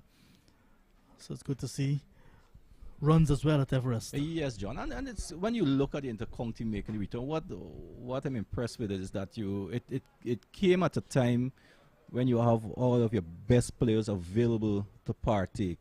And this will augurs well for the cricket within the country. We know there are some young promising players that will not be able to make the team because of the availability of the senior players, but it's good for cricket when you have your best players available to partake in national competition. Yeah, getting closer to 300, Berbice. We see now Stefan Josiah, the umpire, the third umpire in this game, bringing out a box of ball, and the umpires on the ground. Ryan Banwari and Javed Prasad already taking a ball, and some of those players are still looking for that one. Maybe a bit later on, if youngsters come out to Bourda, they can go there and find that one and keep it as a souvenir. I says if, because long ago, youngsters do not need invitation to go looking for balls. No, that would have been found a long time. That would have been back into play.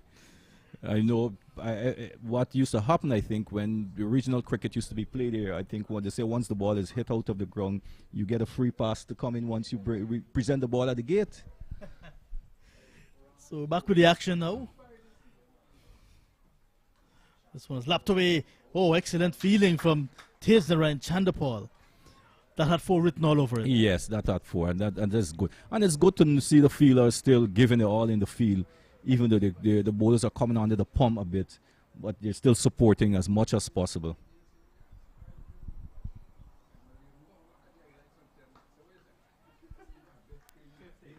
50 runs to Jonathan Fu. Well played in steer by Fu. He came out at a time when Berbice would have just lost the second wicket there.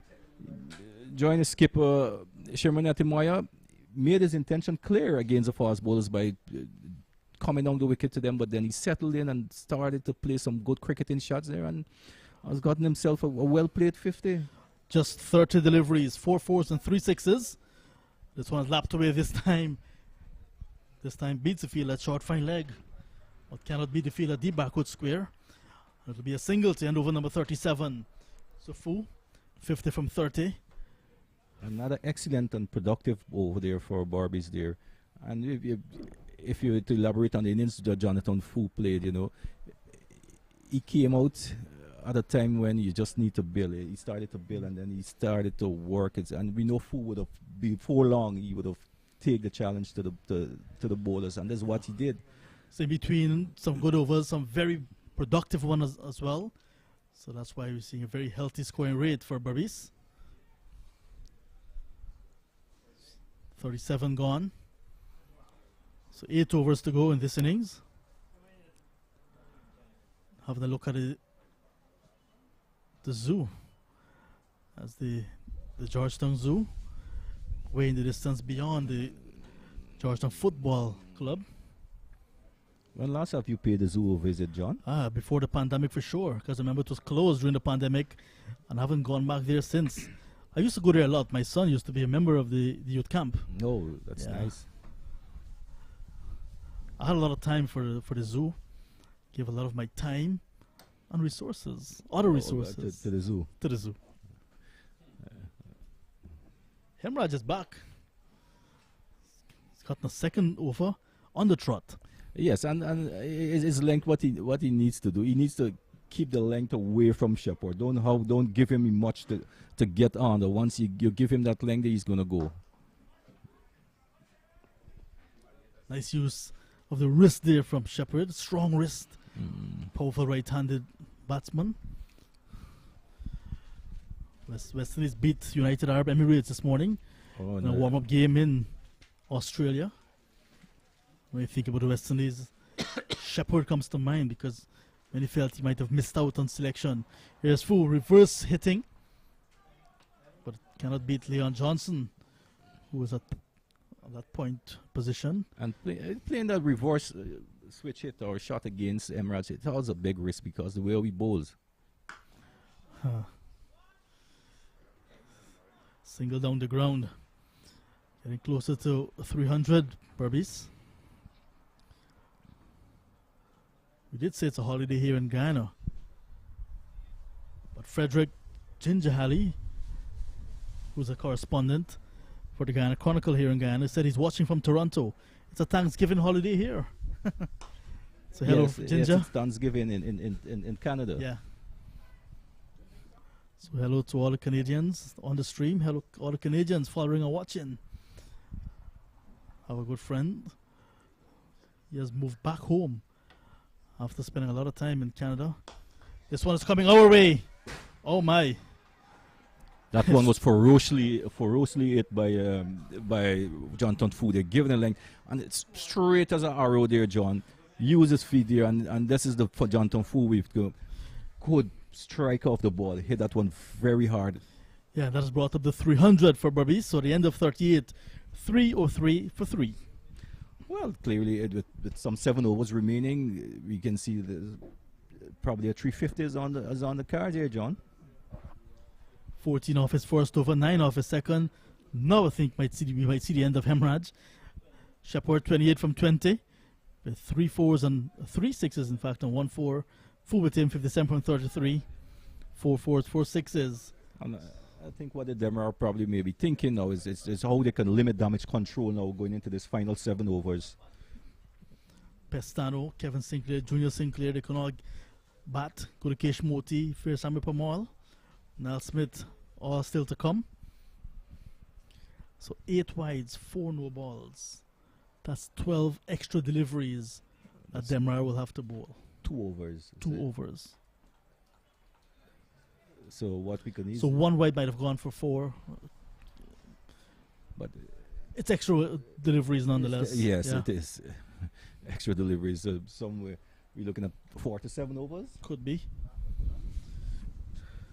So Barnwell is going to come from the northern end now. We've seen him bowl 5 overs from the southern end. He's got no wicket, 1 for 28 from his 5 overs. Well, when you sum up the Demerara bowling lineup, John, it's not that, from my observation, it's not that a potent bowling lineup. You don't have, it's made up of a couple million pacers, some young talented spinners that come in not too experienced into these things. So, and rightfully so, you got to give Berbice credit to taking advantage of such a bowling lineup, a very inexperienced bowling lineup. Coming against an experienced batting lineup, yeah. He's going to go round the wicket this time, Barnwell. Driven down to cover. So rotation in the strike. Shepherd is now on to 29. So Clyde Butts has had 2 lunch already, so he'll be coming refreshed to take us home. They'll take us to lunch after this over. Or the innings break. The innings break. His good friend Derek Calitran says hello, Clydie. And what we have to do, John, we have to keep eye on him, because these people, these veterans, when they sleep with the breeze, eat. The itis, some itis tends to step in. Not sure what's on the menu.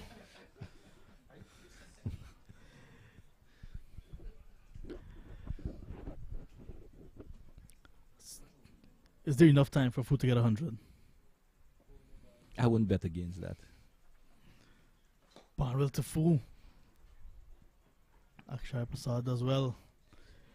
So the ground feeling has been good generally for Demerara. They haven't done too bad.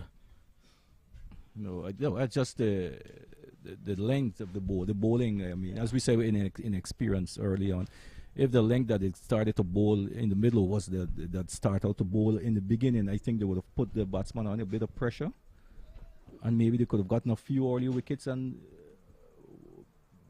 would have seen a totally different score from Berbice.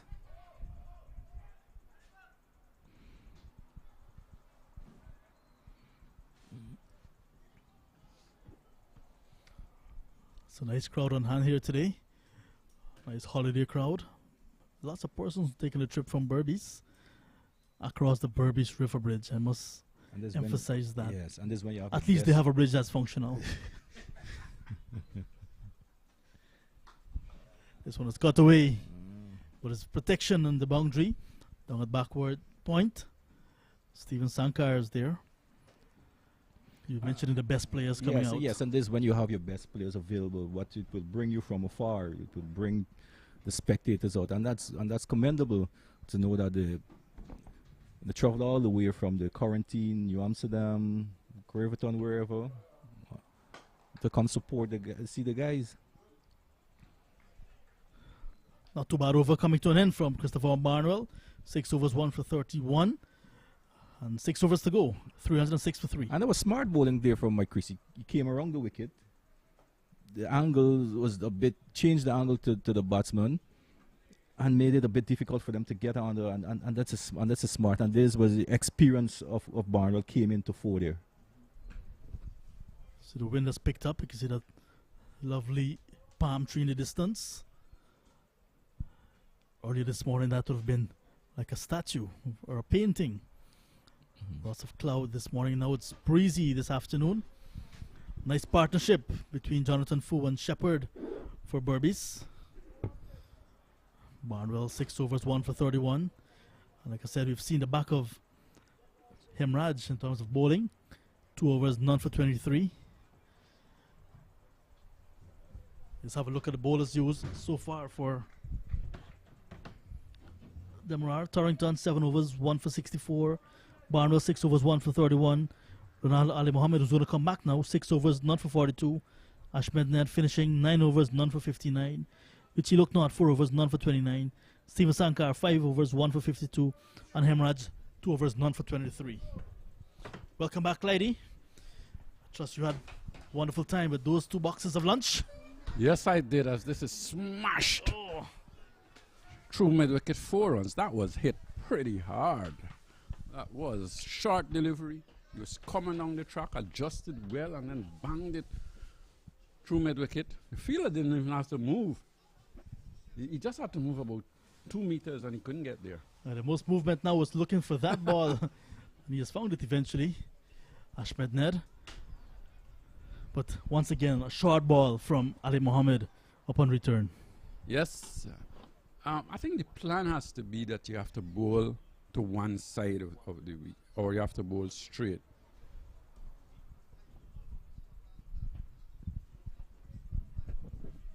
Or you have to bowl fairly straight. You cannot look to defend both sides of the pitch at this time. And the offside probably is the bigger side, and he's got 3 men out on the circle. Maybe he needs to bowl full and wide. But and he cannot err, because if he err, both batsmen are going to hit him straight back over his head. We could be in some trouble here. As I said, if he errs, he's going to be hit straight. And that one has gone into the Rohan Can I Stand, where the spectators are packed in today. And that is really a good boundary, a good hit for Romario Shepherd. And the inexperience of Ronaldo Ali Mohammed on show. Inexperience, I'm not sure. He's been around for a little while, but I think he hasn't got the sort of pace to bowl full outside the off stump. And I don't know where he would bowl with that sort of pace. It's difficult to judge where he should bowl.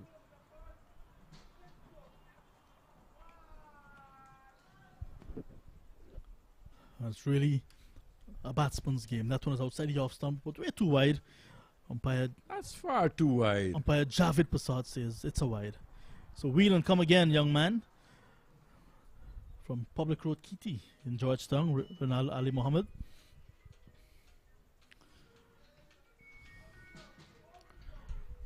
That's another wide, a replica of the previous delivery.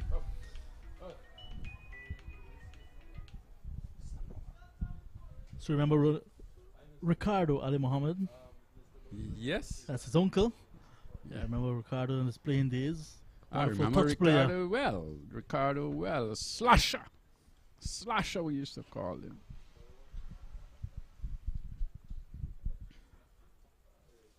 Oh, swing and a miss. Changing from round the wicket to over the wicket. This time gets a dot ball. That's Mr. Carl Moore that just called me there. He's been interested. He's been following the cricket. And as is usual, one of our better administrators of cricket in Guyana. Somebody I have a lot of respect for.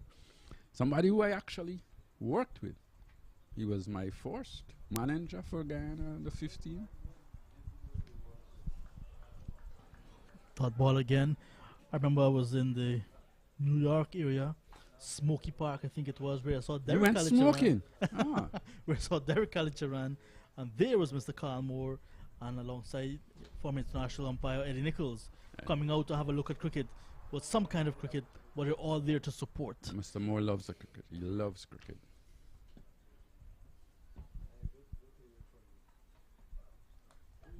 Edge taken. What a catch, 100 catch from Tevin Imlak. He needed something spectacular to get one of these wickets, and it's a breakthrough now for Demerara.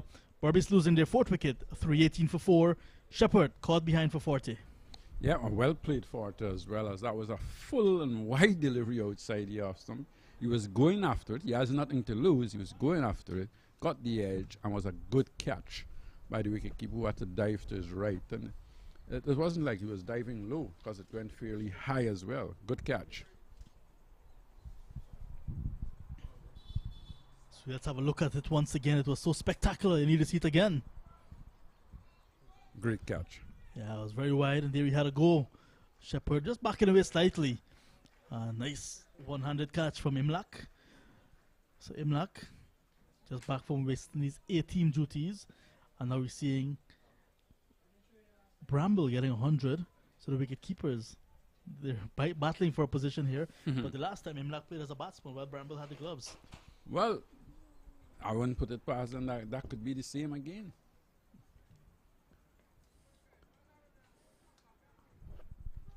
So Shepherd has gone for 40, and in comes another right-handed all-rounder, Clinton Pestano. So Shepherd, 28 deliveries, 2 4s and 4 6s. I think this time around it might be a much more difficult team to pick as well, to select. Yes, we're speaking about that Super 50 team for the Guyana Harpy Eagles. Dot ball to end over number 40. So Pestano just one delivery. He had to get off the mark. Fools with him on 58. Berbice winning the toss and batting first. 318 for 4. Bramble 106. Ramnot 36. Hetmeyer 58. Shepherd 40 back in the pavilion. This really is a good batting card for Berbice. 318 after 40. 5 overs to go. And that's when you get a good start, because I think the start, although he didn't get many left-handed opening batsmen, he played his role with Bramble, and then the rest of the batters just come out and did what they had to do. Clyde Butts, I saw you the last time well, not the last time, a long time ago, in that building, in the BPAT's The BPAT's private booth, area. That was a long time This ago. very building we seen on the monitor. Yes. I was a schoolboy then. Dean Headley was in the attack. England against West Indies here in 1998, I think it was. Yes. Those were the good old Bourda days. Yeah, I know. You remember your friend Mohan Orilal? Of course I do. Yeah, so his son and I, Chris, we got through the back gate. Of course, we did not pay, of course. But you never pay, John. So we know. You don't have to say it. We know you never pay to come to cricket. That's so true. I don't remember the last time I've paid to go to a cricket match indeed. Oh, yeah, actually I do. 2007 Cricket World Cup in Guyana. No. My friends bought my tickets. Oh, yes, I did not pay. You did not pay again.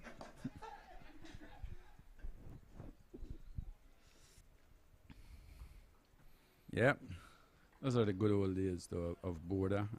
A lot of people used to actually enjoy cricket at Bourda. I think Bourda used to have an atmosphere that's second to none because of how close the stand were to the players. If you had 3,000 people, it always sounded like if it was a lot of people in Bourda. It was really, really a wonderful atmosphere. Well, that's a lovely shot. The straight drive. So Pestano's off the mark.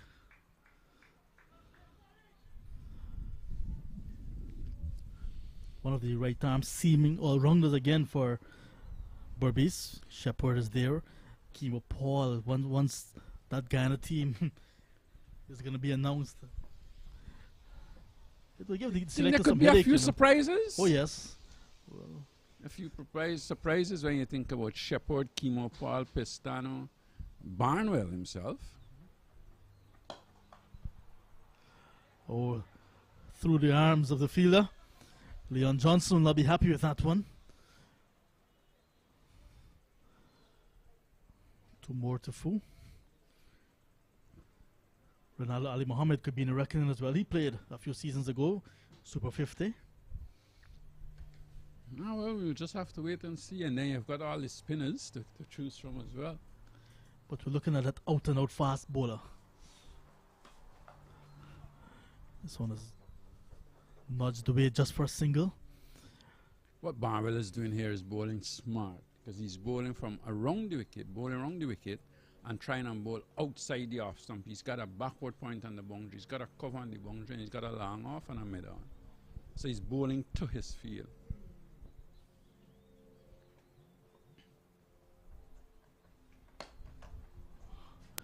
Looking to get under that one, Pestano. That's the end of the over. 41 gone. Pestano's on 2. Jonathan Fu, 62, 324 for 4. That's a lot of runs. 324 for 4. Still got a few overs to go. So score would surely be a huge one. We mentioned the history of Bourda. You cannot forget Bourda if you do not have the saman trees where spectators would go and take up their positions Well, when you and didn't do not pay to get in. when you towards didn't the get action. in the ground, that's where you used to be. That's where you used to be, wasn't it? I usually get into the ground. Actually, when it was in the tree just once for the experience. All right, John, I hear you. But certainly, Bourda was a wonderful ground in those days. But there was a fee attached to some of the trees, you know.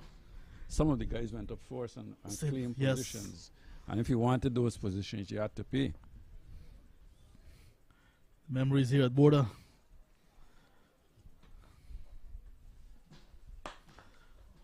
That's good bowling now from Ali Mohammed at the start of his 8th over. I remember when you used to come out at Bourda, you know, there was a section of the crowd under that row and can I stand close to the side screen. Those were the real critics, the Wadi cars, and these guys used to be down there. And I think most of the players in those days used to be afraid of them. That's a full toss driven to the Rowan Kanai stand. My good friend Garfield Charles dropping a few catches down there. Next thing you know, and the next day in the papers, Justin Concern, there's Charles catching a beer bottle.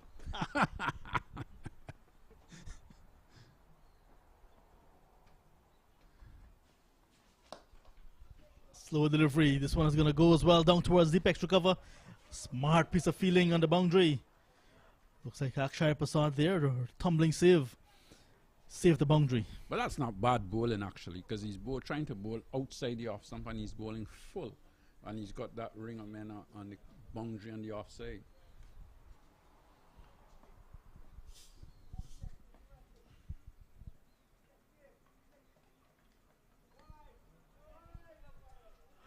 I was tempting the umpire to go for the wide, but within that line outside the off stump of Pestano, Pestano looks a fit man.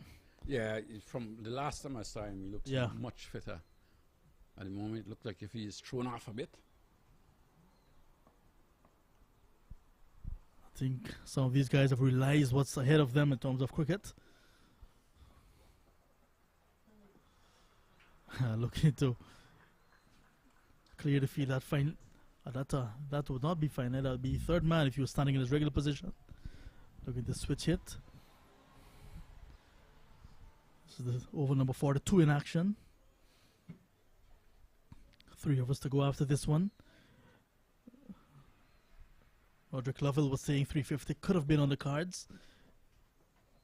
That one is wide outside the off stump. This time it is called wide by Javid Prasad, one of the younger umpires in local cricket. He's done some regional matches as well at the youth and at the women's level, along with Ryan Banwari.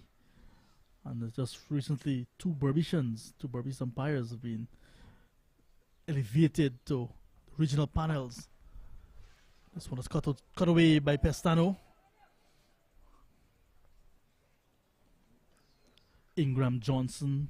And there's another guy, his name is slipping me right now. But that's the end of 42 overs, 330 for 4. Imagine Roger Harper and Derek Calitran batting. You see that throw that he threw there and the wicketkeeper had to move from the stumps? That would have been easy 2 runs to those 2 guys. They would have run 2 there. Derek Calitran and Roger Harper, they run very well between the wickets. They would have easily run 2 there. See some spectators in front of the GCC main pavilion, the members pavilion. And in the main pavilion as well, lots of persons have gathered here today. Yeah, there's a nice little gathering. I was saying earlier on, but that, sometimes we need to take the cricket to people as well. Yeah. But all the games have been played in Demerara. I understand Albion is under some work because there's supposed to be some fear going on out there. Yeah. This one is hit down the ground from Pestano's. Barnwell starts a new over. So Barnwell now in his 8th over. Just thinking of playing this game with all these stars out there at Albion, the type of crowd you would have had, or anyway in Berbice for that matter of fact. Yeah, it would have been very noisy as well. I remember when we had inter-county, some finals were played at Skeldon. And man, the crowd came out. This one is hit in the air from Jonathan Fu. What an effort from Richie Lucknott down at long on, but he was not right back and went through his hands and into the boundary for a maximum. It was 4 actually. It was 4, just dropping inside the boundary. Yes, it is. And the umpire signaling 4, but it was probably a little slow to start with to get to the to that shot, and then when you realize he wasn't going to get there, had a dive, unable to get a hand on it. Since getting to 50, Fu has been kept relatively quiet. I think he hasn't had a lot of the strike as well. Yeah. He's now on to 67, but 21 extras already.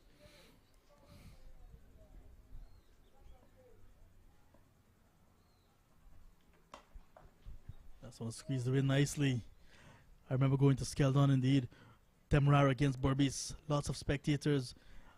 And the commentary box is no more. Commentary was done from a trailer. I remember those days when that trailer was up there. Yeah. The energetic, the evergreen, Sidney Jackman would be speaking, and the spectators right in front of that trailer, giving their opinion as well. Wide. Ooh, that's a little harsh. I think that was fairly close. That's a little harsh.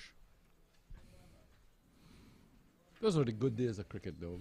Even when you think about Bristol, which was a national 50-over competitions, when those games were being played, I remember coming to Bourda to watch Police and Albion. It was sold out. Yeah, then you go to Albion in semi-finals, it was always sold out.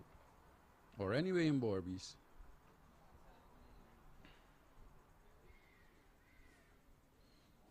Those days was Police, DCC, GCC in a way, Port Morant, Albion. There's always very good competition. Maltinos used to be up there at times.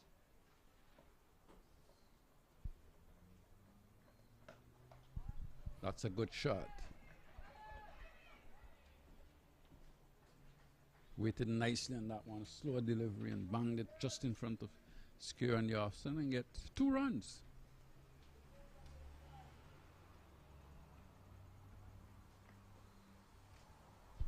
Super 50 is going to be played towards the end of October into November.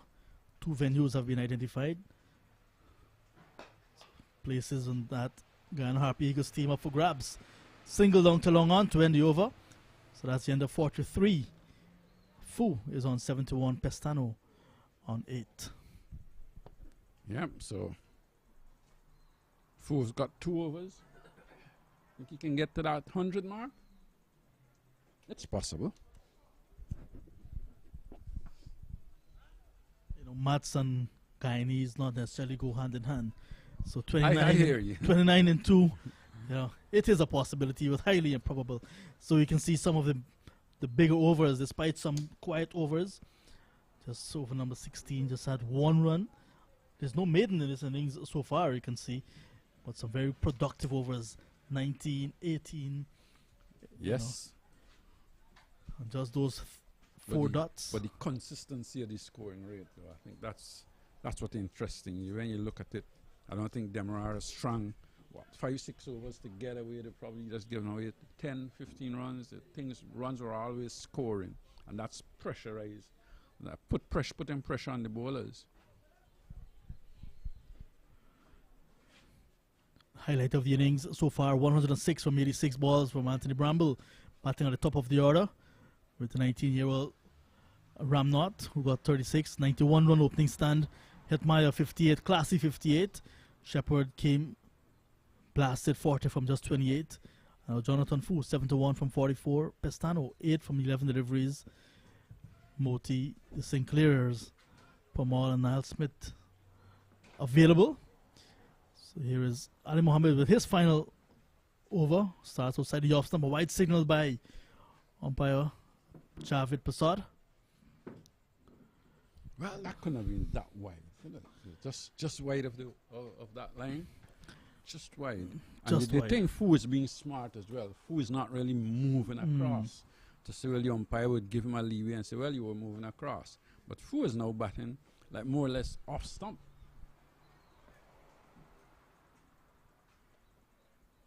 Oh, that's a full toss. Hitting straight into the hand of Leon Johnson, who's right back at mid-wicket. So that's the fall of Jonathan Fu. And with just 1 over to go after this, he could have been a handful, but he's gone for 7-1. Well caught by Johnson at mid-wicket. Off the ball of Ali Mohammed, who gets a second. It's now 342 for 5. Well, it was a low full toss. It didn't really, difficult to get really underneath it, to pick it up and hit it into the crowd. He tried to hit it over mid-wicket. Johnson just had to make a step forward and taking a good catch. So, Fu went for a well-played innings. He batted very well indeed and kept the scoring rate going, put the pressure on the bowlers, and certainly with that sort of innings that he has played, has put a lot of pressure on the Demerara side. 45 deliveries for his 71, 5 fours and 4 towering 6s. It's a return to intercounty cricket for Jonathan Fu and a return to form. He played just off returned to intercounty for a lot of people. Yeah, indeed. And a lot of debutants as well. So persons, including Ali Mohammed, I was making the point. He has played for Guyana in the domestic 50 overs without playing intercounty. Full delivery again. Well, that's because intercounty was abolished. But you have players who have actually played for Guyana without even playing under 19s. And has gone on to play without even playing intercounty. Has gone on to play for Guyana. And that's Neil McGarrell. That's one. Can you guess? Edge. Can you guess who the other one would be? I heard something there, but not out says the umpire. Just a second with that trivia. It's outside the off stump, but clearly bat onto the ground. The new batsman is Kevin Sinclair. He's at a non-strikers end. Just got off the mark with 1. Yes. So went on to play for Guyana without playing on the 19. Or intercounty. This one is hit in the air down towards long off. That's really good running from Kevin Sinclair, putting pressure on Pestano. He responds and eventually got there because the throw from Christopher Barnwell was not the strongest. I don't think he was expecting them to go for that second run either.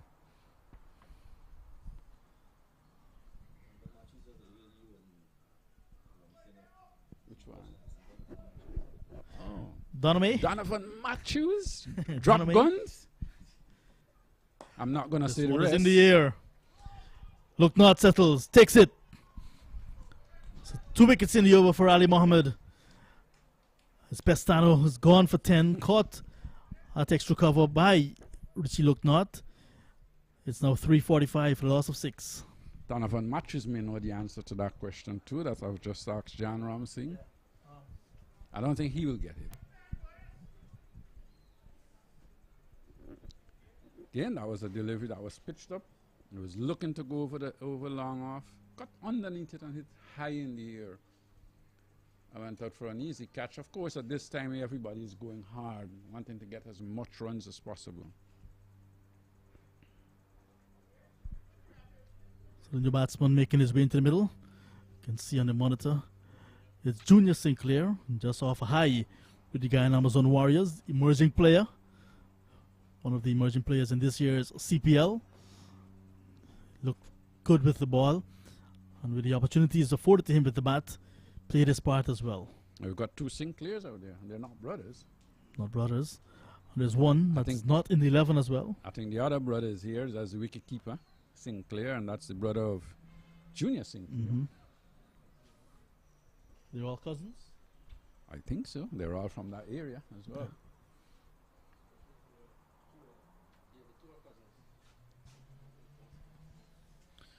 So 1 over to go after this. 345 for 6, Berbice. Another full toss. 2 is the call. That's the difference of 2 young men running between the wickets. That they got there comfortable. And this is not a big boundary.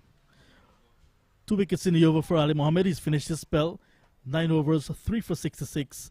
1 over to go. Berbice 347 for 6. Actually, Mohammed came back very well because earlier on he went for a lot of runs. He came back and bowled and down at the death. And he hasn't bowled badly.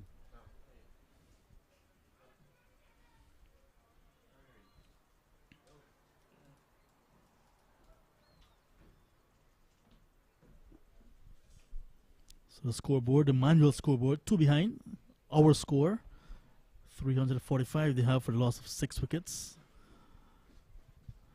That's a huge score, though. I know it's you might say it's a smaller ground these days with the type of bats that are there around. Barnwell 1 for 48 will finish. So we'll have to look at the approach by Demerara, how they will approach this run chase, Mr. Butts. Well, they have to be smart. They have to try and get a good start. You cannot approach it and go hard too early. Yes, if the balls are there to put away. But what you don't want to do, you don't want to lose too many wickets in that first 9-10 overs or so.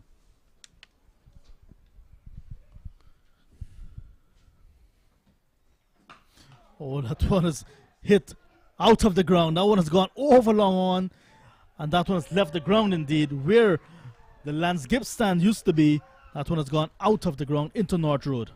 That's a huge hit. That was a delivery pitched up outside the off stump. Sinclair went across, got underneath it, and hit it over long on. That's a huge hit.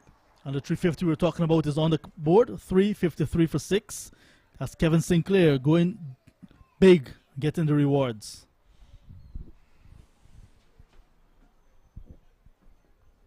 What Barnwell response will be? Slower delivery. Outside off stump.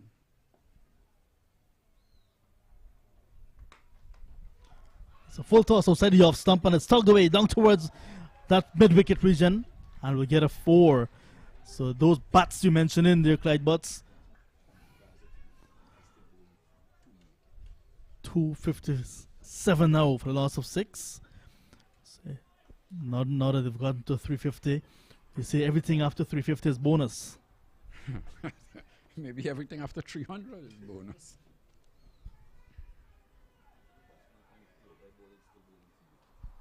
Likes of Barnwell himself, Tevin Imlak, Leon Johnson, Chandapal Hemraj, Tejaran Chandapal.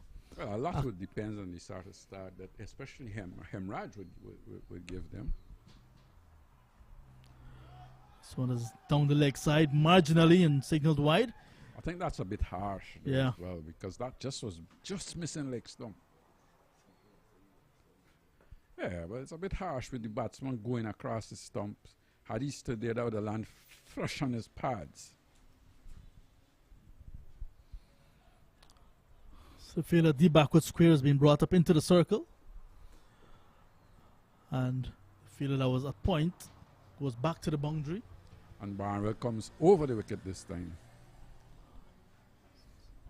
So the boundary riders are backward point. Deep cover. This one is going to go in the gap down towards mid-wicket. Chandapal, that's stage right. Chandapal runs around to his left to collect. So boundary riders, like I said, backward point, cover, long off, long on a deep mid-wicket. 360. 3 deliveries to go.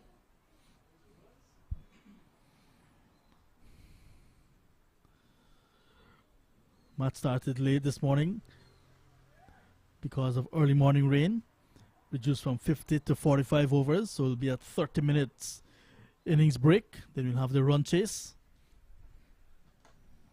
That's an under edge, and Junior Sinclair looking for the single. The ball was into the gloves of the keeper, and he was still coming. Barrel has stuck to his plans. Wide outside the off stump. Yes, he was hit for a 6 and a 4, but he stuck to that plan. Try and bowl as wide as possible outside the off stump and full. 1 for 61 for the DCC all-rounder.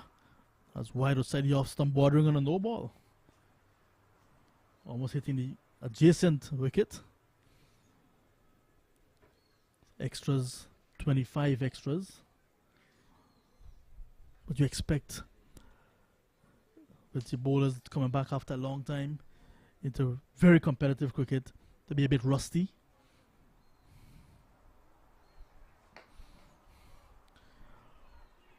So slugged away down towards mid-wicket on the boundary once again. Diving save from him, from Chandapal. That's Tej Narayan Chandapal. And that's the end of the innings. So Berbice finishing their 45 overs. 365. 365 for a loss of 6. Let's take a quick look at the batting card. Anthony Bramble, like before Stephen Sankar, 106. Rampatab Ramnath, like before Barnwell, 36. Shimron Hetmaya, Cod Johnson, Bowl Torrington, 58. Jonathan Fu, Cod Johnson, Bowl Ronaldo Ali Mohammed, 71. Romario Shepherd caught Imlak at the wicket. Bowl Ali Mohammed, 40. Clinton Pestano caught Richie Loknath off the bowling of Ali Mohammed for 10. Leaving Kevin Sinclair not out on 15 from 6 deliveries. And Junior Sinclair not out on 2 from 1. 365 for the loss of 6 wickets, 45 overs gone. 6 leg byes, 15 wides, 4 no balls, 25 extras. Your final thoughts on this innings of Berbice? Well, I think that was a wonderful innings by Berbice. They certainly batted very well, got a good start, and then it continued in the middle, and the acceleration towards the end was good as well. So it was an excellent innings. I think if there's any criticism, really, maybe the early running between the wickets wasn't as good as it was supposed to be. But having said that, when you're scoring, why look to run yourself out? So I thought it was a very good innings, and it's going to be tough for Demerara to get those runs. The pick of the bowlers, Ronaldo Ali Mohammed, 3 for 66 from his 9. Barnwell, 1 for 66 from his 9. 1 wicket as well for Stephen Sankar, 5 overs, 1 for 52. None for 59 from Ned, from his 9. 4 overs, none for 29 from Richie Loknath. And 2 overs, none for 23 from Chandapal Hemraj. The bowlers taken to the cleaners today of Demerara. Yes, they were. And I think the thing that mostly stood out for me was that Johnson depended a lot on his spinners, and I don't think they bowled well today. They didn't try to flight the ball. They didn't try to spin the ball a lot. The seamers earlier on bowled much too short and was put away. So all in all, I think it wasn't a really good bowling performance. I thought Barnwell probably earlier on bowled pretty well. Not with the new ball, when he bowled his 1 over, came back and bowled pretty well. But towards the end, I think Mohammed bowled much better than he did earlier on, where he tried to bowl too short. The young man, the young fast bowler, I thought bowled fairly well, decent. not earlier on again, but came back fairly well. But the spinners I thought were disappointing. So you mentioned the approach of Demerara batters. How they will approach this run chase? What would be the approach of Berbice bowlers? I think when you look at Berbice bowlers, they've got the experience. They're going to understand what they need to do. They're going to try and bowl wicket to wicket on a pitch like this. I think that's all you can do. And the spinners, I think, would bowl very well on this pitch. They would bowl with their control. They would bowl with their length. They're more experienced than the Demerara spinners. You've got, 3 international spinners in that team, and then you've got a CPL spinner, so that's not going to be easy. Not going to be easy for Demerara at all. And you've got Shepherds and Pistano as the 2 seamers. And Smith Niall Smith as well. So yeah. that's a very good bowling attack. All right, so that's the voice of Clyde Butts. So we'll come back in about 25 minutes with the run chase. Berbice final score 363 for 6, 363 for 6, which means Demerara will need 364 to win from their 45 overs. We'll be back in about 25 minutes with the run chase. Until then, bye-bye.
Well, good afternoon to you across live stream, and welcome back to the very famous Bourda Cricket Ground here in Georgetown.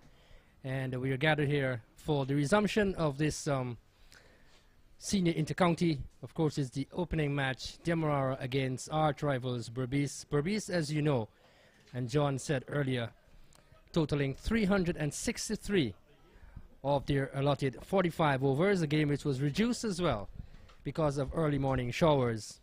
And the Demerara openers are out in the middle, as well as the Berbice players. The sun is out in all its brilliance. The spectators have gathered nicely, and we're all set to bring you the action as it unfolds out in the middle. As I said, 363, a huge total. And Demerara, their two openers out in the middle. That's Tejanrai Chandapal and Chandrapal Hemraj. They're out in the middle. The sun is out in all its brilliance.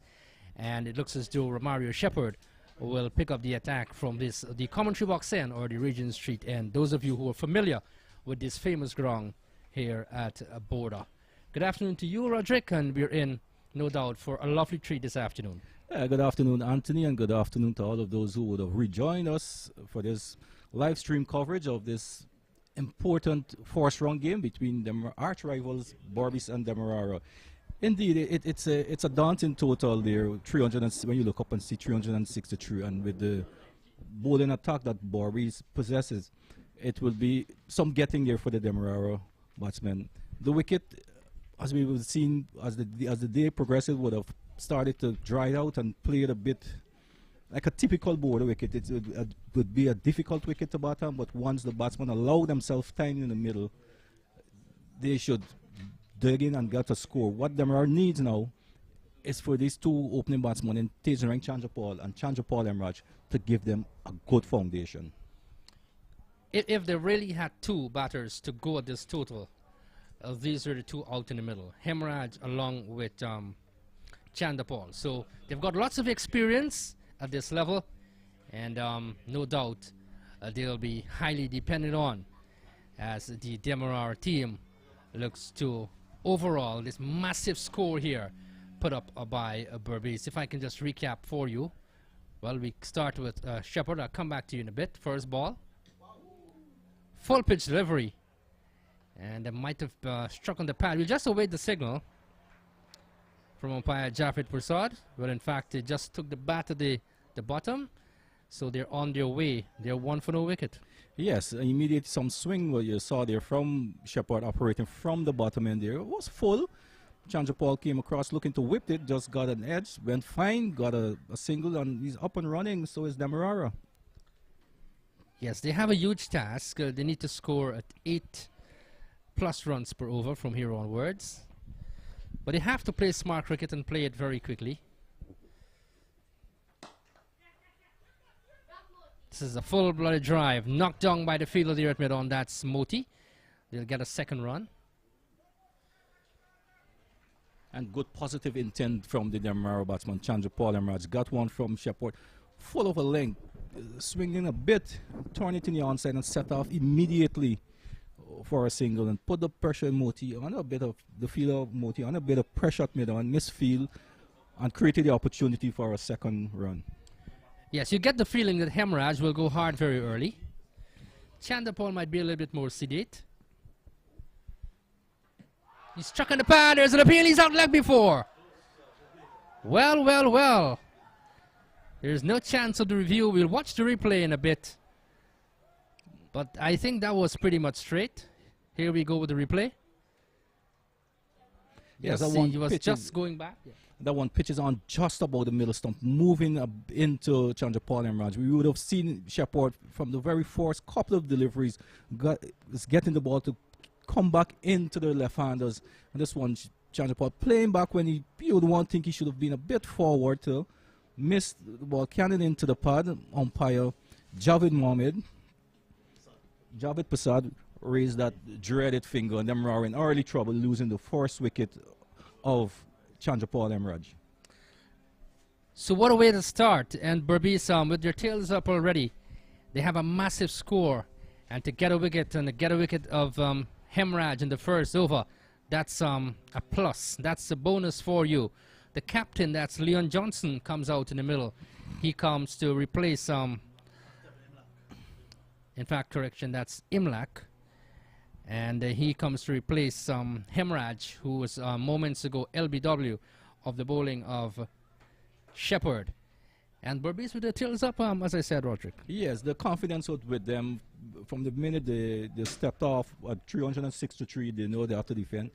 You could see their body language when they came out there. We know Shepherd would come out along with other bowlers with confidence. They would come and go hard as the Demerara, and he has adapted to the right line and length. On this wicket, you need to bowl full, and with a new ball, give yourself a chance with any movement from the new ball. Yes, so you've got the new ball in his he's got a new ball in his hands, and he's making use of that, bowling at a brisk pace and getting some movement as well. So we see some attack being employed now. What? That's three slips. The gully very short on the offside, cover point mid off. So it's a well organized field here from Permal, going on the attack very early.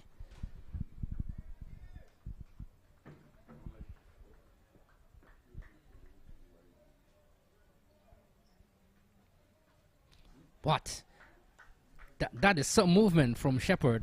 Yes. Really moved away towards the slip there. Yeah, one pitches out 6 inches outside off stump and keep moving away from the, and it was a good take by wicketkeeper Bramble because it was going and it keep moving with some pace. Good start to the over by Shepherd so far. Yes, and employing this pressure, 3 slips to gully on the offside, and he has runs to play. That's the thing.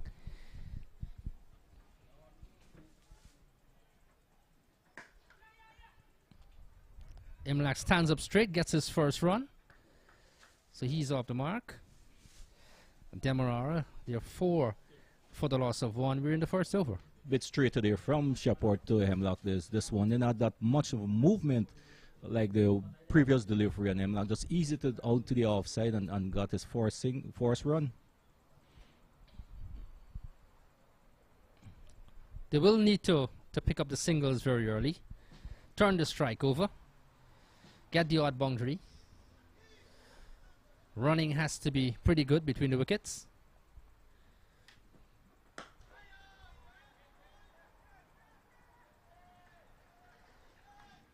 This is again pitched up. So we've had a very good first over bowl here from Shepherd. Demerara looking for 364 to win. They're 4 for 1 wicket. Excellent first over there by Shepherd.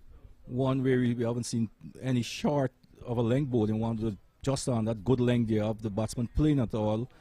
He was successful in this over, got the wicket of Chandrapal Hemraj. Put Demerara on the back foot immediately with a forced strike. They'll now, Hemlock and Tej Narang Chandrapal will have to build here if Demerara is to challenge this total. So now Smith, he will continue. We'll bowl from the northern end of the ground. And brilliant sunshine. Spectators have come in their numbers and supporting inter-county cricket. That's nice to see. So a huge task ahead for Demerara. And Versame Permal putting the pressure on very early. Tevin Imlak, he's right-handed. He will face the bowling of Niall Smith. And Berbice, they have a pretty potent bowling attack as well. Yes, and it's good to see that the captain has given his bowlers the support. There's 3 slips. I mean, he has 363 runs to play with. Why not keep the pressure on with the slips cordon?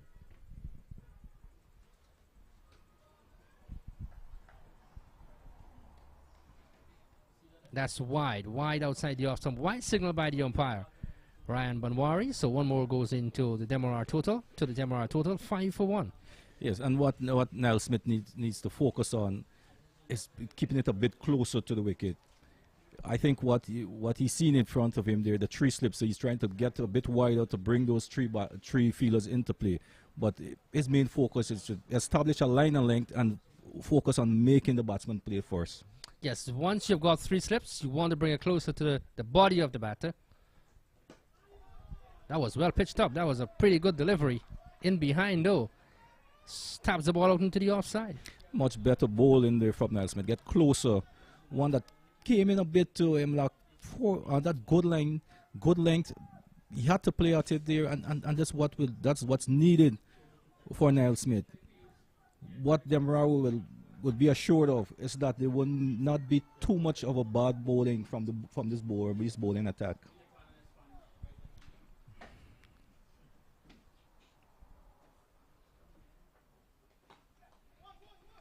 This is a ball that's tucked away in the onside. Fielded there by Shepherd. So one more to Imlach. He will go up to 2. Tajan Chandapal has 1. It's 6 for the loss of 1. And Parmal has the resources, so he can ring around the changes and so forth. So he has bowlers at his disposal, isn't that so? Yes, he has 4 spinners, including himself, along with Moti, Junior, and Kevin Sinclair. And also there is the seamer in Clifton Pestano.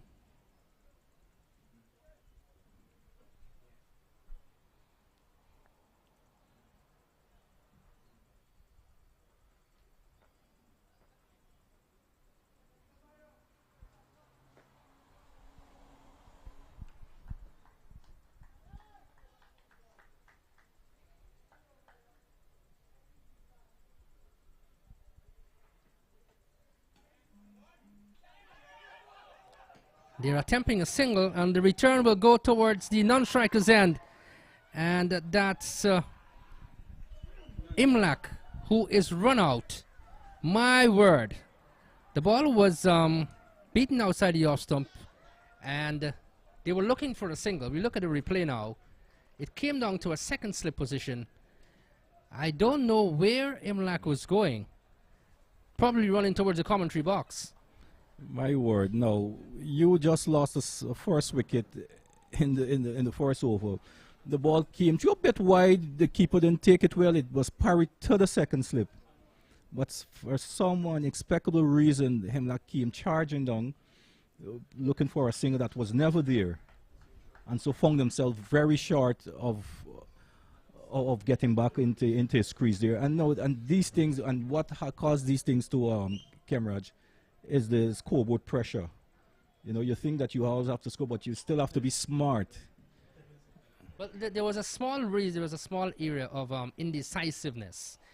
And I'm not sure if Chandapal, Tejan Chandapal, wanted the run though. But Imlach was maybe halfway down the track already, looking for the run. And at the last moment couldn't make it back. So they're 2 down pretty early. Just 6 runs on the board, and this is real. They've started on the wrong note already. And this is what pressure can do to you. Yes, and when you have runouts of this nature, you tend to call it self-destruct. Right, because you don't need to give away free wickets like what just happened there.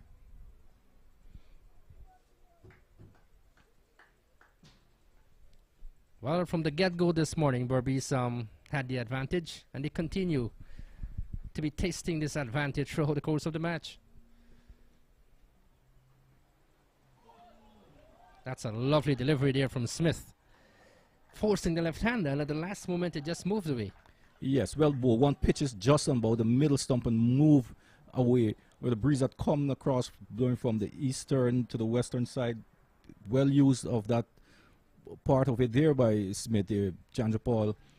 Going forward here, be the edge, and what we've seen now, there's been reinforcement in the slip cord, and there's a third slip has been placed there now.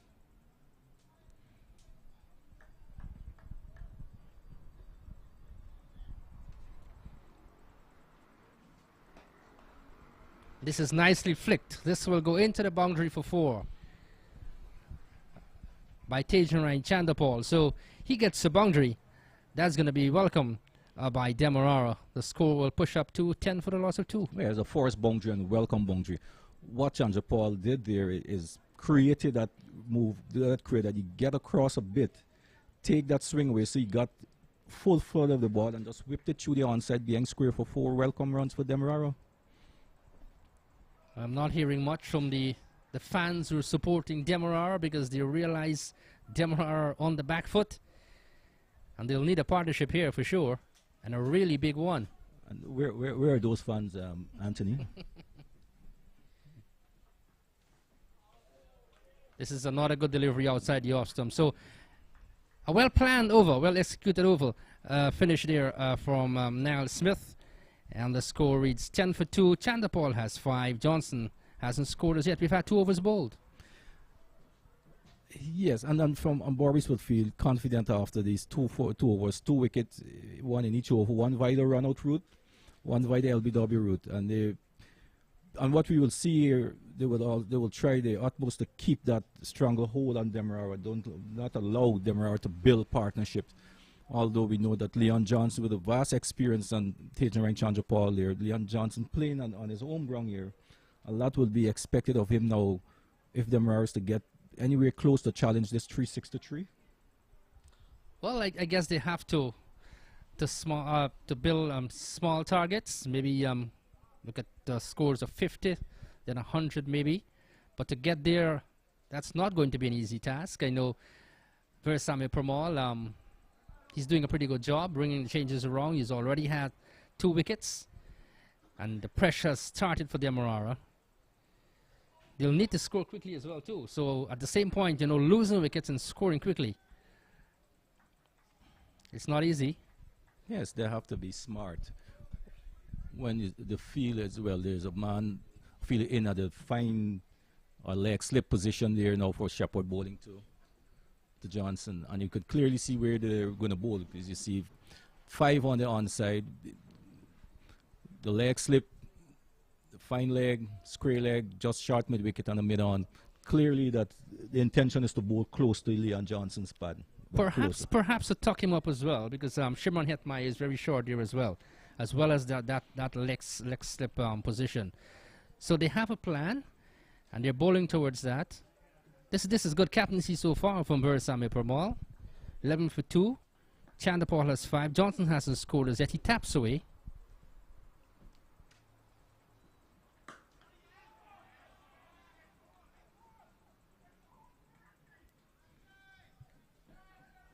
Johnson was basically looking to leave that one alone, the one that went. The other side was going across him, but just ended up tucking it just into the offside.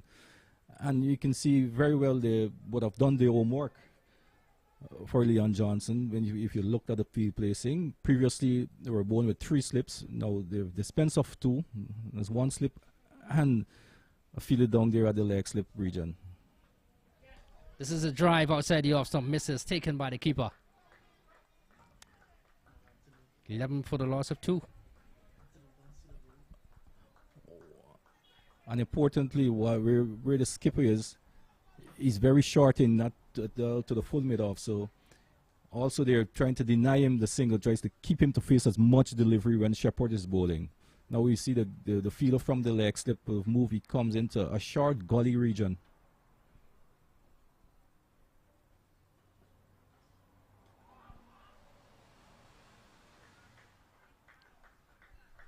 Shepherd is really annoyed with himself that he bowled that down the leg side.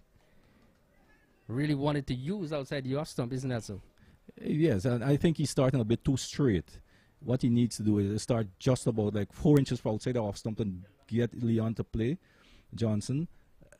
If it goes away from him, you have the gully, and the 4 slip in play there.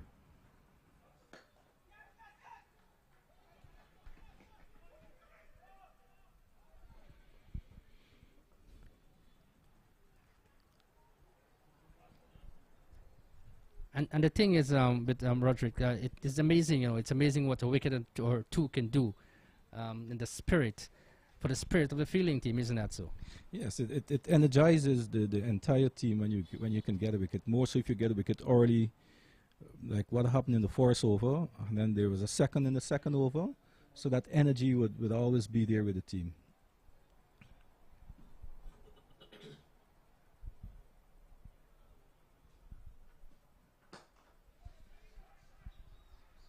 This is what? Past the fielder, that's Junior Sinclair. And the ball will go into the boundary for 4. Full on up on the leg stump, and Tejan Chandra Paul Just whipped it through the onside, beat the diving Junior Sinclair at square leg there, and pick up himself another boundary.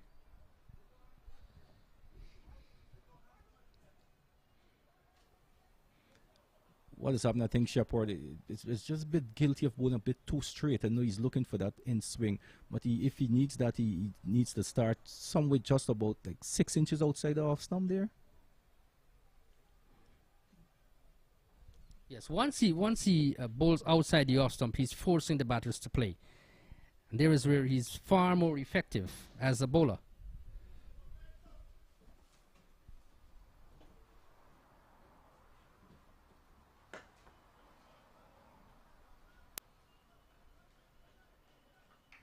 Some much better delivery from Shepard. One that just pitches just on about middle stump, just held its own and well defended by Tejan Chandapal.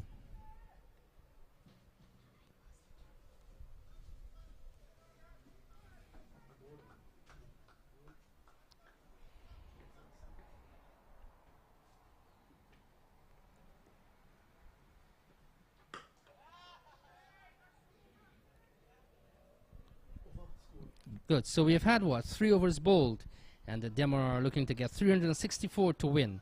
They are 17 for 2. Tejan Chandapal has 9. Leon Johnson has 1. Good finish to the over there by Romario Shepard. Just pitches just again, just on about the middle stump there, forces Chandapal to just defend up into the offside. And this is really experience what I haven't seen an attempted short ball so far from Romario Shepard. And this is good bowling on this type of pitcher.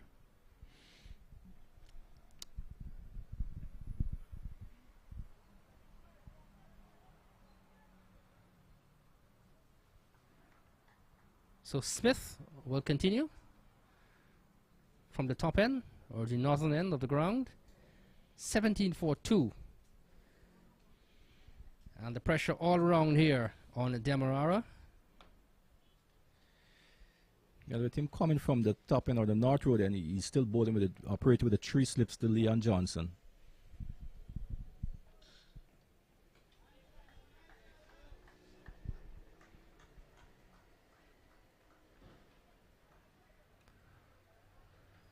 What I would love to see him do, Anthony, if he can just get a bit closer to the wicket, that's the bowler in Niall Smith, and just get a bit straighter. The ball naturally goes away from the left-hander. So once he can hit that straight line, he probably may give himself a better chance with the ball going and just trying to just use the angle of bowling wide, from wide to the left-handed Leon Johnson.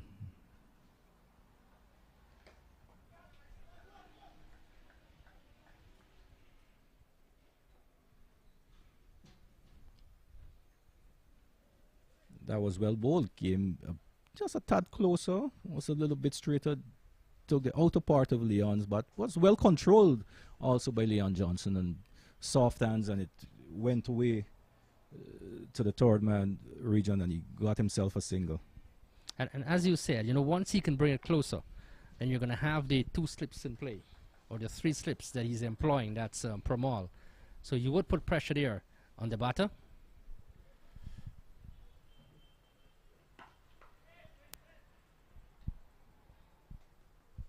This is excellent bowling so far by Berbice. They've kept the pressure. They haven't given too many freebies, if you want to say, to the Demerara batsmen. And clearly the Demerara batters will know that they will have to work hard for every run out here. Yes, and you get the feeling that the Berbice bowlers are not giving the Demerara batters any ample opportunities outside the off stump. Yeah, they're quality bowlers. They're bowlers who that would have played for West Indies and also would have played first class cricket.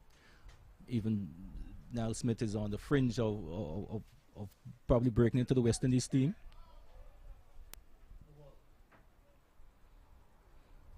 Well, that's one at some lift, but you will have to re-bowl that, and free hit will be coming up there now. Was guilty of overstepping.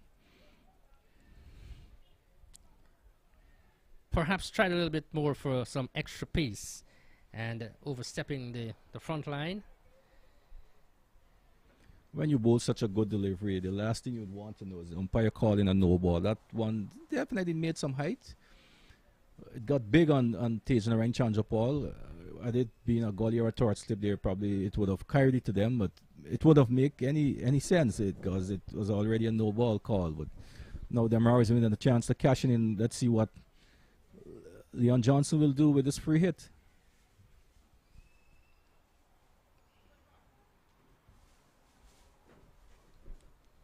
And once you're a batter and you have a free hit, Roderick, you want to make full use of it, isn't that so? Yes, but you still got to be smart. You just don't want to swing. You still have you still have to look at the bowler and play his fans. I mean, you know that you wouldn't get out caught.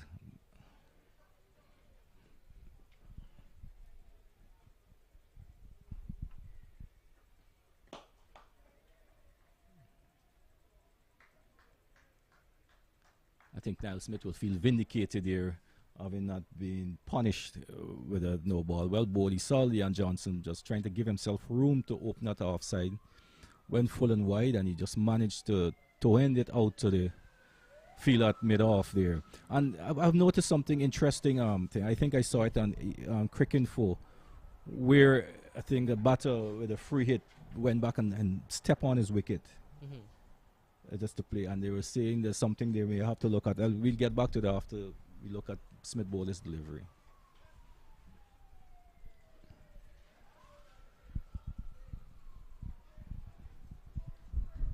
Are you referring to dismissal of late? From a free hit we were talking of. I think the only way you can be out in a free hit is by the run out route.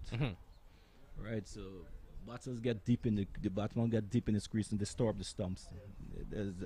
I don't think that is out. What he's doing, what he can be doing there, is lessening the chance of someone being run out at the end, because a direct hit can't get you out if the ball's to throw at that same end if you were to take off for a single. So I think that probably may be something the ICC will have to look at. Well, of course, they're looking at lots of rules, making an adjustment and so forth.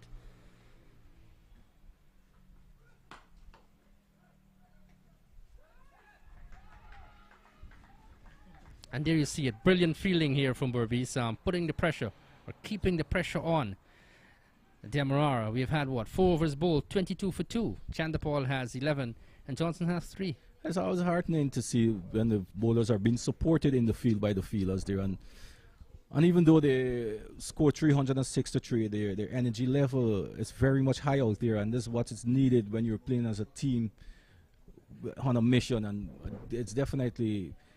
They're feeling the confidence already with 2 wickets in the bag. Yes, if you're defending such a huge score, and you have your opponents back against the wall, 2 wickets down already in rather short space of time, then you have things under control. Versamir Pramal has done well so far. He's really rang the changes around, and he's hoping that he's going to get some more early wickets here.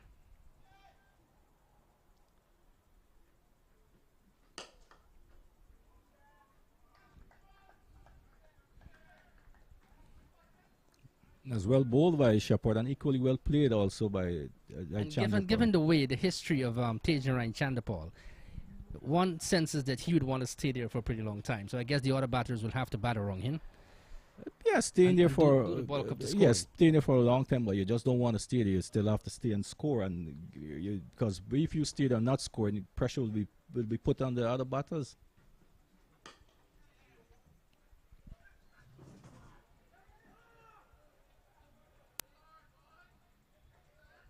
No doubt he will try to work the ball around, get the strike. And maybe the other batter with him will have to take the attack or be on the offensive, because Tejan Chandapal is generally a batter who is more occupation of the crease more than anything else. Well, I think he has the natural temperament of staying, but what he has to do is shift gear a bit in the circumstances and try to take some of the pressure off the other batsman. He still needs to be scoring a bit quicker. Let's see how far the gear will be shifted. Beautiful delivery there. So we watch the replay. That's an excellent delivery there from Shepherd. Yes, and indeed. And I think what bowling to that area for Leon Johnson is always could cause a bit problem, just going away. When we saw Shepherd naturally getting the ball to come back in, so he's between 2 minds whether to play it or not.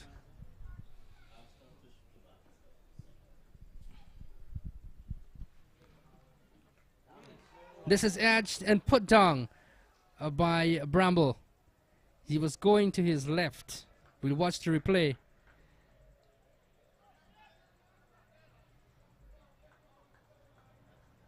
There was Bramble stretching out the left glove. And unfortunately for him and his team, did not hold on. Yes, well bowled by Shepherd. One pitch is just about middle and off, moving away from the left hand, Leon Johnson.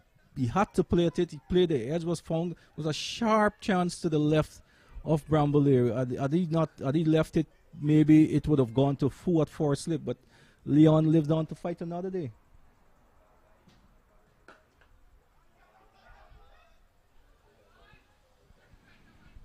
And this is excellent bowling by Shepherd. Didn't allow that to daunt him. That missed chance there. He came back, was back on length, back on track.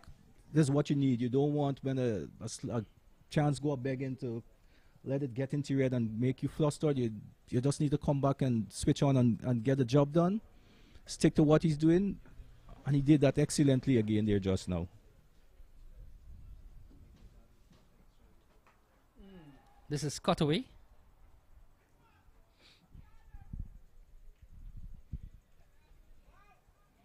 He was just given a bit of room outside off some there, a little bit wider from Ian Johnson went for. It was a bit aerial, but was safe. Went in the air between the first slip and the gully to the third man for a single. And what we've seen here now is that Berbice have, they're tightening the noose on them. They're not giving the Demerara batsman too much of a free hit or too much of a boundary deliveries to get after them, and this is good, smart bowling so far. Yes, I think the captaincy has been splendid by Versamy Permal, not letting go of anything, not giving any opportunity, as you said. 5 overs gone, 24 for 2. Chandapal has 12, Johnson has 4. They need to score at the start when they began at just over 8. And they're really going at a snail's pace so far. And this is due to excellent bowling. The type of pitch, how the pitch has turned out to be, once you bowl on a good length and straight, it will be difficult for scoring unless if you over pitch or too short. But that length that they're bowling is making it difficult for the Demerara batsman to free them hands or to get away with any boundary. But one of the things you'll have to do to break the shackles is to take chances. Because you have to get the runs. That's it.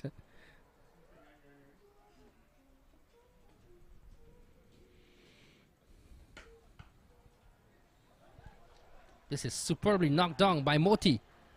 Down at point. Excellent work there. Yes, and the support is out there now. Where that happened, there was hesitancy with there where the ball went away. Leon Johnson, the Demerara skipper, was looking for the single. Right, Chandapal was now, and they're both in the middle, somewhere out of the crease, whether to go for it or not. Eventually, they return to their respective crease, and that was good feeling there by Moti in the middle. Yes, this Berbice team looks a different team altogether. They're fielding, bowling, and batting, all 3 departments. They've really outplayed Demerara so far in this game, and putting them on the back foot rather quickly, getting 2 early wickets. Kudos to the entire team.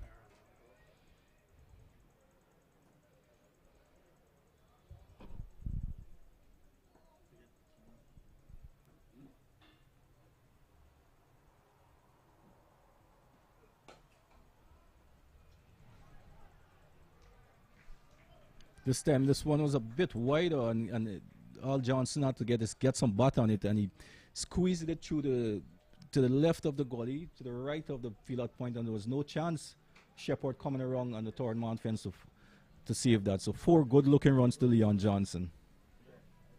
Yes, as a captain too, he'd want to stay there for a pretty long time and to build an innings because he has to bat for that period of time. He has to shepherd the flock, so to speak.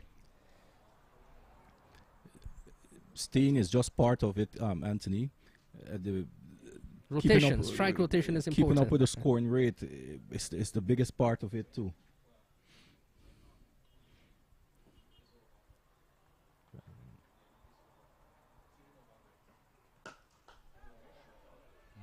That's an excellent drive through the offside. That will go pretty close to the boundary. And that crosses the boundary ropes now for 4. Elegantly played there from Johnson. Yes, coming around the wicket on this occasion is Niall Smith. Just short, and Leon Johnson just stood back and punches it through the offside. 4 good looking runs there, and this would do his confidence a world of good. Well, I tell you something, there's a pretty easy way to get there. Just hit 2 boundaries and you relax the other 4 deliveries. And you're on your way to winning. Easy said than done.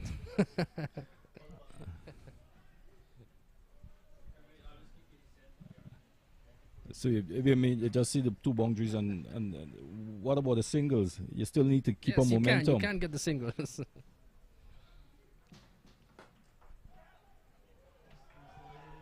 This is down past point. This will go pretty close to the boundary. It crosses there now for another boundary here from Johnson. So Johnson is fired up, no doubt about it.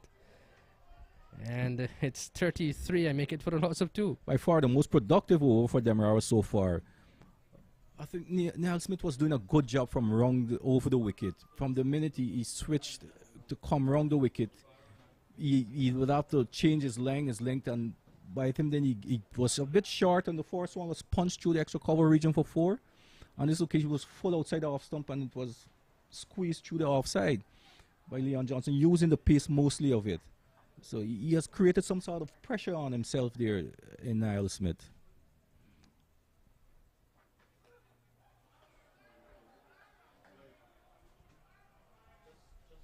That might have been an effort ball. Wide signal by the umpire. 1 more to the Demerara total. 37 for 2. Well, why not? After being struck for 3 consecutive boundaries there as a fast bowler, he probably would want to come and test the batsman to show that maybe I'm still here with the ball.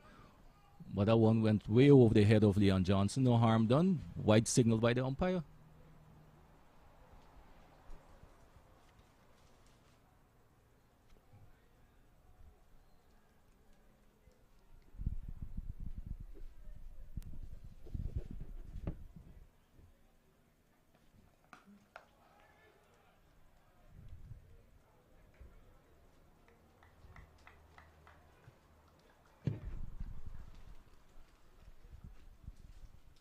Leon probably would have thought that he would have missed out on that one there. It was a bit short, had some width, but he cut it straight to the field at point there. Had he got it to the left or the right, it was at least would have been 2 runs there.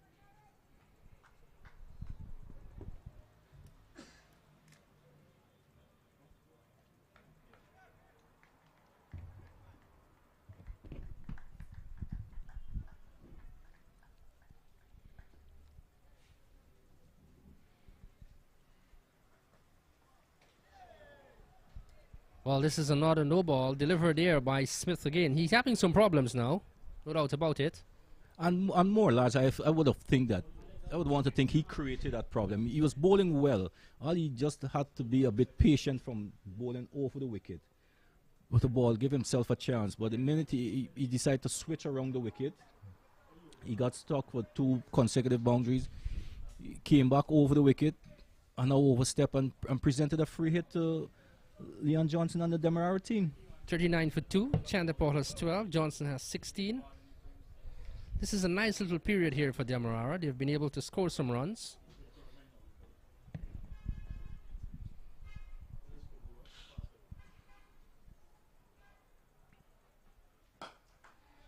And this is bludgeoned through the offside field. That's gone for 4. Wow. That's the way to do it.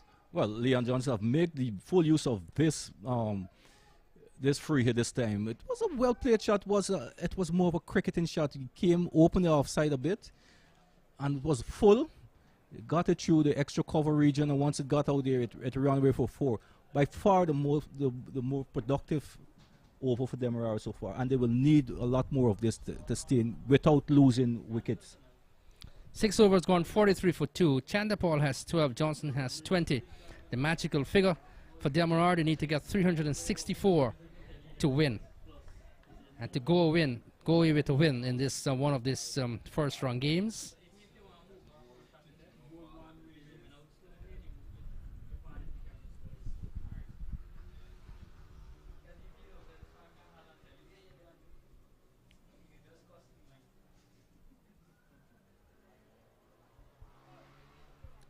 Perhaps we might see a change from the top end. Who knows?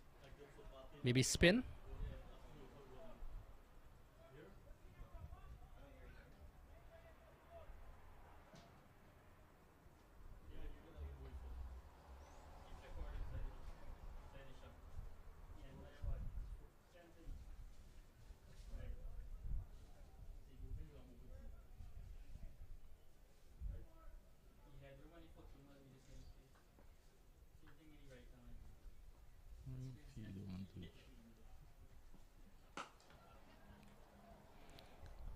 Shepard continues that good delivery there to Tejaring Chanjapal.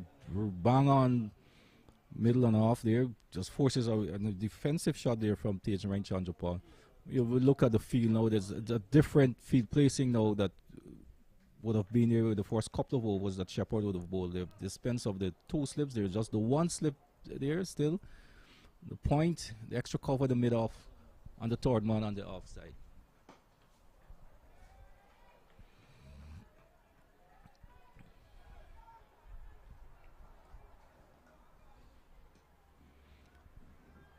And what we've noticed also, Anthony, the swing that Shepard was getting in the first couple of overs, his first two overs, it's not there that much.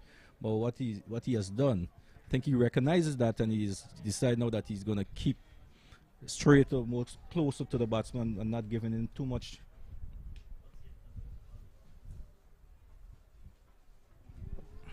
Wow, that was an absolutely beautiful delivery there from Shepard. Yes, you would find that time and again. Perhaps the sheen has gone away a little bit from the new ball earlier in the over. We're in over number 7 now. That was a strange looking shot there played by Tejaring Chanjapal there just now. One where you would think he would have wanted before to. He was just not back, not forward, and tried to play it from standing right there. Well, he's not scoring, you know. He's not scoring. It's just occupation of the crease for him right now.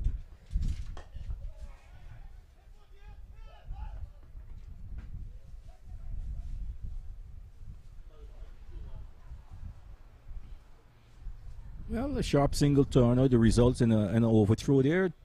Was nudging the onside call. Is Captain Leon Johnson, who responded immediately. They went through, and the throw from Moti get past the keeper at the striker's end, and they managed to come back for an overthrow.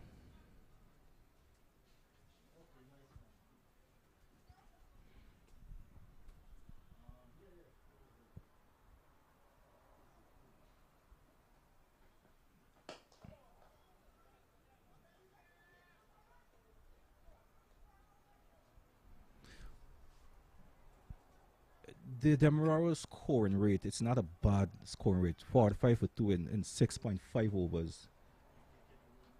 They're just about hovering 6.8 to around about 7 runs per over. And if they can maintain this type of scoring rate without losing too many wickets now, coming down to the back end, it could be an interesting game.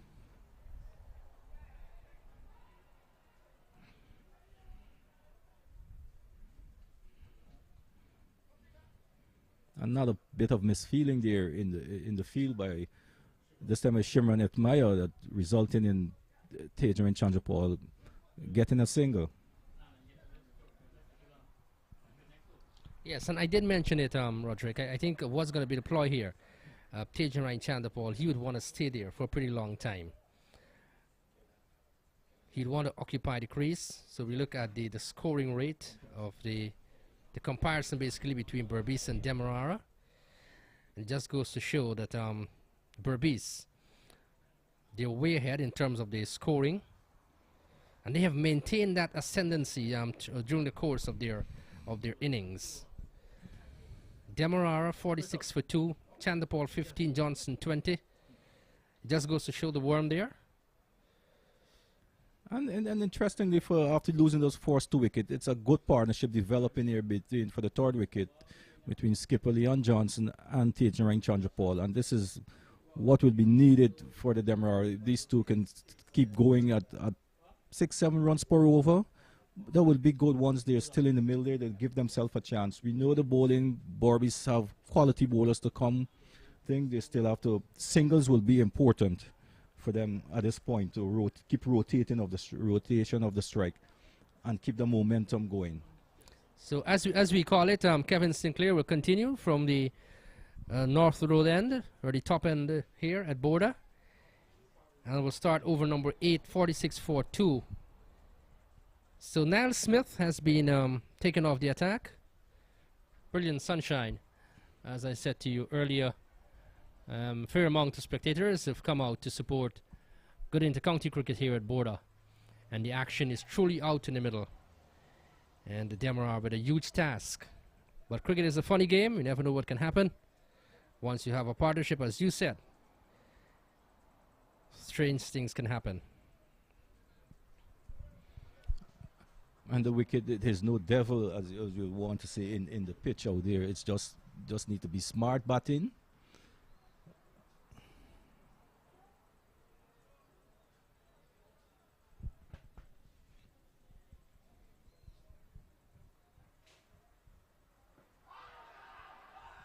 He's struck on the pad. There's a loud appeal. Not out, says the umpire. Well, coming around the wicket there, the angle was. We look at the like replay. it's taking it.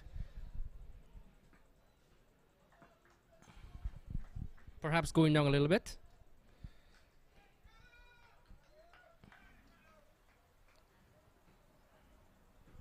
So pressure right off the bat here from Kevin Sinclair.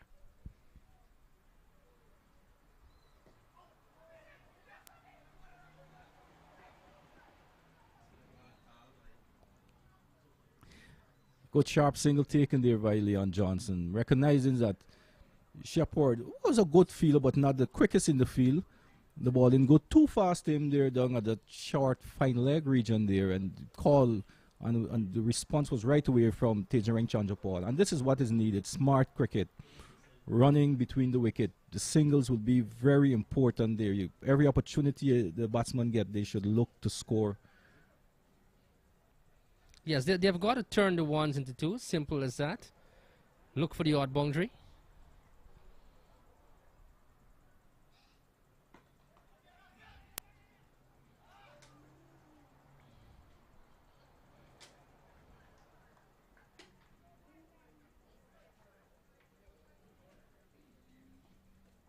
And when you do this, when you play this type of batsman, you could get the bowlers flustered and they can give you free hit in terms you could create boundaries for yourself by running the singles between the sharp singles.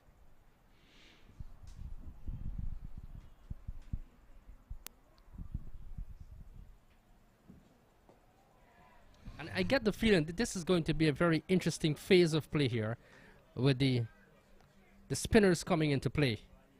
I don't think the spinners will give away anything that easily, and the Demerara batters would want to seize on the opportunities.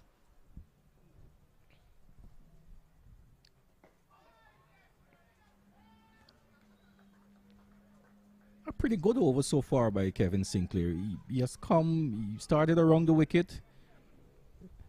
He has hit the length right away and keeping the batsman in check. Nothing given so far.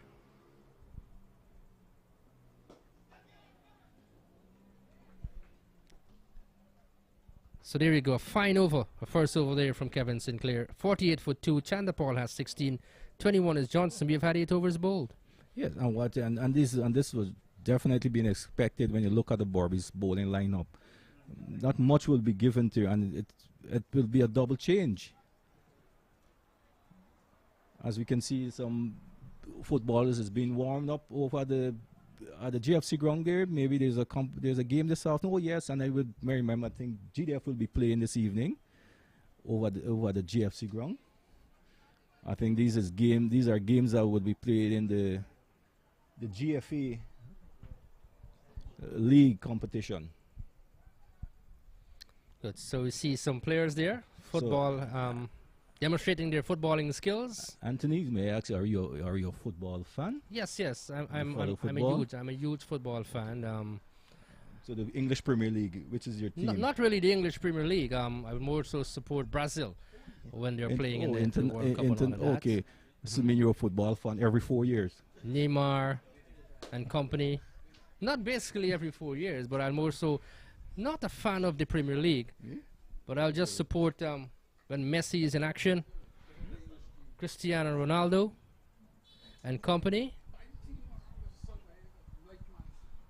But, So Pestano will continue from the Regent Street end, or the commentary box end.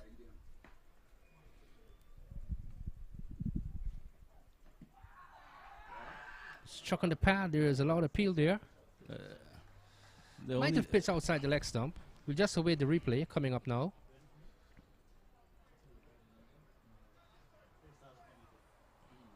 That was pretty close. Yes, it wasn't a bad shot to let Johnson get across there, but it just seems to be pitching just about outside the off stump there. It was still worth a shout. I was just, John, I think I was just asked a question by Mr. Clyde Butts, which is my team in the English Premier League. And when I mentioned Man City, I was told that I just buy team. I just turn up and like team.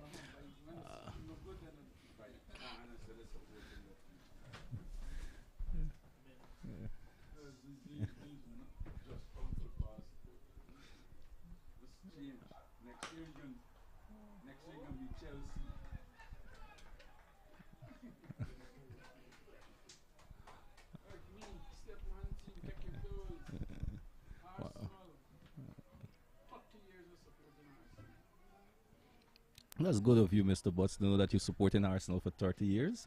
They're doing pretty well so far in this year's championship.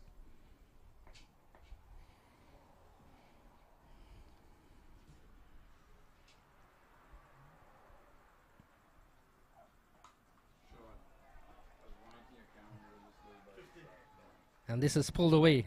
Elegantly played there from Chandapal. He gets the boundary. The 50 has come up too for Demerara. And they're what, 53 for the loss of 2. Good shot there from Chandapal. Yes, that's well played. You know, one shot from Pestano trying to test the soil, as we want to say. And Chandapal was, and the thing, it was in control. He rolled his wrist around it when in playing, executing the shot. Get it to the left of Etmire, and once it got there, it was 4 runs. And this will do his confidence a world of good. Yes, and I did say it, you know, this is going to be interesting, the second and third change here for Berbice.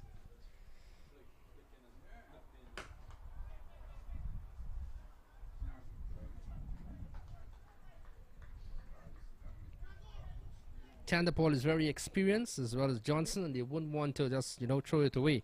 They'd want to stay for a pretty long time there. And in all fairness, it's a good batting track. It's once if you stay there, you give yourself a chance, you can score.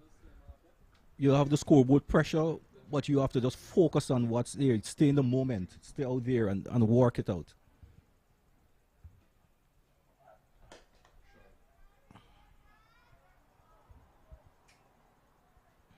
Pestano would have come back after that short delivery. 2 good deliveries. And that's what you need. This is where you need to be bowling. More dot balls you get to the batsman, the pressure will mount there. And that's good comeback by Pestano so far.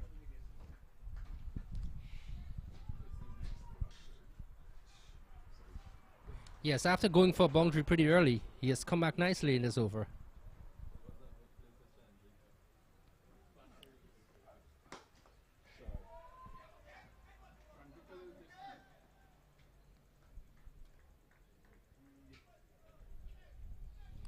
So we've had another over bowl. It's what, 9 overs bowled now, 54 for 2. Chandapal has 21, Johnson has 21. Well, I'll take my leave now, Raj. I think we'll have a double change. Welcome the Arsenal 30-year fan to the seat. Oh, we're having a guest in young Brandon Carlett.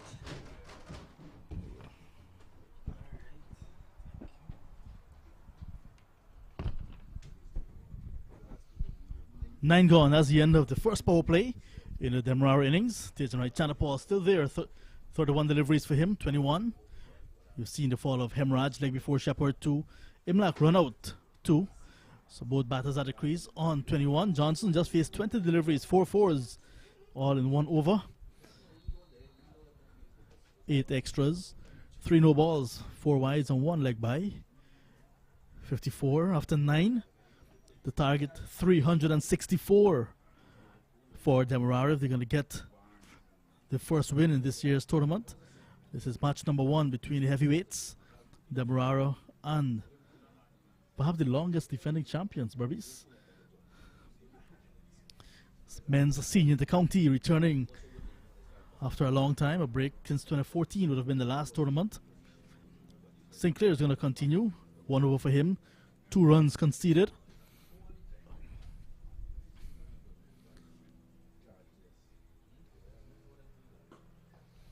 So first time lots of these players getting the opportunity to play senior intercounty cricket. And first time Brandon Corlett will be covering senior intercounty cricket as well as a journalist. We'll hear from Brandon in a short while. This one is cut away by left-handed Tejaran Chandapal, who had a relatively good exposure with the West Indies A side against Bangladesh recently. Show that he is actually a multi-dimensional player, Chandapal. Good delivery from Sinclair again. So Brandon, this is an opportunity for you to expand your cricketing career as a journalist, covering intercounty cricket for the very first time. Yes, definitely. Thanks for having me. I think this is high quality cricket. So you've been around club cricket in Berbice. You've played a little bit for the Roseau Youth and Sports Club. I remember first time I saw you was a long time ago when you were a frail looking teenager. Yeah. You've certainly grown up and grown in terms of stature as a local journalist.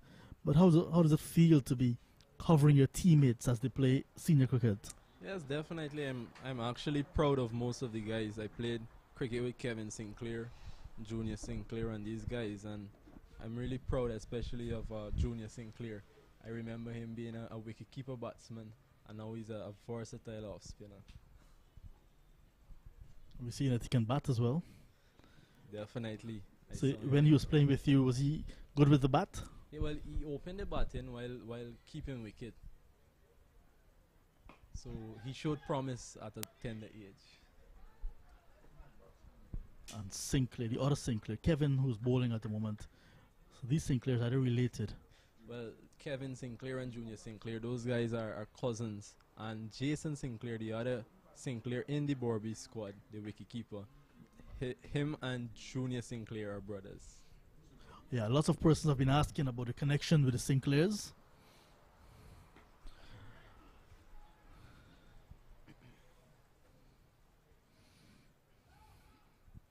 So that's the end of 10 overs. 58 for loss of 2. Chandapal, 23. Johnson, 22. A partnership developing for Demerara.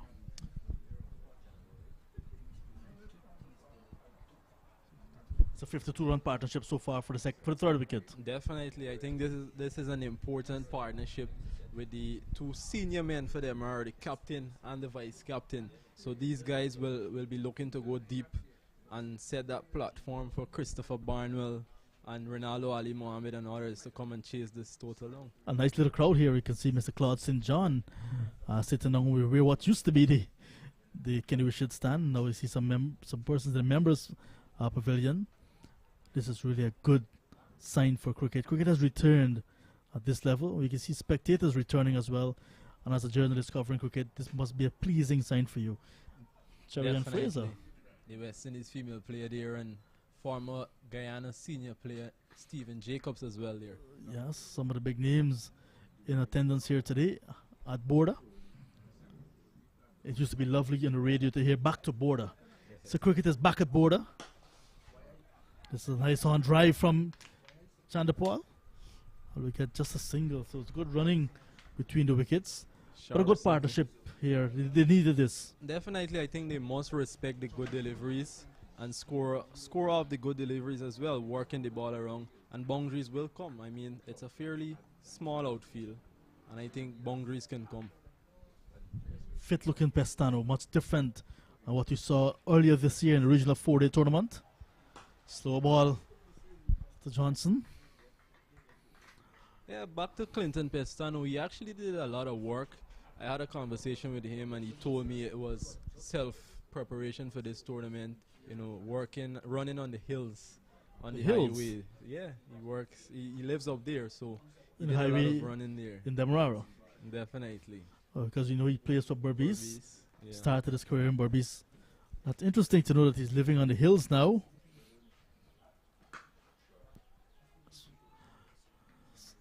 He's at Liluni on the Linden Highway. And trust me, those hills are very challenging. So It's sand. yeah. It's difficult to run in the sand. Wow. If you're looking to get fit, you have to put the hard yards in. So I think he did that. But his bowling is up as well. He seems to be perhaps a yard or two faster than he was a bit early in his career. Yeah, definitely he would have dropped some pace afterwards. That I think that COVID-19 would have affected a lot of players. Most of these players would have been accustomed to training in groups, and then the COVID came and these players didn't have that opportunity. But Pestano is back at his best in terms of fitness, and he would want to work his way into the Guyana team. So when you look at that 100 this morning from Bramble, how pleasing was that for you? Yeah, definitely. I mean, as we see Demerara and Chandrapur working that one for 2 more runs. Yeah, Anthony Bramble actually had a successful stint in the United States of America, so it was good to see him returning to Guyana and scoring runs at the top of the order as well.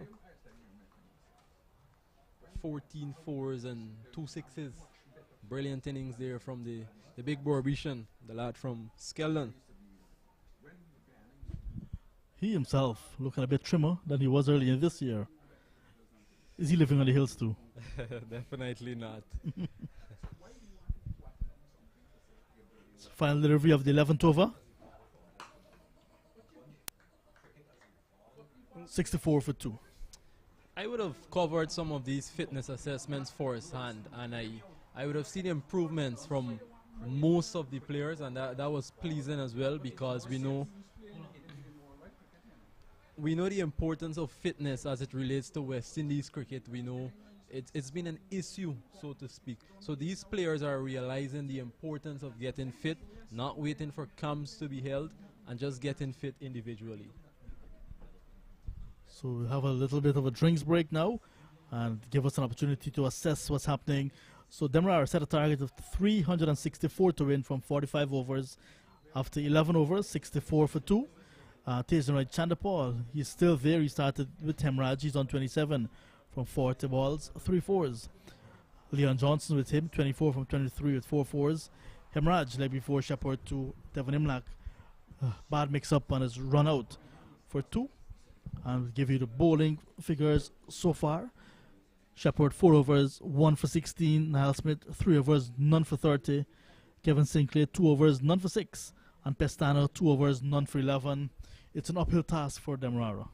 Yeah, definitely. Yeah, but nothing is impossible. We know cricket is a game of glorious uncertainty. Let's hope we can see some runs off the bat of Tejenrai Chandrapal, who I think will make his test debut later in the year. You're jumping the gun there, Mr. Corlett. So still to come, Ronaldo Ali Mohammed, Christopher Barnwell, Richie Loknath, Ashmed Ned, Akshar Prasad, Stephen Sankar, Kumar Torrington. Not necessarily in that order, but a little bit thin you may want to see on batting the Demerara side. Yeah, well, we know it's a new look Demerara team. When you look at guys like Stephen Jacobs, they're not in the setup anymore. I think Paul Wins would have played a franchise cricket as well, and for Demerara in the past. He's not among the names called recently, but Vishal Singh, I think, is a name that's missing as well. As we, not with the action on the cricket field, but next door, GFC, we see that game that Roderick Lovell was speaking about to start. It looks as if it's the home side, GFC, coming up against GDF. Just about ready for the opening whistle. We're not going to be bringing commentary on that one, I can tell you that for sure. But just that it's good to see sports being played side by side. We can call it the Bourda complex.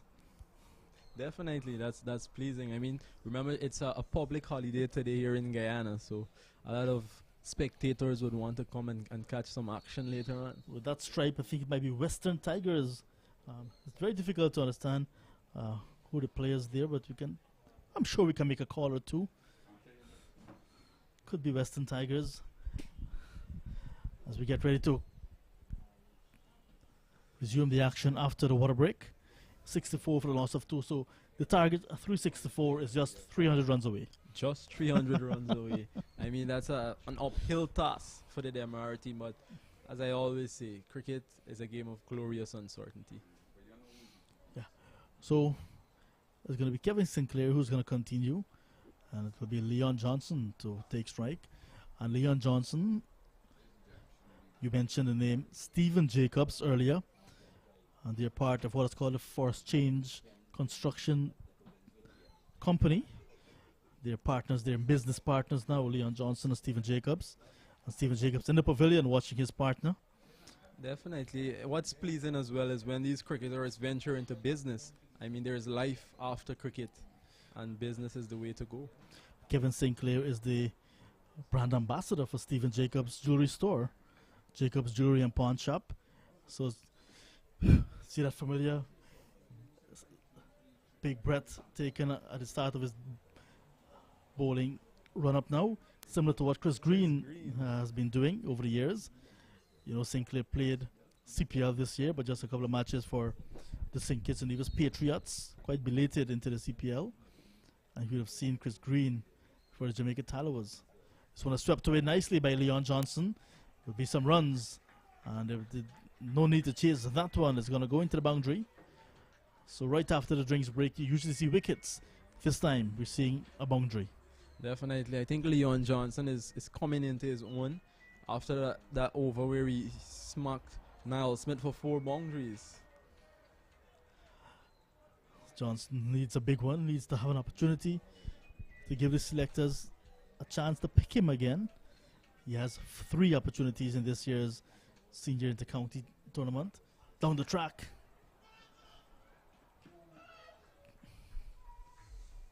A chance for a run out there. But Pastano, very quick release, but not accurate enough for Bramble to execute the run out. Speaking of selectors, I saw the lead selector of the Guyana Harpy Eagles, Mr. Siram. He's watching on closely and making some notes. Yeah, Rabindranath Siram, I saw him along with Peter Prasad. And they're looking at this game. They said Elroy Stephanie and Albert Smith, they're at Everest where the next match is being played. So the selectors are looking very closely at the performances here and in this year's tournament, because that team that will go on to represent the Harpy Eagles will be picked very soon, because that Super 50 tournament will be starting at the end of this month in Antigua.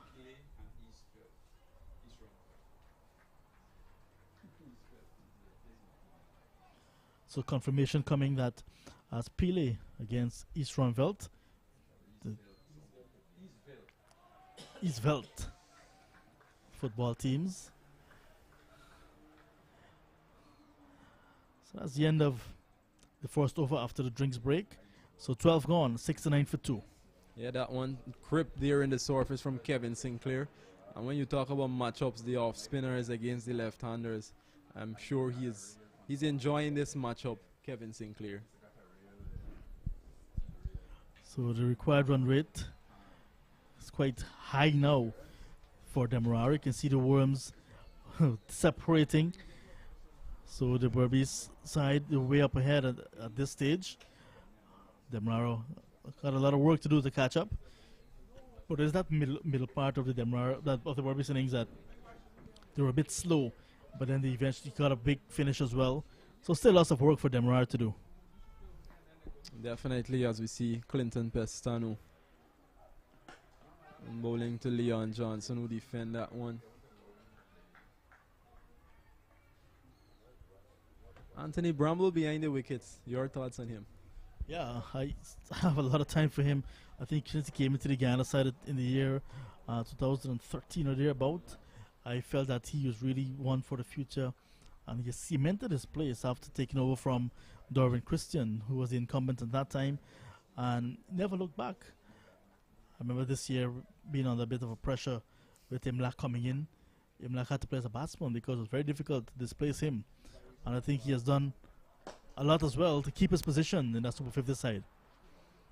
This one was played powerfully down to long on. And plus, he has worked on his fitness, Bramble. So he's looking good. He's prolonging his career. There was that time when he played for the West Indies B team in that T20 as captain. Many felt he would have gone on to represent the West Indies, including myself. Yeah. That was not to be. It's important for players to be competing for that spot, as you said, Tevin Imlach and Anthony Bramble. I think it motivates that player to go the extra mile and perform.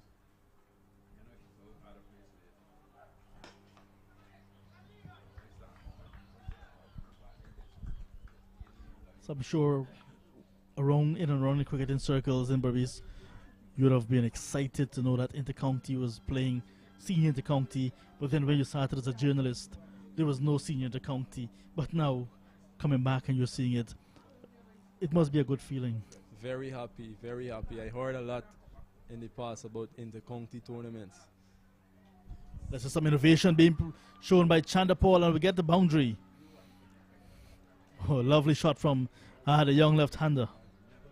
Definitely showing his versatility and his range, as we saw in Trinidad and Tobago earlier this year when he scored that magnificent century and that cameo against Barbados. Yes, since then, he established himself.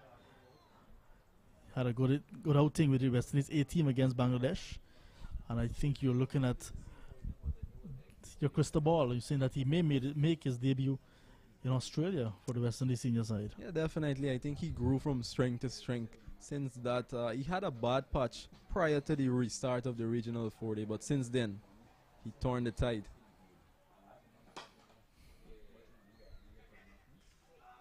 Oh, that's a good bit of feeling from Shimron Hetmaya, and almost getting the wicket of Leon Johnson via run out. Johnson backing up a little bit too far there. Yeah, definitely. That's good to see Shimron Hetmaya being very alert there in the field. What are you saying? He's not usually alert?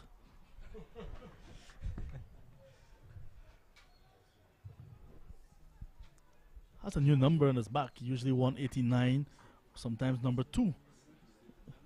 That's 75 this time around. This one's flicked away nicely. That will be a boundary, and it's into the members' pavilion. That's a good big shot from, they call him the Cub. That's the end of the over as well. 13 gone, 80 for the loss of 2. That was class. All timing from Tiger. Beautiful shot. That shot got the members' pavilion buzzing. And I'm sure they're remembering the days when senior Chanderpaul, that's Shivnaraj Chanderpaul, would have played similar type of shots, getting similar type of results right here at Bourda. I remember looking at Shiv for Guyana against Trinidad and Tobago one time right here at Bourda. I was just a little guy in the Ron Kanai stand, and Shiv was in full flight against a very good Trinidad and Tobago side. And that shot brought back some memories. So it's going to be Kevin Sinclair to continue. Runs again for Johnson, none for Demerara. This one's caught away, and it's going to go in front of the members' pavilion for a boundary. Definitely, the runs are flowing now for Demerara, capitalizing on the bad balls. That was a bit short there from Kevin Sinclair. A 78-run partnership. They got together to score 2 for 2. Definitely, the duo, the senior duo, the captain and the vice captain, are rebuilding, and that's a good sign for Demerara. In fact, it was 6 for 2 when they got together. So they're repairing the early damage, and they seem to be going neck and neck. Chanderpaul 37, Johnson 34.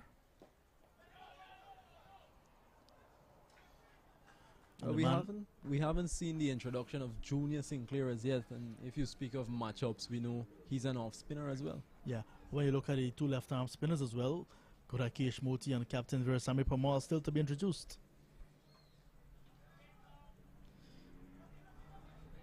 So I guess finally the single being taken. A little bit of sloppy feeling from Berbice. That would not please you at all, Brandon. Definitely, that was uncalled for from Clinton Pestano at the inception there.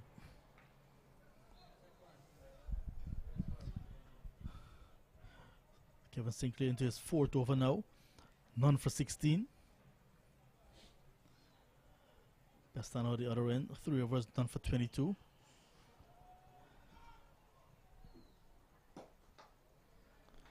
This is intelligent batting from Chandapal is taking the singles when it's there. Usually tend to bat himself into a hole. This time seeing a little more free-flowing, picking up the singles. Definitely, that showed improvements in his game. We know he would normally face a loud appeal from Kevin Sinclair, not given there by umpire Ban Wari. Sinclair is actually surprised. You can have a look at it again. Johnson was way outside his off stump. Looking to play that one through the onside. Taking another part, perhaps hitting outside the off stump. Definitely. The excitement got the better there of Kevin Sinclair in that appeal. I saw he was actually into his stride to do that somersault. That familiar and famous somersault. But he had to change his mind. He will have to wait a bit longer, of course. Oh, that's a very good delivery. One that came back into the left-hander. But Chandapal equal to the task. And that's the end of another Sinclair over. 4 for him. None for 17. And after 14 overs, set a target of 364 to win. Demerara 87 for 2. Chandapal 38. Leon Johnson 35. Yes, we're actually seeing a change of bowling. The West Indies test spinner, Gurikesh Moti, from the southern end. And when chips are down and they call on Gurikesh Moti, it's because they need some motivation. Wonderful. So they're looking for a breakthrough. Definitely. This partnership, it's looking a bit dangerous. Mm-hmm. Definitely the Berbice fans that are in the Rowan Kanai stand, they will want to cheer for a wicket here. Yeah, so left arm spinner, Gurikesh Moti from Albion. And when in Georgetown, he plays for the Everest Cricket Club, where Clyde Butts played for as well. Everest, rich history and down at Everest. Clyde Butts also played softball for Ariel. And one of his teammates, Bobby Parsnod, saying hello to Clyde Butts. Do you like softball cricket, Brandon? Well, I haven't played a softball match. I'm more inclined to the hardball matches. I'm more of a technical batsman. So you can see some strapping on that right thumb of Gurikesh Moti. So it shows that injury picked up when India were in the Caribbean at the Queen's Park Oval in Trinidad and Tobago, still bothering him a little bit. Yeah. He managed to go through the entire season of CPL. And here he is now starting into county, starts down the leg side. Right after CPL, he went up to New York City, where his family resides. Yeah, it shows the level of commitment from Gurikesh Moti. He could have simply stayed in the United States of America with his family and try and recover from that injury, but he's dedicated to cricket. Yeah. Young father as well. He likes to tell me Jaden Aiden. That's the name of his son. Jaden Aiden. And I call him the same thing. Yes, he's a very proud daddy. Gurikesh Moti. Softball cricket will have the biggest softball tournament in Guyana coming up in November. I'm sure a lot of the overseas-based Guyanese will head down for that tournament. Yeah. The Prime Minister's T20 Softball Cup, November 11, 12, and 13, right here in Guyana. Lots of excitement expected on that weekend. Chance for a run out, quick single being taken. A little bit of hesitation as well. But all is well that ends well.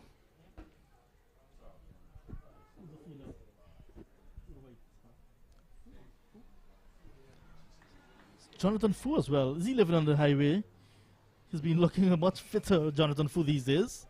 I lost him. I think he resides now in the United States of America, playing a lot of cricket, and he plays in India as well. Down the track, and he's going to be out stumped. Where was Chandapal going? And that's the breakthrough that the Berbice side has been looking for. They got it in Moti's first over. It was outside the off stump. Straight to ball. Chandapal down the track, missed it. Did not even try to get back. And the wicketkeeper Bramble continues to have a good day. Did the rest. Chandapal stumped for 39. It's now 91 for 3 in over number 15. I think Chandrapal was actually hoping for that one to turn into him, but that was actually an arm ball, and it drifted away from him. 39 from 50 balls, 4 fours and 1 6 from the left-handed Tejan right Chandra Paul. In the Guyana cricket team, they call him the Cub. So the Cub is gone for 36 from 50 balls, 4 fours and 1 6. As we see, Christopher Barnwell making his way, batting at number 5, that is, for Demerara. Yeah, this is lots of experience now from Christopher Barnwell. And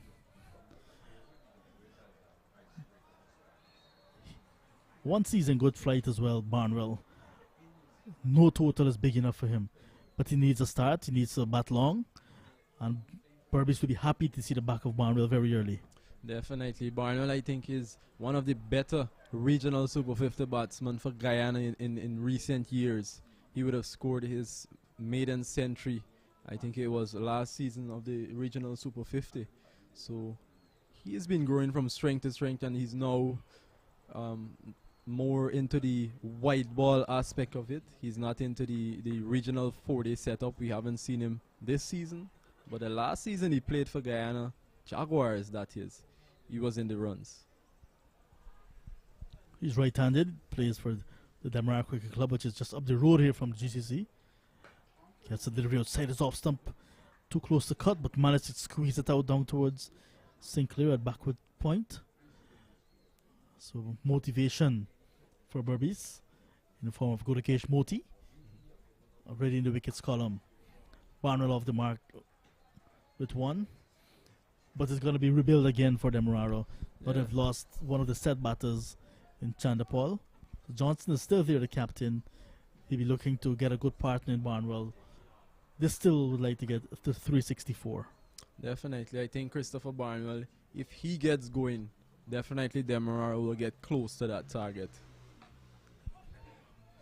Quick single again, and there's Fu. Badly off the mark. This is not Fu this time. Niall Smith.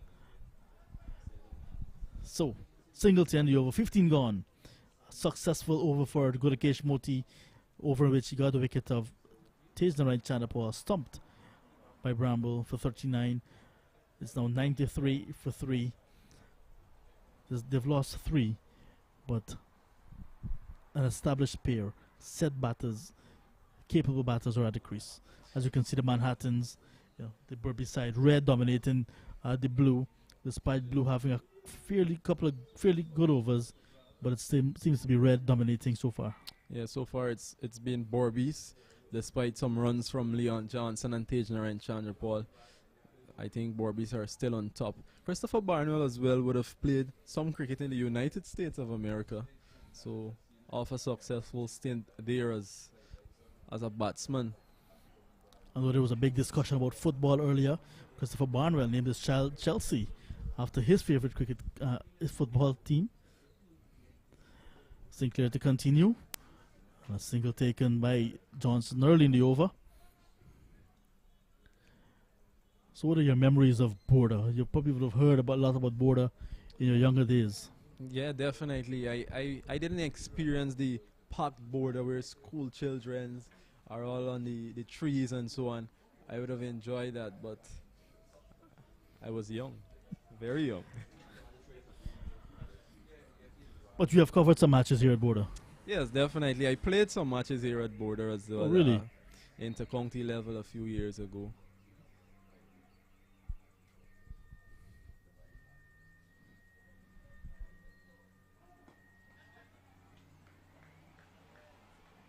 Kevin Sinclair continues there.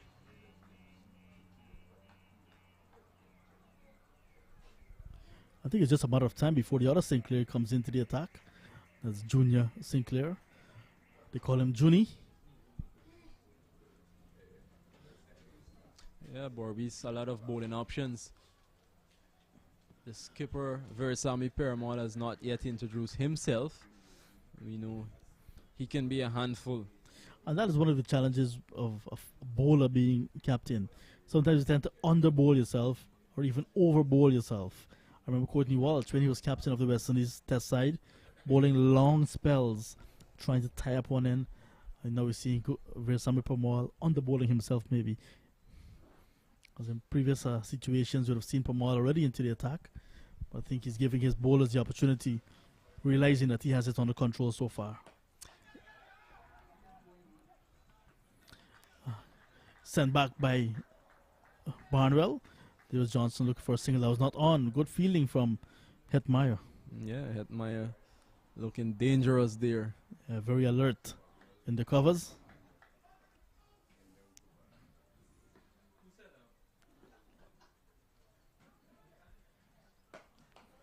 This time we'll get the single.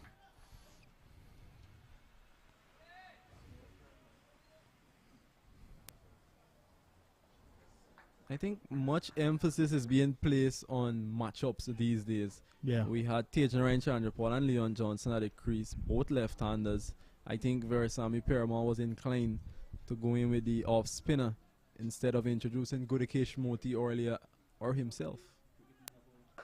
Oh, this one is hoist over mid-wicket. That would have gone comfortably into the Clive Lloyd stand, and you may not know of the Clive Lloyd stand, but that would have gone into that stand. That's a big hit from Christopher Barnwell. And 100 is up on the board for Demerara in the 16th over. I feel some bit of extra bit of competitiveness with Kevin Sinclair and Christopher Barnwell earlier in this match. Kevin Sinclair would have struck Christopher Barnwell over long on out of the ground. Seeing the spectators in the members pavilion, you're seeing Christopher Barnwell's good teammate as well, Stephen Jacobs. See Benny Prince, former under 19 national player. Cherry-Ann Fraser is there. So lots of personalities here at Bourda. And we saw the Colonel, KFC, is in the house.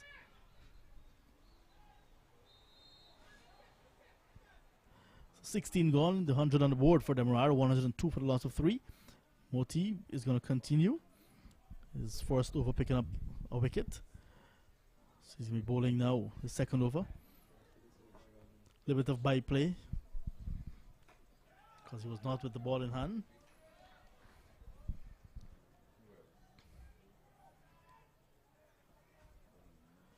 So they're eating away at this target. 364. They already wiped off 102. This one is slugged away down to mid-wicket and into that members pavilion gate. Shepherd stretching out his right hand, just could not get there, and that's a maximum to the captain of Demerara, Leon Johnson. Yes, Leon Johnson is getting into his one. Saw him striking those 4 boundaries off Niall Smith sweeping, and now he's looking for the big shots, trying to take on that matchup with the ball coming into his arc. 256 runs away, Demerara. This is over number 17.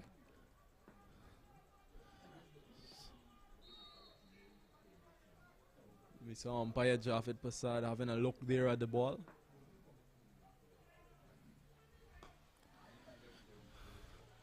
And that's good cricket after hitting a boundary. Just dropping it with soft hands. Leon Johnson. He's getting closer to a half century. Sharp single shows a mature player in Leon Johnson, not facing too much dot deliveries in his innings.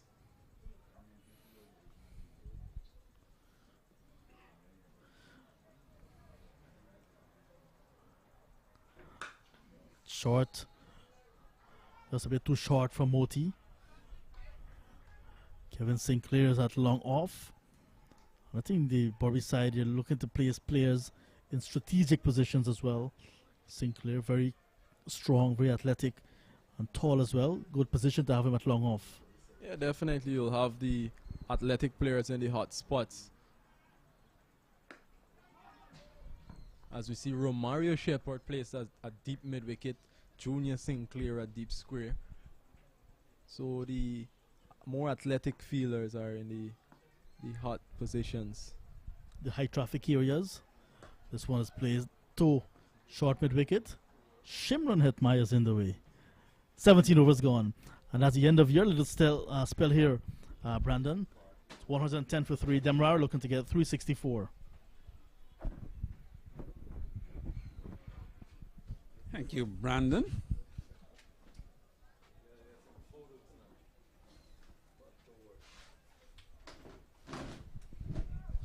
It'd be interesting to get the comparison in terms of when Berbice were batting after 17 overs, where they were. Seeing the fall of those 3 wickets so far. Hemraj, like before, 2. Imlak 2, and Chanapal Hemraj 39. Pramal is now going to come back in, well, for the first time into the attack, captain of Berbice. Well, Welcome good back, afternoon Mr. Butts. To you, John Ramsey. And just the And good worms, afternoon to- the blue worm getting just ahead of the red worm at this stage. Yes, but you've lost 3 wickets. Yeah. Whereas Berbice would have lost 1 wicket at this stage. Yeah. So it's going to be Pramal from the far end, the northern end of the ground. Starts with a nice flighty delivery to Barnwell. And I think there lies the difference. You see, the much slower bowling, and you have got to hit the ball now and try and hit it out the ground.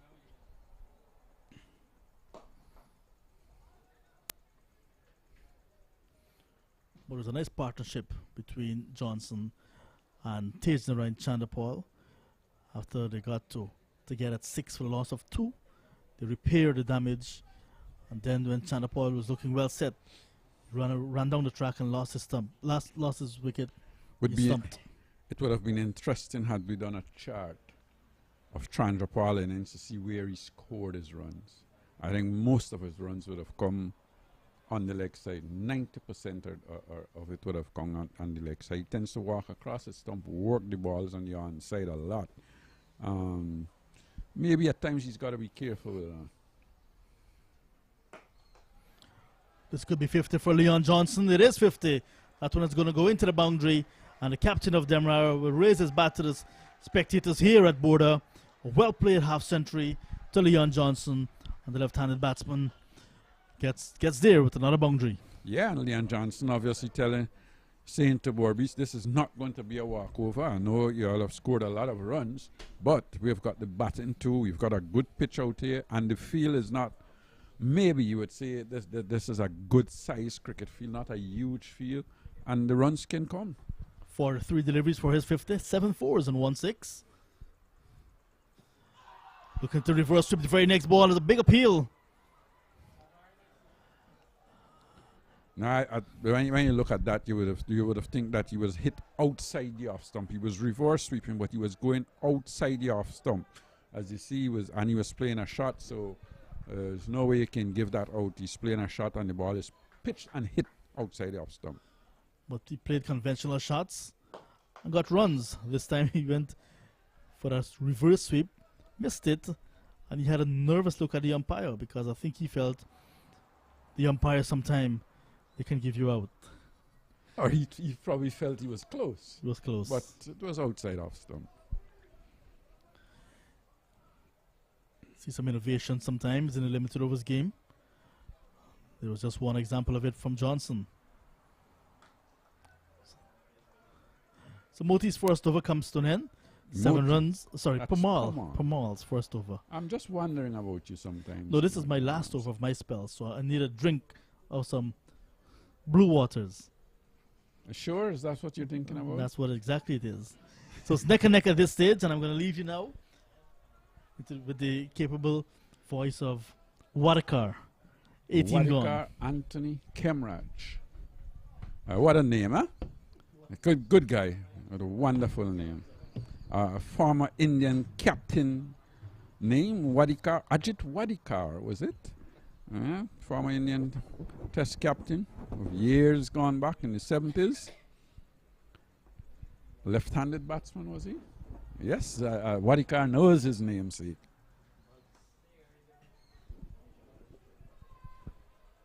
Good afternoon to you, Clyde. Good afternoon to followers on live stream. Well, the action is heating up all the time. 119 for 3. And as you rightly said, Demerara, they're not giving up, and they have no need to. They're up against it. I know it's a huge target, but they're working their way up.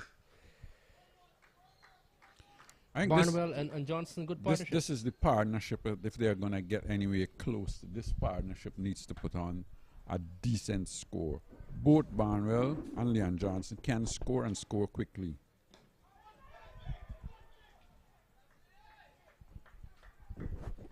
And I'm really impressed with Leon Johnson. He's led from the front.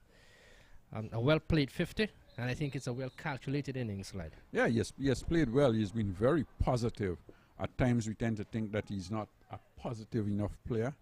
But in this innings, he certainly played very positive and he has looked good. Yes, he has looked good. He has led from the front, and that's really nice to see.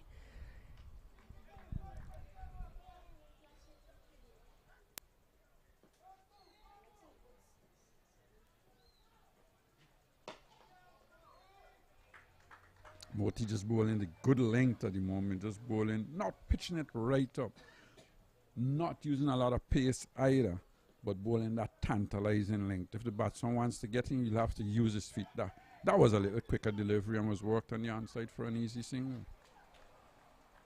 Yes, and the spinners look so different when they toss it up, as Moti did on a few occasions in that over. So we've had, 19 overs bowled, 124-3.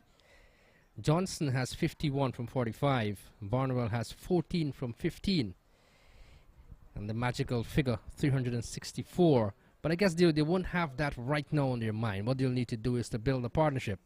Why don't you think they wouldn't have that on their mind? Well, I'm just referring to... But if you're batting to chase a target, there's a target in front of you. I'm just referring to blocks. Blocks no, of maybe you cannot 50. bat without thinking about your target. It's how you're going to get to the target. The approach. The approach to the target. You have to bat thinking about your target, or it's not a draw, it's a lose or a win situation. So you have to bat with that in mind. This is Pramal. He's struck on the pad. He's out like before. Christopher Barnwell goes back to the pavilion. Ryan Banwari, the umpire, sends him on his way. And we'll just await the replay as Pramal comes in now. And yes, he's struck on the pad. That seems to be rather adjacent. And he goes back to the pavilion. 120 now for the loss of 4 wickets. Clyde, another wicket going down for Demerara. Yep, that was a delivery that was pitched a little flatter, a little quicker, just about middle and leg stump. Barnwell was looking to go down to sweep, missed it completely, and was adjudged LBW, and that looked fairly straight. That one looked fairly straight. He was playing across the ball delivery that was straight, and I think Banwari in this occasion was right in putting him out, because he was playing a delivery that was straight, it didn't turn, and once it had pitched in line, I think that was out. So he goes back to the pavilion for 14. LBW of the bowling of Pramal. 120 now for 4. And that brings to the crease Akshaya Prasad.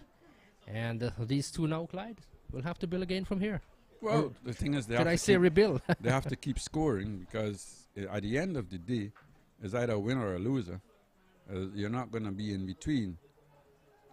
Maybe with Ashkaya coming probably a little slower than Barnwell, he just needs to keep pushing singles, give Leon Johnson as much strike as possible.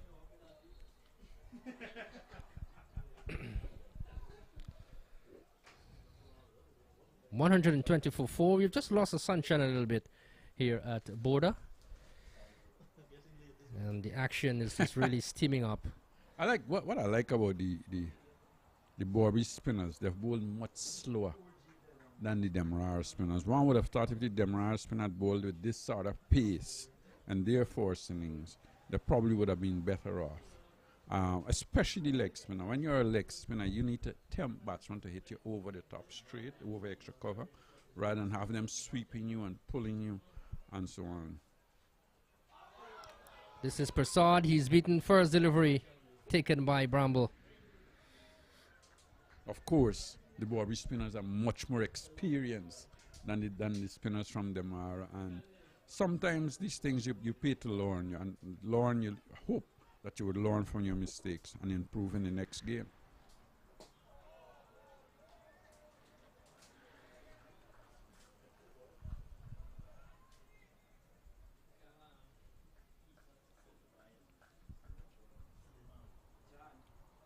But we did talk about it, use of variations and all of that.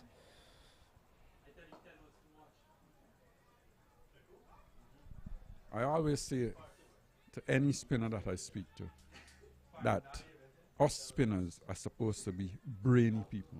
We cannot do like a fast bowler who'd run up and lick down people and all. We have to work out. That was a very good delivery, slower outside off stump. He was playing slightly across the line, looking to hit it over and probably looking to work it through mid-on to get a single, got the outer edge and went down to third man, was able to get 2 runs. But back to the spin situation, I think when you're a spinner, you have to use your variations. You cannot blast people out. And your variations is your flight, your guile, try and spin a few straight balls. Everything you've got to think about, rather than doing one thing and just bowling in quick arm balls and hoping that batsman will just stand up and block you. They're going to find ways to score. You have got to try and put the batsman under pressure by doing things that are comfortable to you. Put the batsman out of his depth, out of his comfort zone.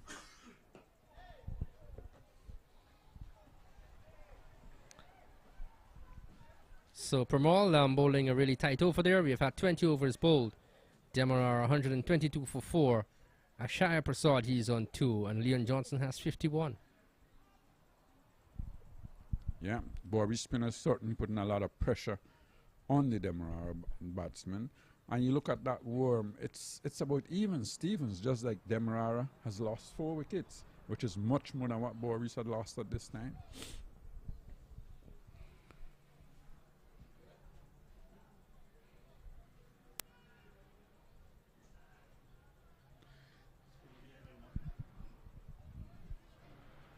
Scoreboard pressure, it's a serious thing, and like they've just been learned that they're just behind by 1 run.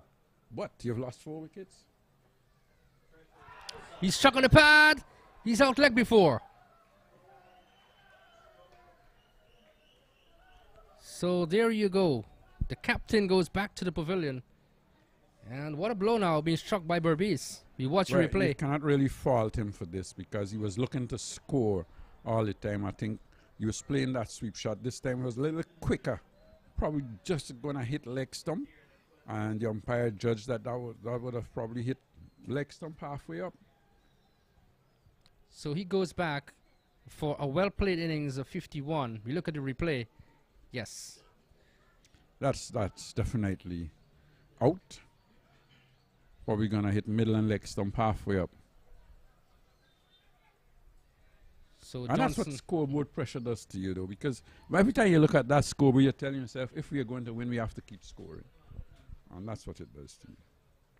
So he goes back for a well-played innings of 51, as I said. And Moti striking. This is his, 4th over. 3 overs, no maiden, 17 runs, 1 wicket.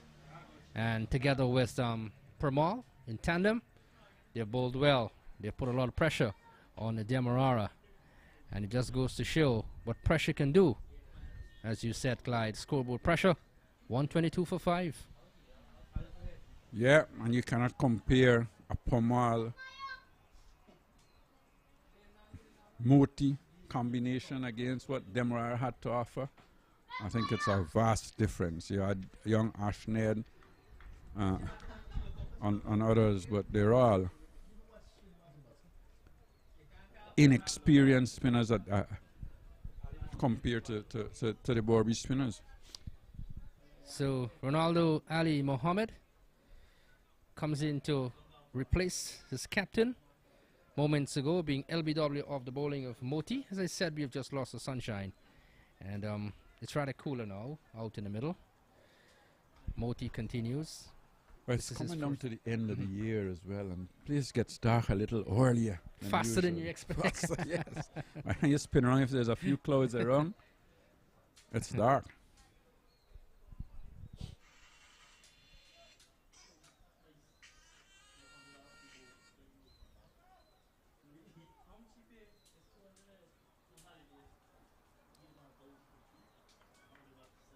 So Mohammed will face his first delivery.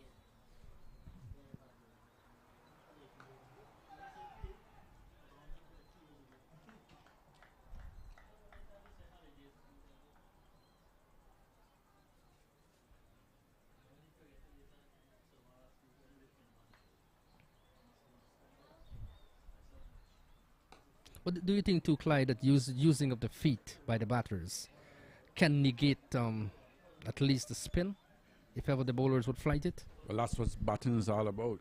Be able to use your feet. Using your feet doesn't necessarily mean you have to chip down the pitch. You can either go back and come forward to smother the spinners. It doesn't necessarily mean you have to be using your feet to come down the track. Batting is about what you make of it. You can a lot of players go right back to spin bowlers, and then when the spinners think they've got a bowl it fuller, then they will come forward and pounce.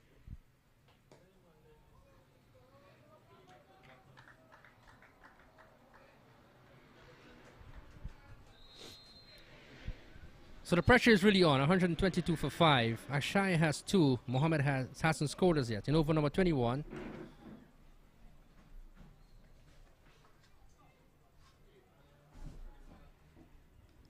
So he gets off the mark. He's on 2.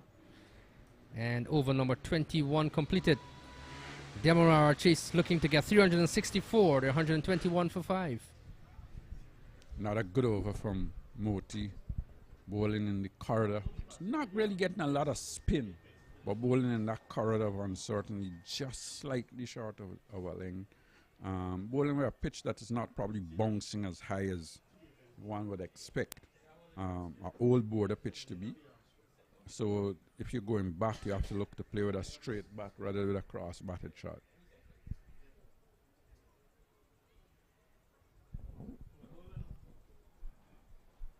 Permal will start over number 22.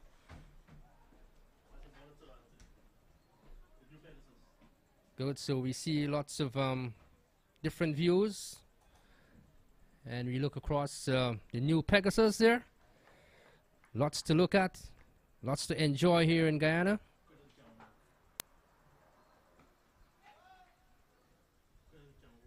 I must say the cameraman has been doing a fantastic job. So far today. We hope that they will continue for the week. You know, they might start us off nice today, and then I hope they continue the rich vein of form. And they get instructions from the producer, and we all know who the producer is.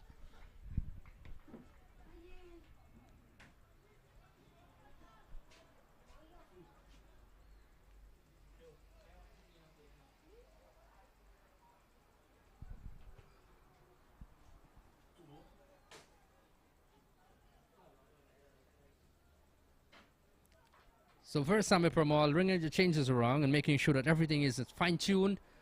He wants his players in the perfect position. And this is really outstanding leadership so far from the left-arm spinner.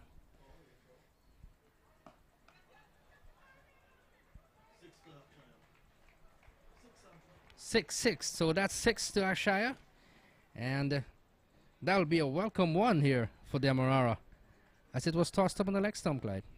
Yeah, Sky have shown his intention, even from the delivery before, where he was hitting wide of long, and this time he decided to go squarer. Got it over the top nicely, over the man at deep mid-wicket, and just to the right of the scoreboard, 6 runs to Ashkaya. Yeah, so him seizing the opportunity when the ball is pitched up. That's nice to see from the left-hander.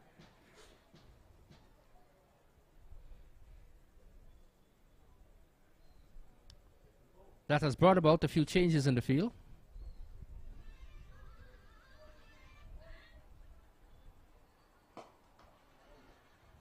Coming down the track and might have got to the fingers of Niall Smith, who leaped into the air but couldn't hold on as the ball goes into the boundary for 4.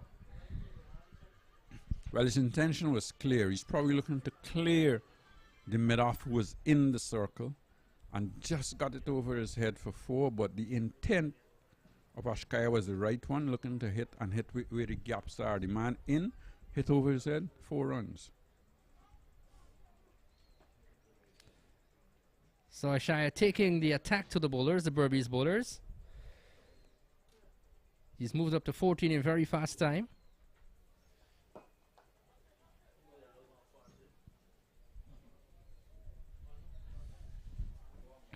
See, when you've got a big score, what you can do? You can continue to give the ball air. You can continue to invite batsmen to look to go over the top, because you're thinking about taking wickets. Going back, misses taken by the keeper. We've had another over bowl. 22 gone, 136 for 5. Demerara. Ashaya has 14. Ali Mohammed has 2.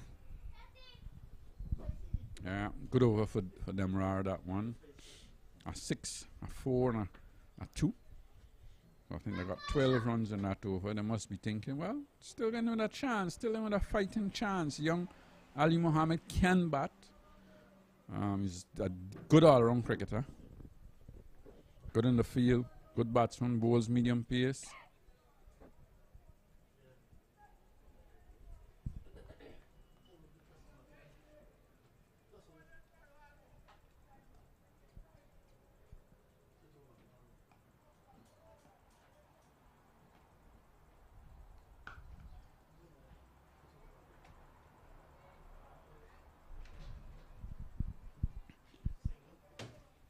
Thing with this Berbice attack, Junior Sinclair hasn't bowled as yet.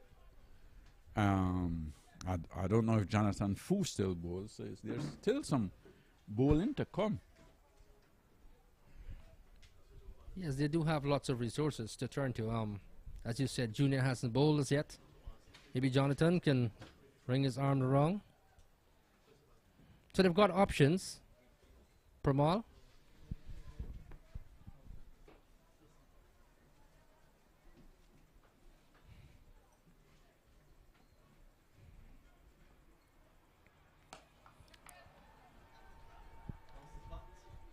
And Romario Shepherd just to parry the ball into the boundary. We'll just await the replay. The umpire's already signaled 6, so there's nothing to worry about. The replay that was heaved over mid wicket. Romario Shepherd got there, got both hands to it, and just really parred it over the bar. And goalkeeper would have been proud of that.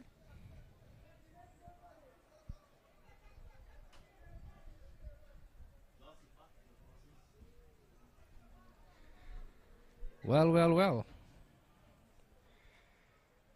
I think he may have broken his bat as well.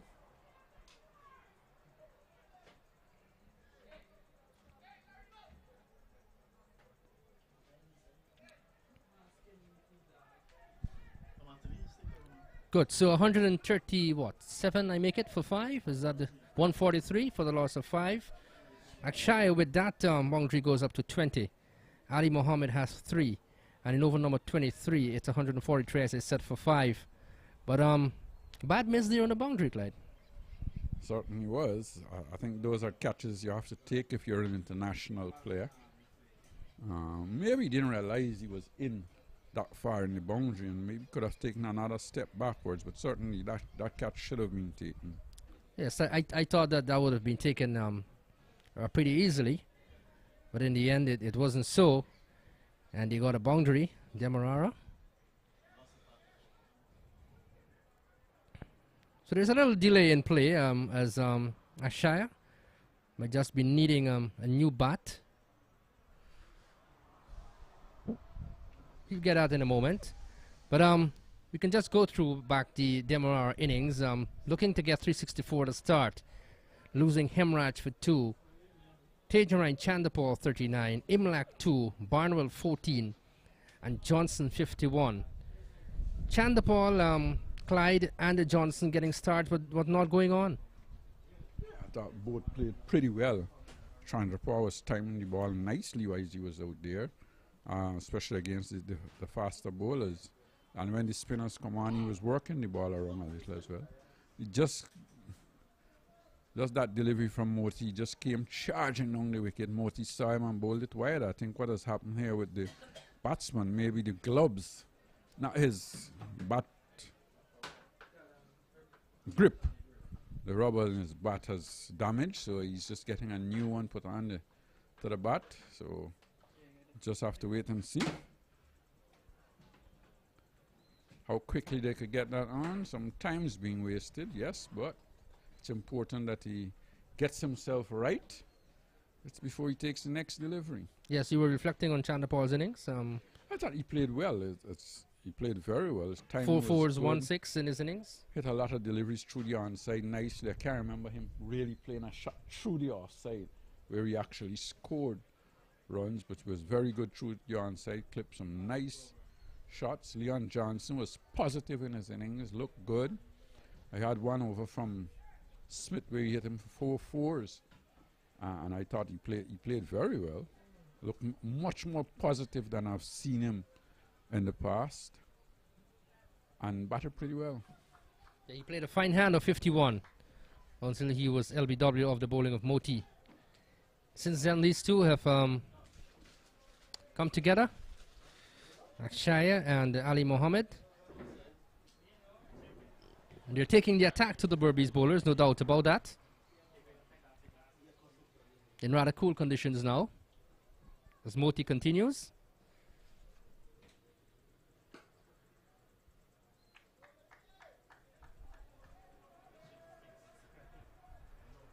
Ashkaya obviously has confidence in himself that he could take on both Moti and Pamal.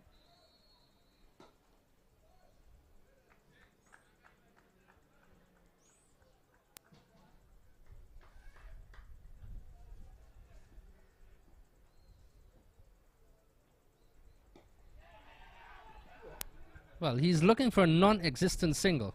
I don't know where exactly he was running going. 143 for 5. It can be a strange game of cricket sometimes, isn't that so? Sometimes things like that happens because he had played 2 or 3 deliveries into that area looking for the run. This time, as soon as he played it, he must have decided, I want to get to the strike. Non-strikers in. Yes, it's in the air. I guess Shepard is under it again. Far over his head and into the boundary for 6. There's no chance of him getting it this time around. Well, I don't mind that from Moti at all. I think what Moti did there is give the ball a lot of air outside the off stump, inviting him to play that shot again. He played it, but he played it very well and hit it over the man's head. And I think that was Moti's intention, to get him to play that shot. 149 for 5. We've had 23 overs bowled. Akshaya has 26, a well-played inning so far, and Ali Mohammed has 3. They're looking to get 364 to win. And maybe we'll see Pamal thinking, well, I've got to get one of my off-spinners back into the attack for Ashkaya because he's hitting with the spin to leg. And maybe with one of the off-spinners bowling, you may find it a little bit more difficult. Yes, you're right. Taking the ball away from the left-hander might be the ploy. So Pamal will continue from the northern end. Will bowl to Mohammed. He has 3.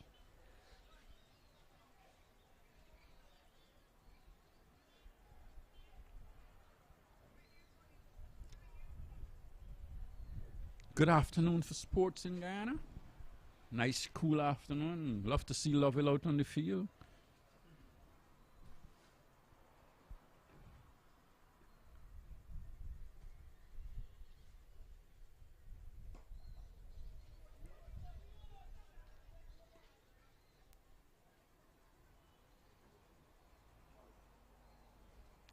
Yes, I like to support your point there, Clyde. Cricket, football in action around Georgetown. That's nice to see.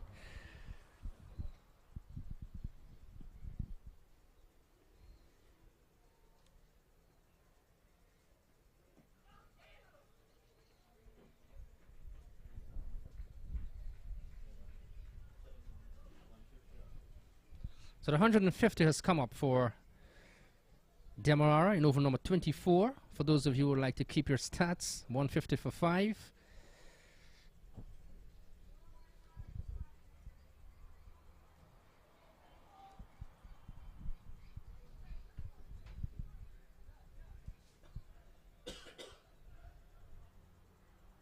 And obviously Pamal now deciding, oh, these guys, Ashkai is going to try and hit me over mid-wicket. So I'm pushing 2 men back, square leg and mid-wicket, and a long on.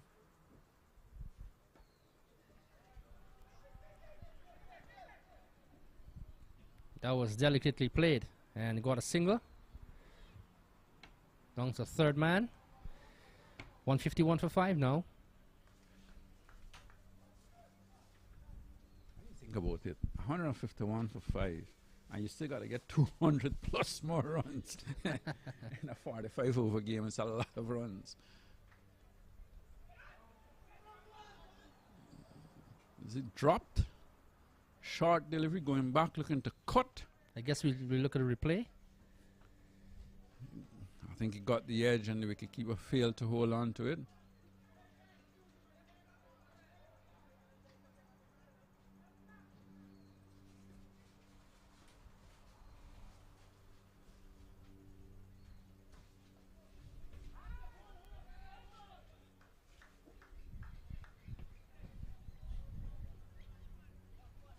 So Pramod keeping a tight rein on Mohammed, not giving him that room outside the off stump.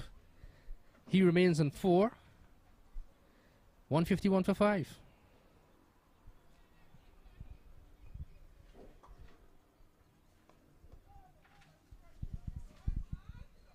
Mohammed has a very open stance, doesn't he? Yes, he does. Sometimes I think, he's giving himself too much of room. Another over completed, 24 gone, 151 for 5. Prasad has 27, Mohammed has 4. And the Demerara, they'll need to get runs and get them very quickly. Well, what Demerara don't want to do is lose another wicket quickly. When you look at what they have to come, not a lot of batting to come. Yes, we're looking at Loknath, Net, Sankar, Torrington. So they'll need this pair here to stay for a pretty long time. And to see how close they can get up to that 364.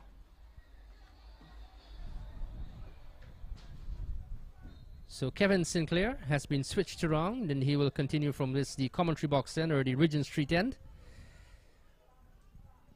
He will bowl to Prasad, who has 27 from 17. And so far has struck what? 1, 4, 3 sixes in his innings.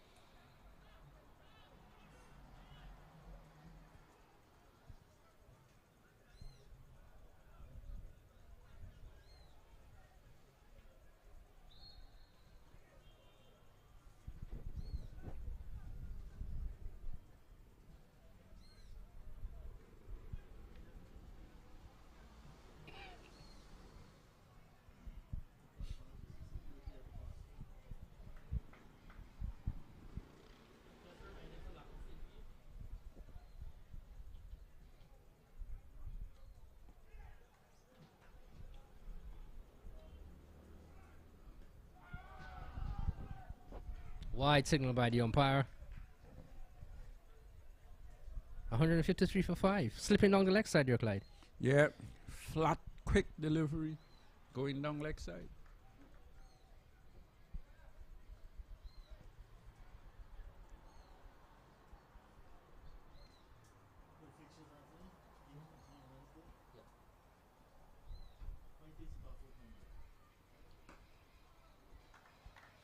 That's a much better delivery. Little slower.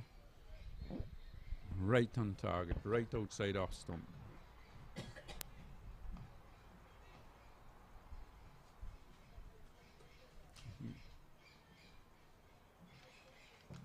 There he goes again. Flatter, quick, outside leg stump. Batsman looking to swing it away to leg. Probably got the pads. Wait on the umpire's signal. Well, he actually got a bat on it because the umpire has not signaled. So 3 runs. Well, that's bad, really bad bowling. Yes, just slipping down the leg side. Perhaps bowling too fast or too quick.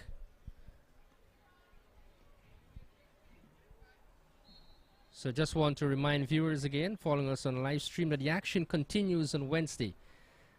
The inter-county action, of course, here at GCC. Essequibo will tackle Berbice.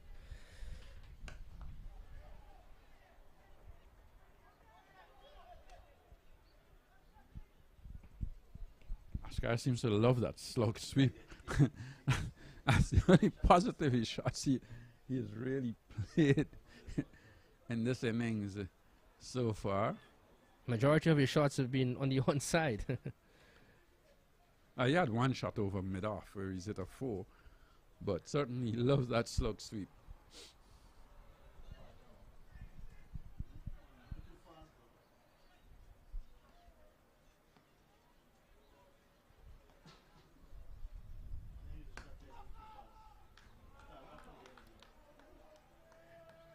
Again, as I said to you, Azukubo versus Berbice on Wednesday here at GCC, and Demerara versus the President's 11 at Everest. So action continues. This is high in the air. Someone is settling under it. In fact, he doesn't get there. That's Pestano, who was coming in from long on.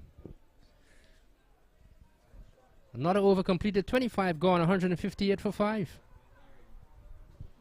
Well, Mohammed was looking to heave that over mid-wicket, probably wide of mid-on, of long on. Got under it. It went high in the air, just about the edge of the circle, straight back over the bowler's head. Two fielders were converging. They were unable to get to it. And he got a single. So we see shots again of the spectators coming out, supporting in the county cricket. That's nice to see.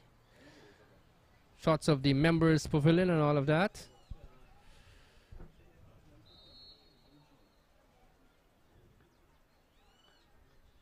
It's always a pleasant sight when you see people coming out to support cricket.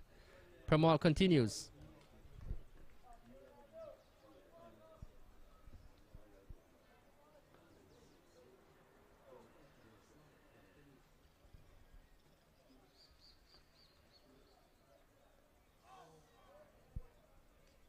Beautifully bowled by Permal, given some air, bringing the batsman on the front foot, then it spun away as he was playing forward. Well bowled.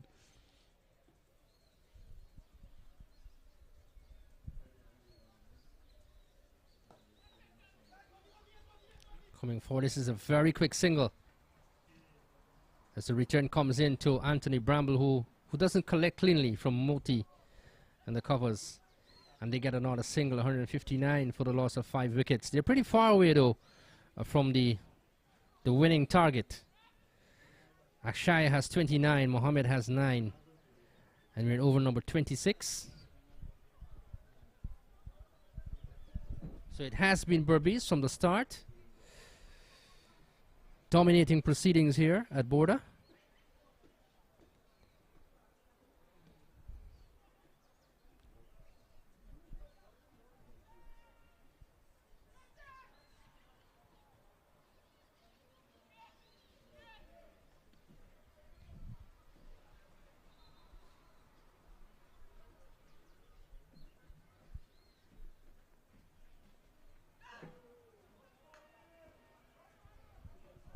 Nice bounce from Permal there, as that was pitched outside off some. Bounced higher than the batsman expected. Keeper had to go on his toes to take that. Well bowled. The thing about Permal, he's used his variations. He's bowled a few quicker deliveries, bowled slow as well.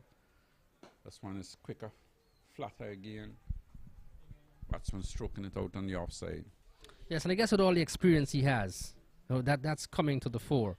And he's using every bit of that to his advantage.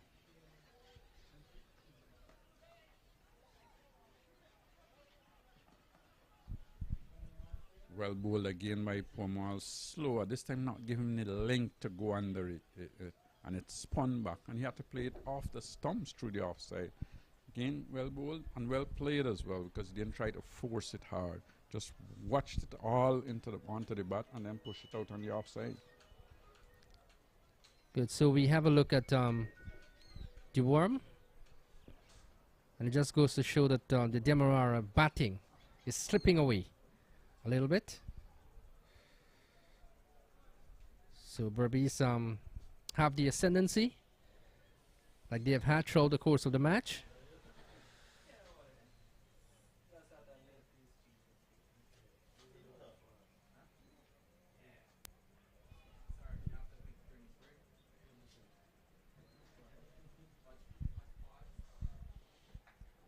It's getting dark light. Yeah, it's not as bright as we saw earlier. I think what happens, knowing the time of the year and with some clouds around as well, You know it was going to get 5:30 is pretty hard to go to these days with cricket in Georgetown. And maybe we'll see an early finish as well, earlier than 5:30. It just depends on how the game is as well at the moment. But Demerara certainly got a lot of runs to score if they are to get anywhere close in this game. I don't think they will get close. I think Berbice are in the driving seat. They've taken wickets on a regular basis, and they're in the driver's seat. And maybe what we'll see these two young men in the middle do is try and consolidate, try and bat as far as they possibly can. Yes, you're looking to score as well, but you've got to take into consideration to win this game, you need to score, what, still over 200 runs or just about 200 runs. That's a lot of runs to score in this game. So, and with less than 20 overs, 18 overs to go, that's a tall, tall order. Yes, it is. It is a really tall order from here. And what they'll need to do is to stay out in the middle. You'll have to get runs, get them quickly, but carefully as well.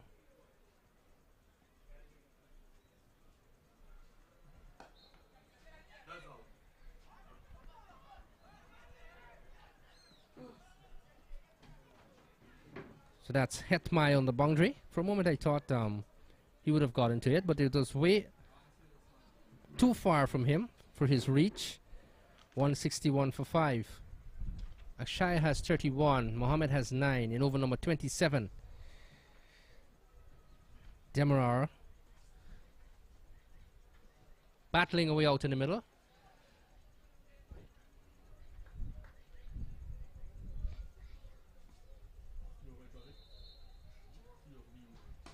This is high in the air.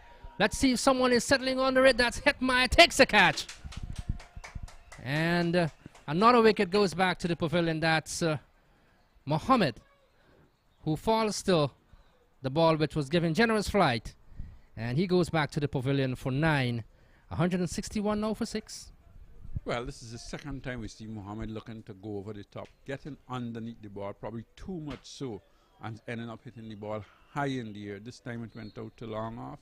We have to come in and take a very easy catch. Hetmai and Demerara in more trouble as the match goes on. It's a very tall order, and I don't think there's any way they can get anywhere in there. And maybe the younger players coming in towards the end here now just needs to try and bat and try and bat out the overs and get to a 220, 230 or thereabouts. Yes. So that's Richie Lucknott who comes out in the middle. And I take your point. They'll want some respectability to the score, so they'll need to bat as far as possible towards the close of their innings. Not necessarily give their wickets away. 161 for 6.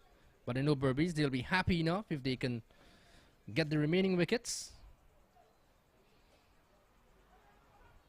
And maybe as well you've got to think that two teams could end up with the same amount of points. So you still need to take your run rate and your net run rate into consideration. So try and get as much runs as you possibly can and don't throw your wickets away. So Richie Lucknott, he's right-handed, he settles.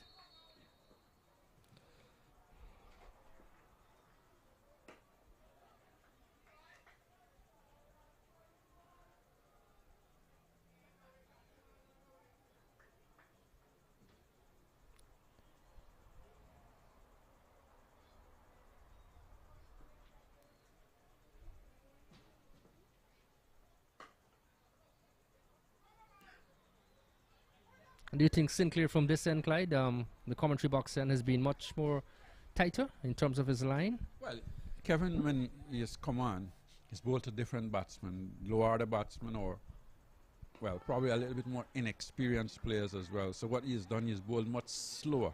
He's bowled much more inviting the batsman to look to drive. Still haven't seen a lot of deliveries turn and bounce or anything, but he has bowled much slower than he did earlier on.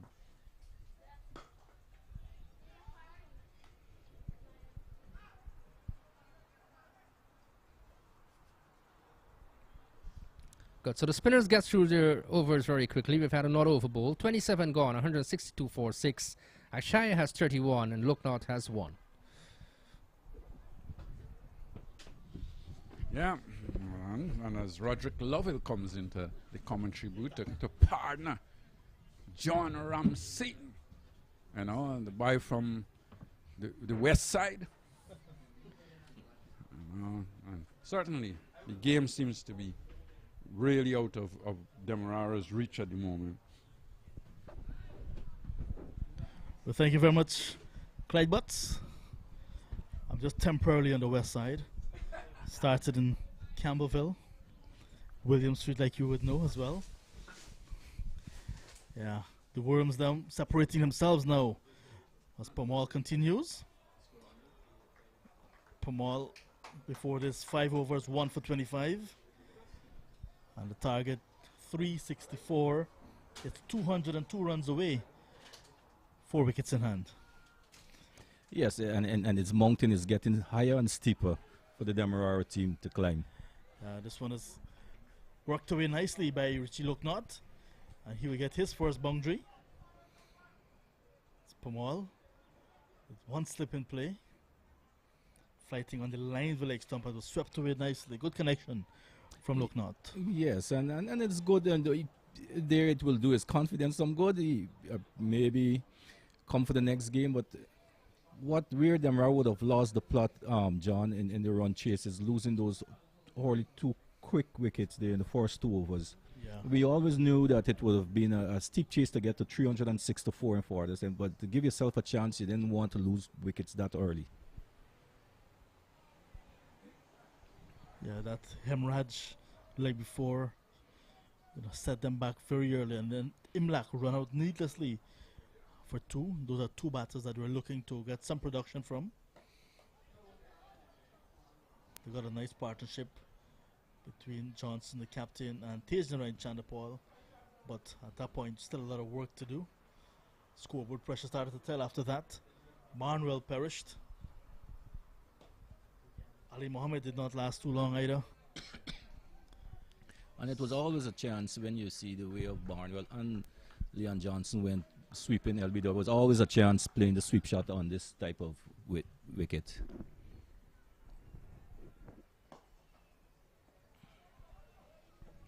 Just the boundary in the over, and that's the end of 28 overs, 166 for 6.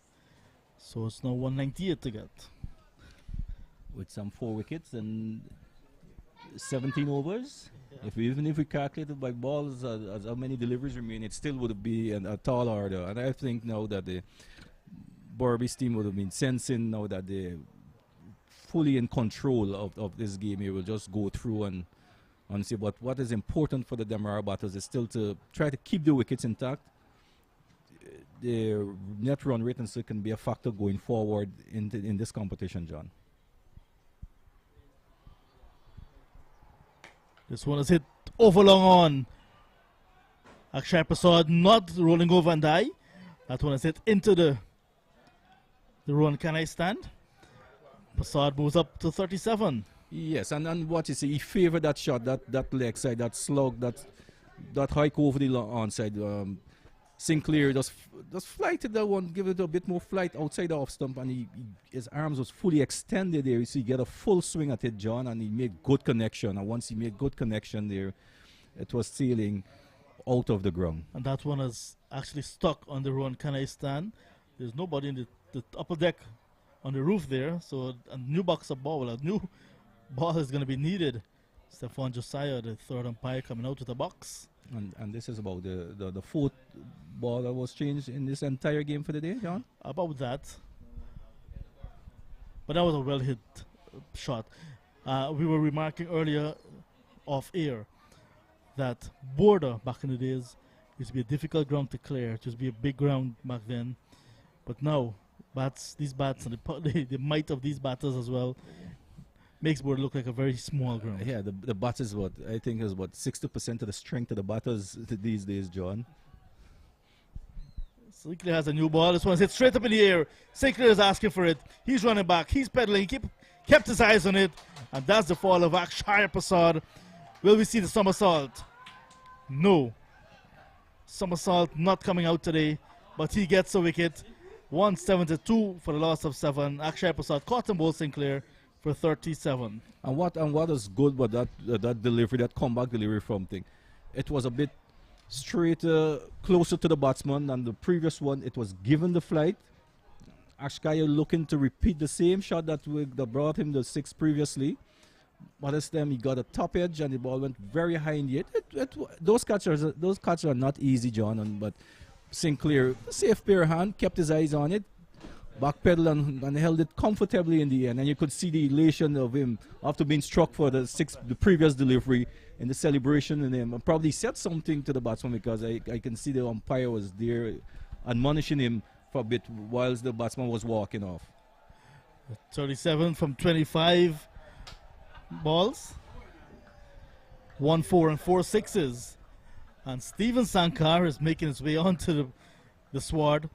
And a resounding round of applause for him as he was making his way into the middle.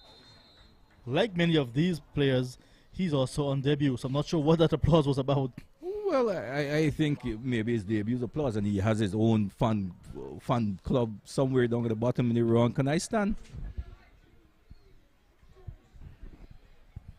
1 4 4 sixes to Akshay Prasad. 37 he made. Akshay Prasad, in fact, won the Super 50 with the CCC. I think it was back in 2018. He's part of that CCC team. Yeah.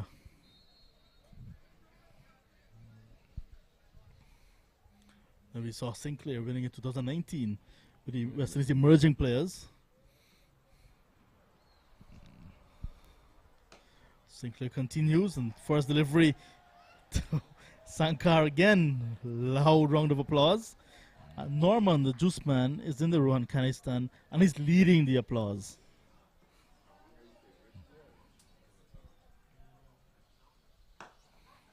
He gets his first run, and you can hear some applause again. Yes, he's definitely a crowd's favorite. Yeah. He's off the mark. Look not. The off spinner is on 5. So Richie Look not takes a lot of pride in his batting. Leg before, he's gone. Could have seen that from a mile away. Playing and missing, trapped on his crease. Leg before. Kevin Sinclair gets a second wicket in the over, and now 172 for 7 turns to 172 for 8. Fuller delivery from Sinclair. Didn't look to move anywhere. Just stood right in his crease and played that ball from there. The ball, once it missed the bat, it cannoned into the back pad. And that was one of the simplest decisions for umpire Javed Prasad. In fact, 173 for 8. Look not leg before to Sinclair for 5. Still in over number 29. So 2 strikes in the over. Ahmed Ned is coming out, and it seems to be as a DCC thing. Apparently, there's a DCC crowd in the middle, out on the Kanai stand there, here to support their guys. So Ahmed Ned coming out to do battle. So they can forget about 364 for the moment, Demerara. What is the next aim? Survival? Personal glory? It's important that if these remaining batsmen could bat out the remaining 16.1 overs there and stay out in the middle there, that's what they need to do. They still need to be smart. They still need to understand and know that they're in a competition still. And net run rate can be very vital should 2 other teams remain on the same amount of points.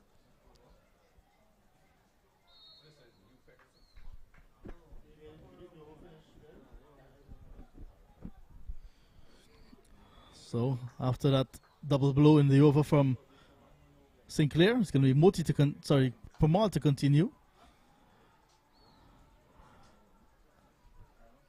So one more to Sankar. 174 now for the loss of 8. So in fading light now, so Berbice no doubt will take first blood in this year's senior male inter-county one-day tournament.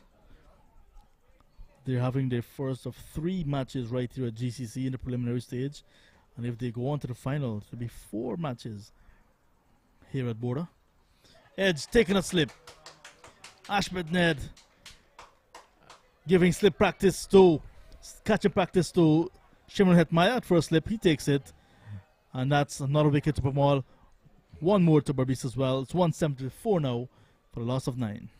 Well, that one just pitches, gives some good flight, and there's Ned on the drawn down his front foot, looking to steer it to the third man region, but instead steer it straight to the fielder at four slip. In him, who accepted it gleefully, and I think the Berbice recognized that it would just be a matter of time before they see how the remainder wickets for the Demerara, who would have at some point when Leon Johnson and Tage Sandra Paul was batting there was a glimmer of hope. The good partnership developed between the two, but once the back of Tage Sandra Paul went stump off the bowling of Moti, Christopher Barnwell came in, stuck around a little with his captain, then he got out LBW, immediately followed. It was always then there, the writing was on the wall for the Demerara side.